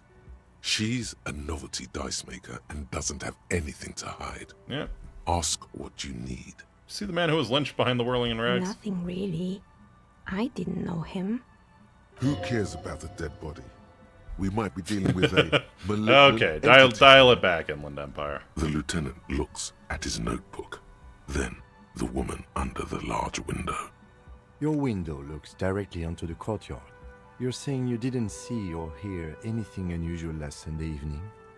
I'm sorry, detective, but as you know, I usually have my headphones on when I'm working. Want It shuts solid out gold most of the sapphire daily numbered ruckus dice? behind Hell my yeah. window. What do you mean by the daily ruckus? Well, there's always something going on in the Whirling's backyard. She tries to stop and come up with an example. Yeah, it starts with a C. During daytime, there are usually those kids. And lately, I've been seeing a lot of drunk workers hanging about. Must be because of the strike. She's heard of the murder, but did not see it, sire. But I never saw anyone during that fateful Sunday night, I'm afraid. You often work Sunday nights? It's an odd profession, making dice for people. But I like it, and I prefer doing this to sitting at home. Never took your eyes off work to look out the window? I might have, but in this case, all I would have seen is my own Sure, reflection makes coming sense. back from the darkness. It's really hard to make anything out in the yard when it's dark outside. Besides, I rarely get up to look out the window when I'm in the zone. Thanks for your answers. Anything else, officer? Yeah, where are we anyway? We're inside the chimney of an old central furnace. It's strange, I know. She looks at the ruddy bricks that make up the walls. Even though they've been repaired, there are still signs of coal-black soot here and there. But Sure. when I arrived here, all the other rooms were taken, so I had to build myself a makeshift home. Besides, I don't really have to pay any rent here, so that's a plus. Plaisance was right. There's an entity living in the chimney. You should ask her about the curse. Creative. The lieutenant looks around the spacious room, its ceiling fading into the shadows above. I've heard that this place is cursed. Did you know that people call it the doomed commercial area? I've heard the stories, but I don't think those stories are true. Yeah, Plaisance is the one who sent me. She's convinced that the place is swarming with malicious energies. Plaisance, the bookshop lady? I've heard that her business is doing rather well. Have the energies spared her somehow?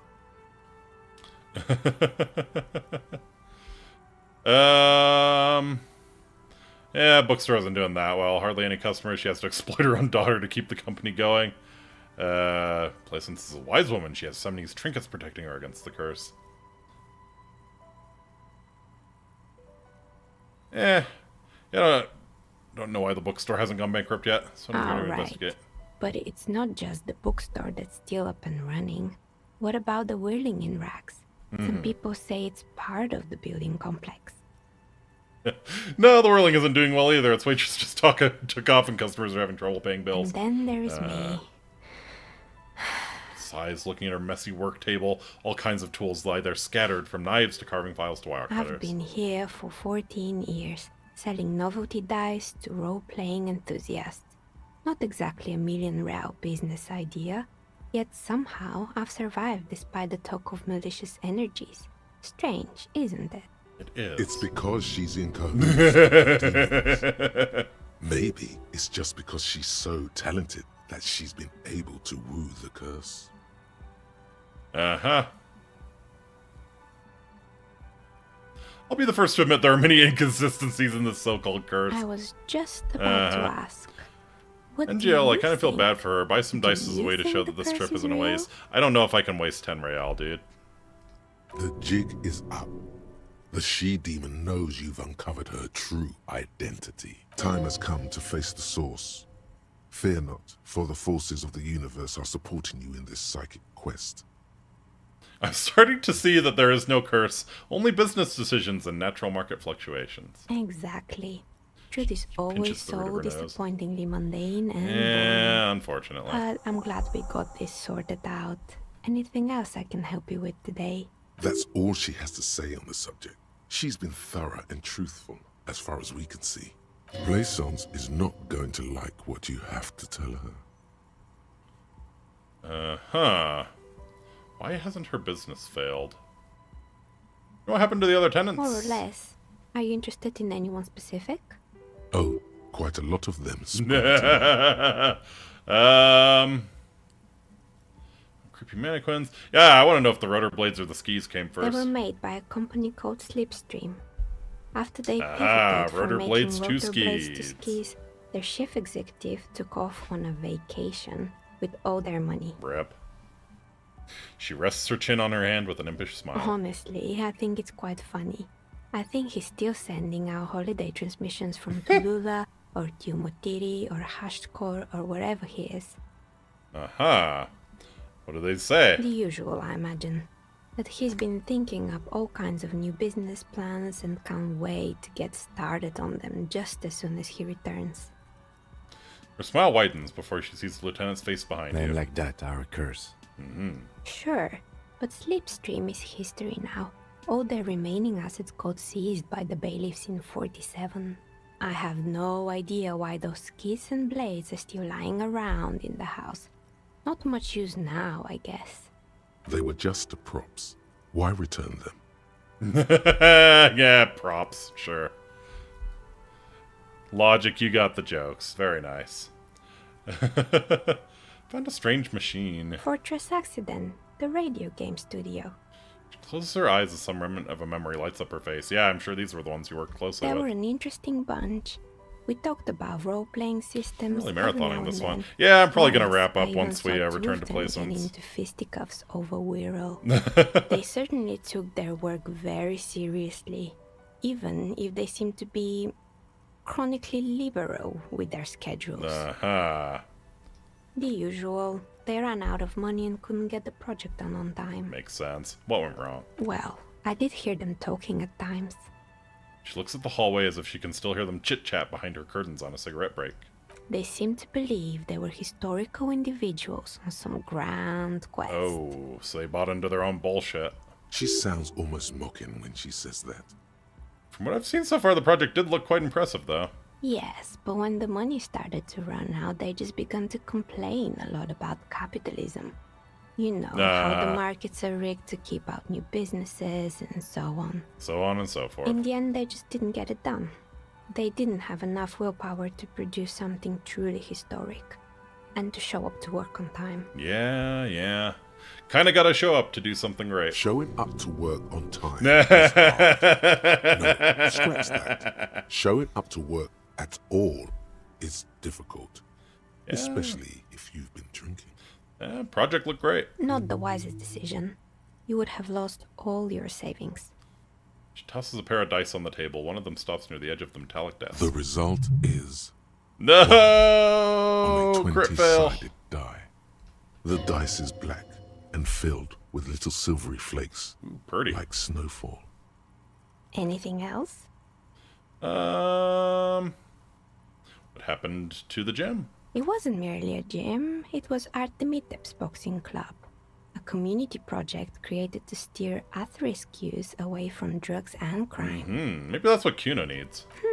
Kuno. Who's Kuno?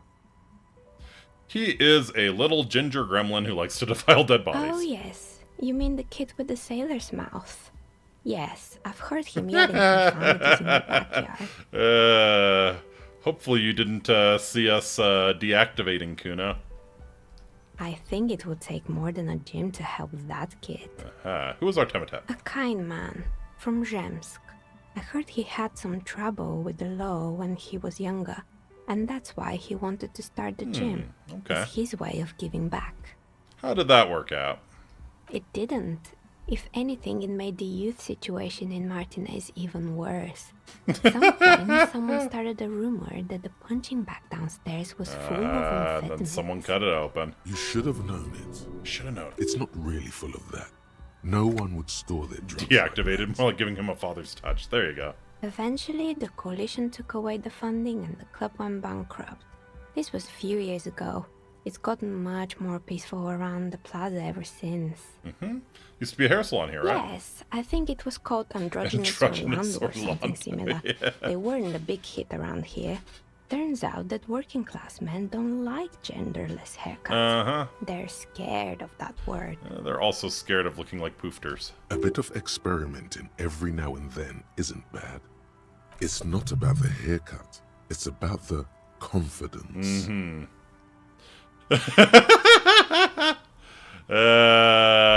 Being real, I don't think I would ever let anyone androgynous touch my hair. You're right. It looks like you haven't let anyone near your hair in a long time. She tilts her head looking at your shaggy mane. What's up with the broken windows? Oh, this one's a mess. There used to be a company that promised to repair windows 24 hours a day. What could go wrong with this one, right?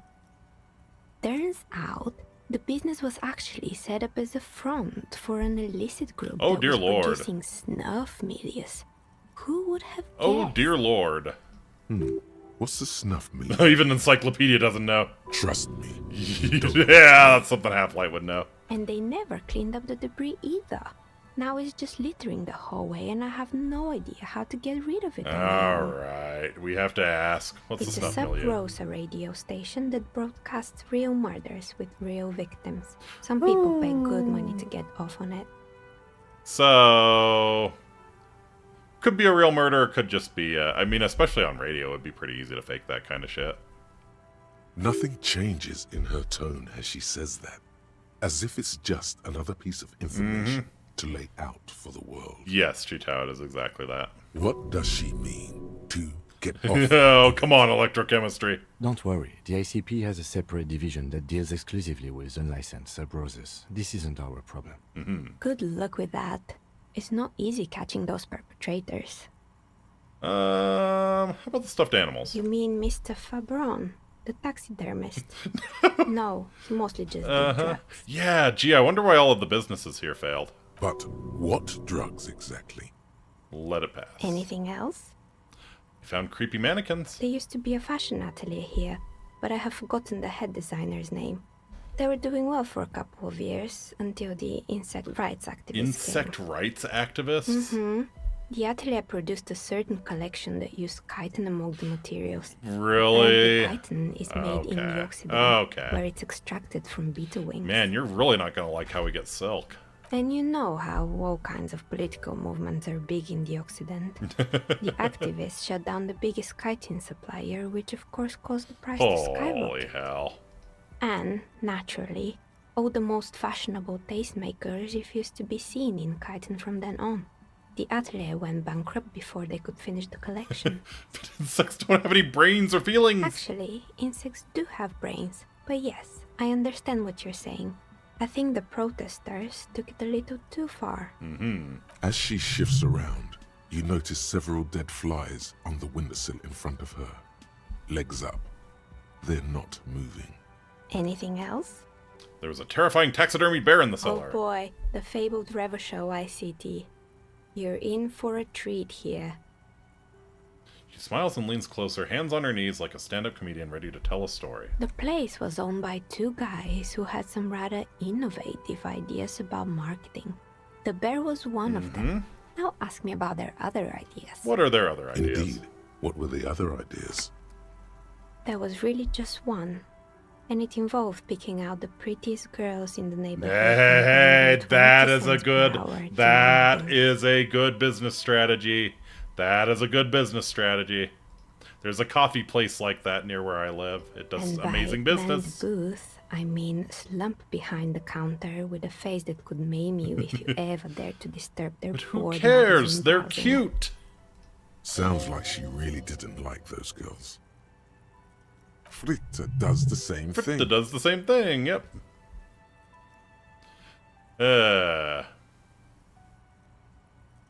It's an award-winning idea. How else do you choose people around you? Yeah, I know a girl just like that. She works in Fritta as a cashier. She's not particularly Employing friendly. silky teenage girls is a widespread practice, yes. Unfortunately, they always come in packs. I'm talking about acne-ridden girlfriends and gorilla-like boyfriends loitering near the shop. At least that's what happened with Ravages ICT. And they already had the bear. She closes her eyes as if remembering something painful. Yeah, what about the bear? The bear. She repeats, pressing thumbs into her temples like trying to suppress a headache. Didn't work out. Of course not. The bear was terrifying. No one wants ice cream guarded by a hostile apex predator. To make matters worse, the fridge didn't work too well either, and half the ice cream came out malformed and partially melted. Fair enough. Eventually, Ravages ICT lost the price war to its rival, Glace 5000. Glace 5000 sold caramel sundaes for only 5 cents a piece, out of regular fridges. It's the market doing its job. Maybe, because the taxidermist who made the bear definitely wasn't. Doing his job, I mean. Yeah, right. He said that the bear was his vision beast. Oh, He said he met his vision beast. No! Called it Mega. That's why gacha games make money. Sexy anime woman in fan service makes the money. Cheap tactic get viable. Yes, quite viable. Sounds cool. Sounds cool. Scary. Scary. Cool. Scary but fun. Megatherian. Megatherian. A mega wild beast. Mega wild beast, It's an yeah! imaginary beast that guides you through life. By telling you to do more drugs. A wise and noble beast, guiding you toward the land where the streets are paved with drugs. I don't have a comment on drugs. Understandable. You shouldn't do them. You're a police officer after all. Right. Anyway, now you know the story of the fallen ice cream empire. She seems almost sad finishing the story. Some dust beams swirl in the afternoon air. Her eyes follow it idly. Little sparkling embers under the window. Outside it's light. Light scatters from the low-hanging cloud cover. There's always the threat of snow. Anything else? Another failed business, perhaps? No, I found I've been here for a long time. Found the building's intercom, but it's not working. Oh, right. I hope you didn't try to ring me. I think none of those doorbells work, including mine. I'm still in the middle of connecting the wires. What about Sorry about the confusion. Yeah, what about the recording we heard? The doorbell with the empty name card must belong to her then. Well, strange things happened when I tried calling a company named Slipstream SCA. Someone answered. It can't be true. They don't work here anymore. They've been gone Yeah, we for should check out the years. Slipstream area again and see if we can find that, Are you sure it was Slipstream SCA? Was it a woman? Said she was from Maybe it was Tricentennial Blaisance from the Electrics. bookstore. Tricentennial Electrics? There's a moment before she recognizes the name. It used to be a major electric company 100 years ago. Gotcha. Are you sure it wasn't just some kids playing a prank on you? No, it was something else. It was eerie. It was too real to be just a prank. Either we're dealing with a professional actress. It's a recording. Whatever happened, keep your cool. It's probably better to admit that it was a harmless prank. Yeah. No, it was something eerie. Pranks can be eerie. She looks as if she's still convinced it's nothing to be worried about. Oh, the kids these days. We were just one of them, and now they're terrorizing us. No solidarity.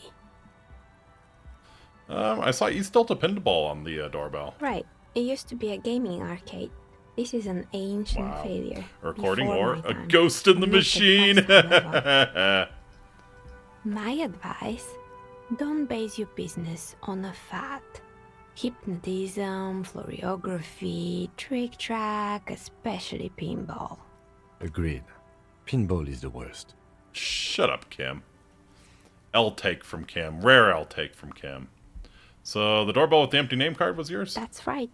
I haven't even written my name there. As I said, it's quite useless right now. It doesn't work yet. Is the Whirling and Rags part of the same building Could complex? say so. Both houses were built at the same time and under the East Delta Commerce Center project. That explains why you can call the whirling from the intercom, albeit I doubt that Standalone anyone complex. responds. If the whirling is part of the same building, then it's part of the doomed commercial area. The darkness of this place is there, too. Sure, I'm listening. No, I had other Good. questions. I hope it clarified things a bit. What else? It's a white check. Yeah, why isn't her business failed? A gust Wow. of cold air sweeps through the chimney. The stones and minerals on the shelves rattle as though agitated. For a moment, it almost feels as though you're outside the building, exposed to the atmosphere. Still need to make Anki watch gets. Yes, you do. It's still just a theory, but hear me out. I think I know why your business hasn't failed. Didn't we already talk about this? She asks, as the wind continues to seep in through the cracks in the old chimney. Because you're not in the same building as the others. This isn't technically the doomed commercial area. Yeah, this is the What are chimney. you talking about? My address is exactly the same. Rue de Saint-Guilain 10. No, the old coal plant that used to be here was subsumed into the new venture. Its ruins swallowed up. Yet it has a different address in the heart of the city. No, this used to be a coal plant. You're in a chimney of another building. This doesn't make any sense. She looks around for her makeshift nest that she has carved out for herself, bewildered. Are you saying my business was spared because of a technicality? Where is this coming from? It has a different address in the heart of the city. And what? Does it mean that I'm safe from failure? Don't let her become complacent. She still needs to ward her soul against the evil forces. I mean, no one's really ever safe from failure. She starts laughing, her fingers trying to rub away the exhaustion from her face. What? Do you know what this is? She raises her hand to reveal a piece of metal shining on her index finger. Looks like a piece of jewelry to me? It's a mourning ring. Ah. I made this when my first company failed. Aha. It was a small jewelry shop right here in the East Delta Commerce Center, built with the little I inherited from my parents. Aha. So you already failed once, maybe they can't get you again. I drove it into the ground within a year. I didn't have what you would call a viable business plan. Why are you telling me this? It wasn't just the jewelry shop either. I always thought that it was just the world that you were supposed to try again and again until you finally succeed. And now you're telling me what? That it was all because I didn't run my little shops and ventures from a dump inside an abandoned chimney? Hey, you made it nice and cozy here. Yeah. She stares Or out the maybe window, not really hearing your it's the words. entire world that's cursed. It's such a precarious place. Nothing ever works out the way you want it. That's why people like role-playing games. You can be whoever you want to be, you can try again. Still, there is something inherently violent even about dice rolls. Sure. It's like every time you cast a die, something disappears. Some alternative ending, or an entirely different world. Luckily, we can play it again. She picks up a pair of dice from the table and examines them under the light. But anyway, thanks for sharing curious your world. theories, officer. Alright. Thank you so much. That was fascinating. Jamais vu. Derealization. Jeez, that's as bad as not having watched Cowboy Bebop. Jamais vu. The opposite of déjà vu. Not already seen, but never seen. Everything that should be familiar appears strange and new, like some half-forgotten day in your childhood. Only now. That's the feeling you've been having. And for who knows how long. You should go and ask Joyce Messier about this. What world are we in? This is a fundamental question. I see. Plus 1 XP for every orb clicked. All intellect learning caps raised by 1. That's pretty good, actually. That's pretty good.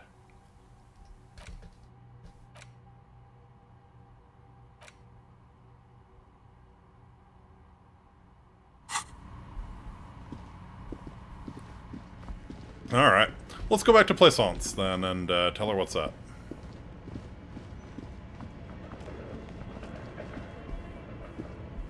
Also, yeah. I want to check this office one more time. Because, yeah, this was the SCA place, and that's who got us the weird call.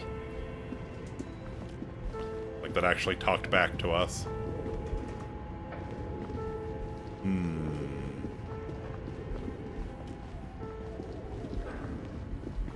Alright. Well, this has been enlightening. Search yourself, find your inner universe. Area Glorious. No sane person would ever put their head into such a machine. Which head are we talking about?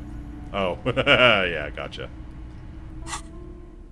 Alright, we're gonna get rid of the flashlight.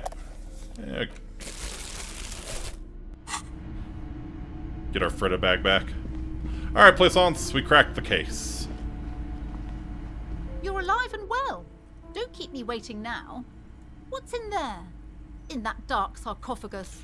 The dark sarcophagus. Yes, yes. How was it? Tell her how ghastly it was. Who knows what she wants to hear. It was a charnel house of failed business enterprises leeching life energy from this bookstore. I knew it. Oh, such horrors that have been thrust upon us. She shakes her head. But what else did you find? Did anything survive? No, of course not.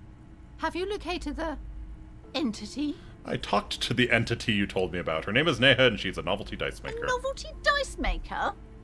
Well, spit it out. Why does she need the dice? For some kind of sorcery? Sometimes they use the ankle bones of sheep.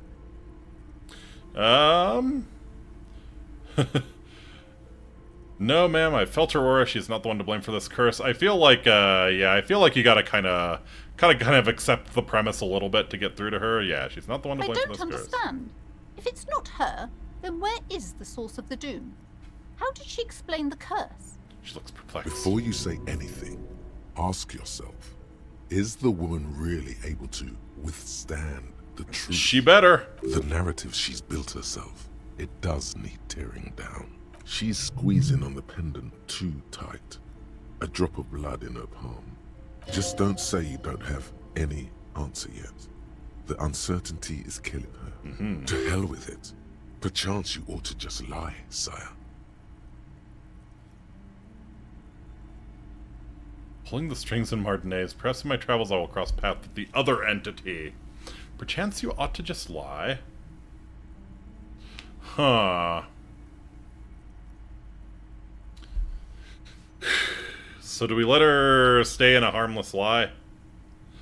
I mean, is it harmless, though? That's tough. I am kind of leaning towards, tell the truth. There's no curse. Too many inconsistencies. What kind of talk is that? Woman scoffs at you with an audible snort. Good luck persuading her. Some people can rationalize anything. As I said, she's a novelty dice maker. Her business has been up and running for a long time now. Yes, because her business consists of the psychic leech that's been feeding the curse. Red blotches appear on her I skin. see that you've fallen for her manipulation, Detective. The investigation is over.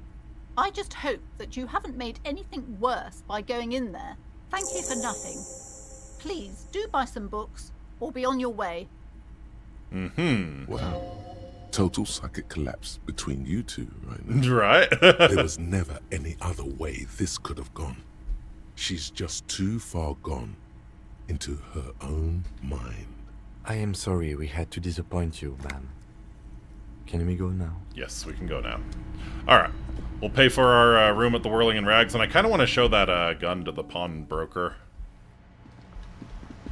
Maybe we'll do that first. Go to the pawnbroker first, and then pay for our room at the Whirling, and that will probably be it for tonight. A very, very, very interesting sequence of events. I feel like we didn't make a ton of progress on the main story, but a lot of cool stuff occurred. Exploring that building, getting the whole story there, that was really awesome. And that radio RPGs, hell yeah. I want it. You see rows of toy soldiers guarding the rest of the trinkets displayed on the table. Some on horseback, others in rags, others yet in bright blue uniforms. All are stern and unyielding in their duty. Try to find something pretty and cool here, then use it to win her back. To win her back? Win her back? Yes. Buy something nice. A figurine. This sounds off. You shouldn't trust this guy. Dig up a truly cool figurine in the box under the table. Why? Hey, boxcars! A headless man riding a horse. A headless man wearing futuristic tracksuit trousers that say foul. What?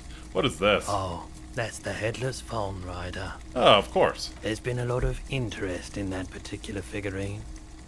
I had to hide it so it wouldn't fall into the wrong hands. He doesn't elaborate on these wrong hands. It's unlikely that he ever will. I've heard about it. I've heard the Headless Fawn Rider ride the Headless Bull. Yes, there are several competing versions of the story, but I believe this figurine is a more canonical representation. I see. Sorry, what are we talking about again? The Headless Fawn Rider.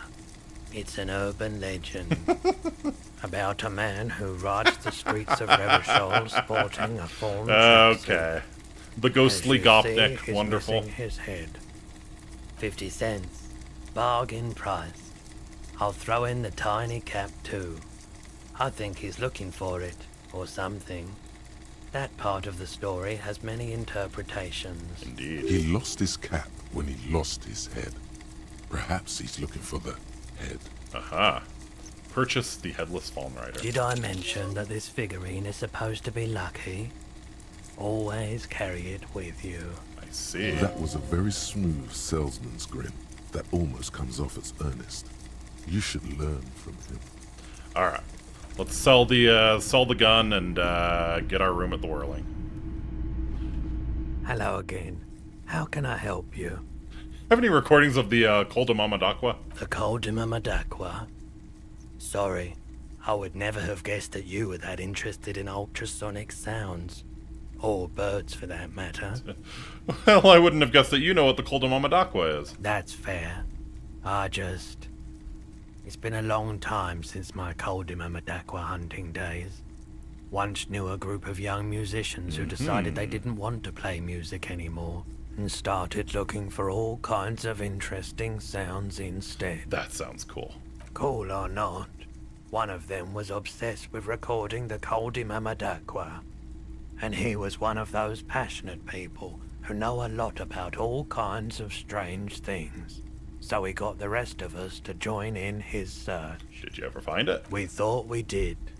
We got together all these recordings of unusual sound patterns, compared them, cut them up and combined them into the Symphonia Coldima Madaqua. Ooh, I want to hear. Unfortunately, I don't have any recordings from my old life.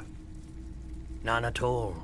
But I do have a tape with some ultrasonic sounds that might be what you're looking for. Starts rummaging through some tapes behind the counter. Do we really have time for this? Spin that bird song! This recording comes from down the coast. Wasn't looking to record anything specific. Just left a recording device there one morning. Keep in mind, I have to slow this one down enough to make sounds well over 200 kilohertz audible to the human ear. It will be strange. Switches on the tape player, the speakers begin to emit a low hum. As the hum grows louder, modulating but always unnaturally uncomfortably low, like it's coming not from the speakers, but also from inside your chest. Breathing is becoming difficult. That's an illusion. Your breathing is just as it was and will remain that way unless you stop. Endurance got my back. There's a growing sense of dread. The sound is coming from inside you, but also surrounding you. It feels as though Did he just someone hit is us with the standing brown just note? outside your range of vision. Please do not shit your disco-ass pants. Doing this Come on, Harry. Don't do it. He nods to you, reassuringly, just as more diverse, higher-pitched sounds, some random, some appearing to form patterns, hit your eardrums. Seabirds most likely, gulls and such. Seagulls? And skewers, but He raises a pointer finger and inclines his head toward the speakers. A new high-pitched shivering sound. That's it. The signal in the noise. The thin whisper. A low range of sounds is easier to handle with a focal point, but still troubling. You are mesmerized by the sounds, but also feel nausea welling up as the motif continues, then begins to recede, dissolving in what must be the sound of water lapping at the bank. you know, now that I've listened to it on these new speakers, it's not the Coldima Madaqua. Wrong patterns, wrong photons. Photons? Probably some insect You trying have to sing synesthesia. higher than its predators can hear. Still, fascinating, aren't they? He must have Early morning synesthesia. sounds. He's seeing photons from sounds. Yep, I have something else to sell. Sure, let me have a look. Anything else you're thinking of selling?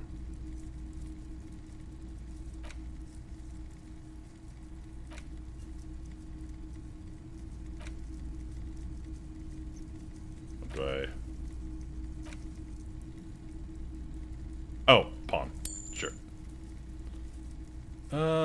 What else? What else? What else? We'll probably hold on to the production schedule until we can maybe find a password. And yeah, we'll sell the postcard.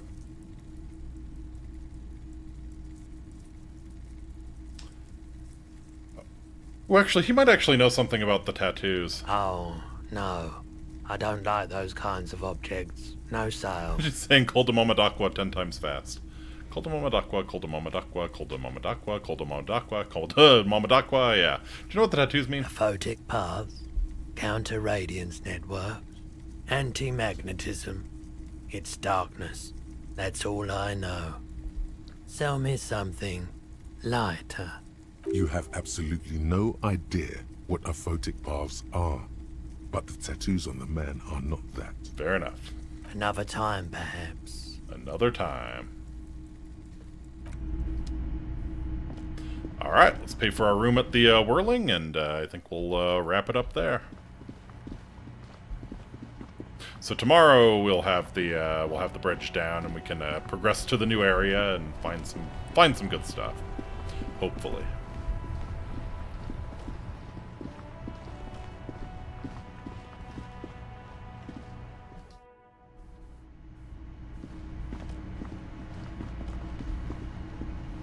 Alright, Gart. Can I help you? Got my bill Got for the tonight. 20 real.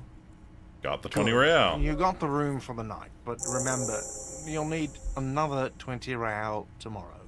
How could anyone? How could anyone forget, asshole? Goodbye. Alright. So I think that's a very, very good place to leave off. Thank you all so much for coming out tonight. I had a blast. And thank you for your patience. Just, yeah, I wasn't feeling up to it last night. So glad I waited a night. Feeling a lot better about this one. Tomorrow, going to be playing some more Batman: The Enemy Within, and then on Tuesday we'll be back to Persona 3 Reload, episode I guess. So hope you can join me for that. Thank you again so much for coming out, and that's gonna do it for me. See, I can't wait for Batman. Me neither. I'm having a lot of fun with that one too, and shit's getting really real. Bane's gonna be pissed if he comes back. Yeah. So yeah, until next time, I'm Iki. I bid you walate. Take very, very good care of yourselves. I'll see y'all again real soon. Later!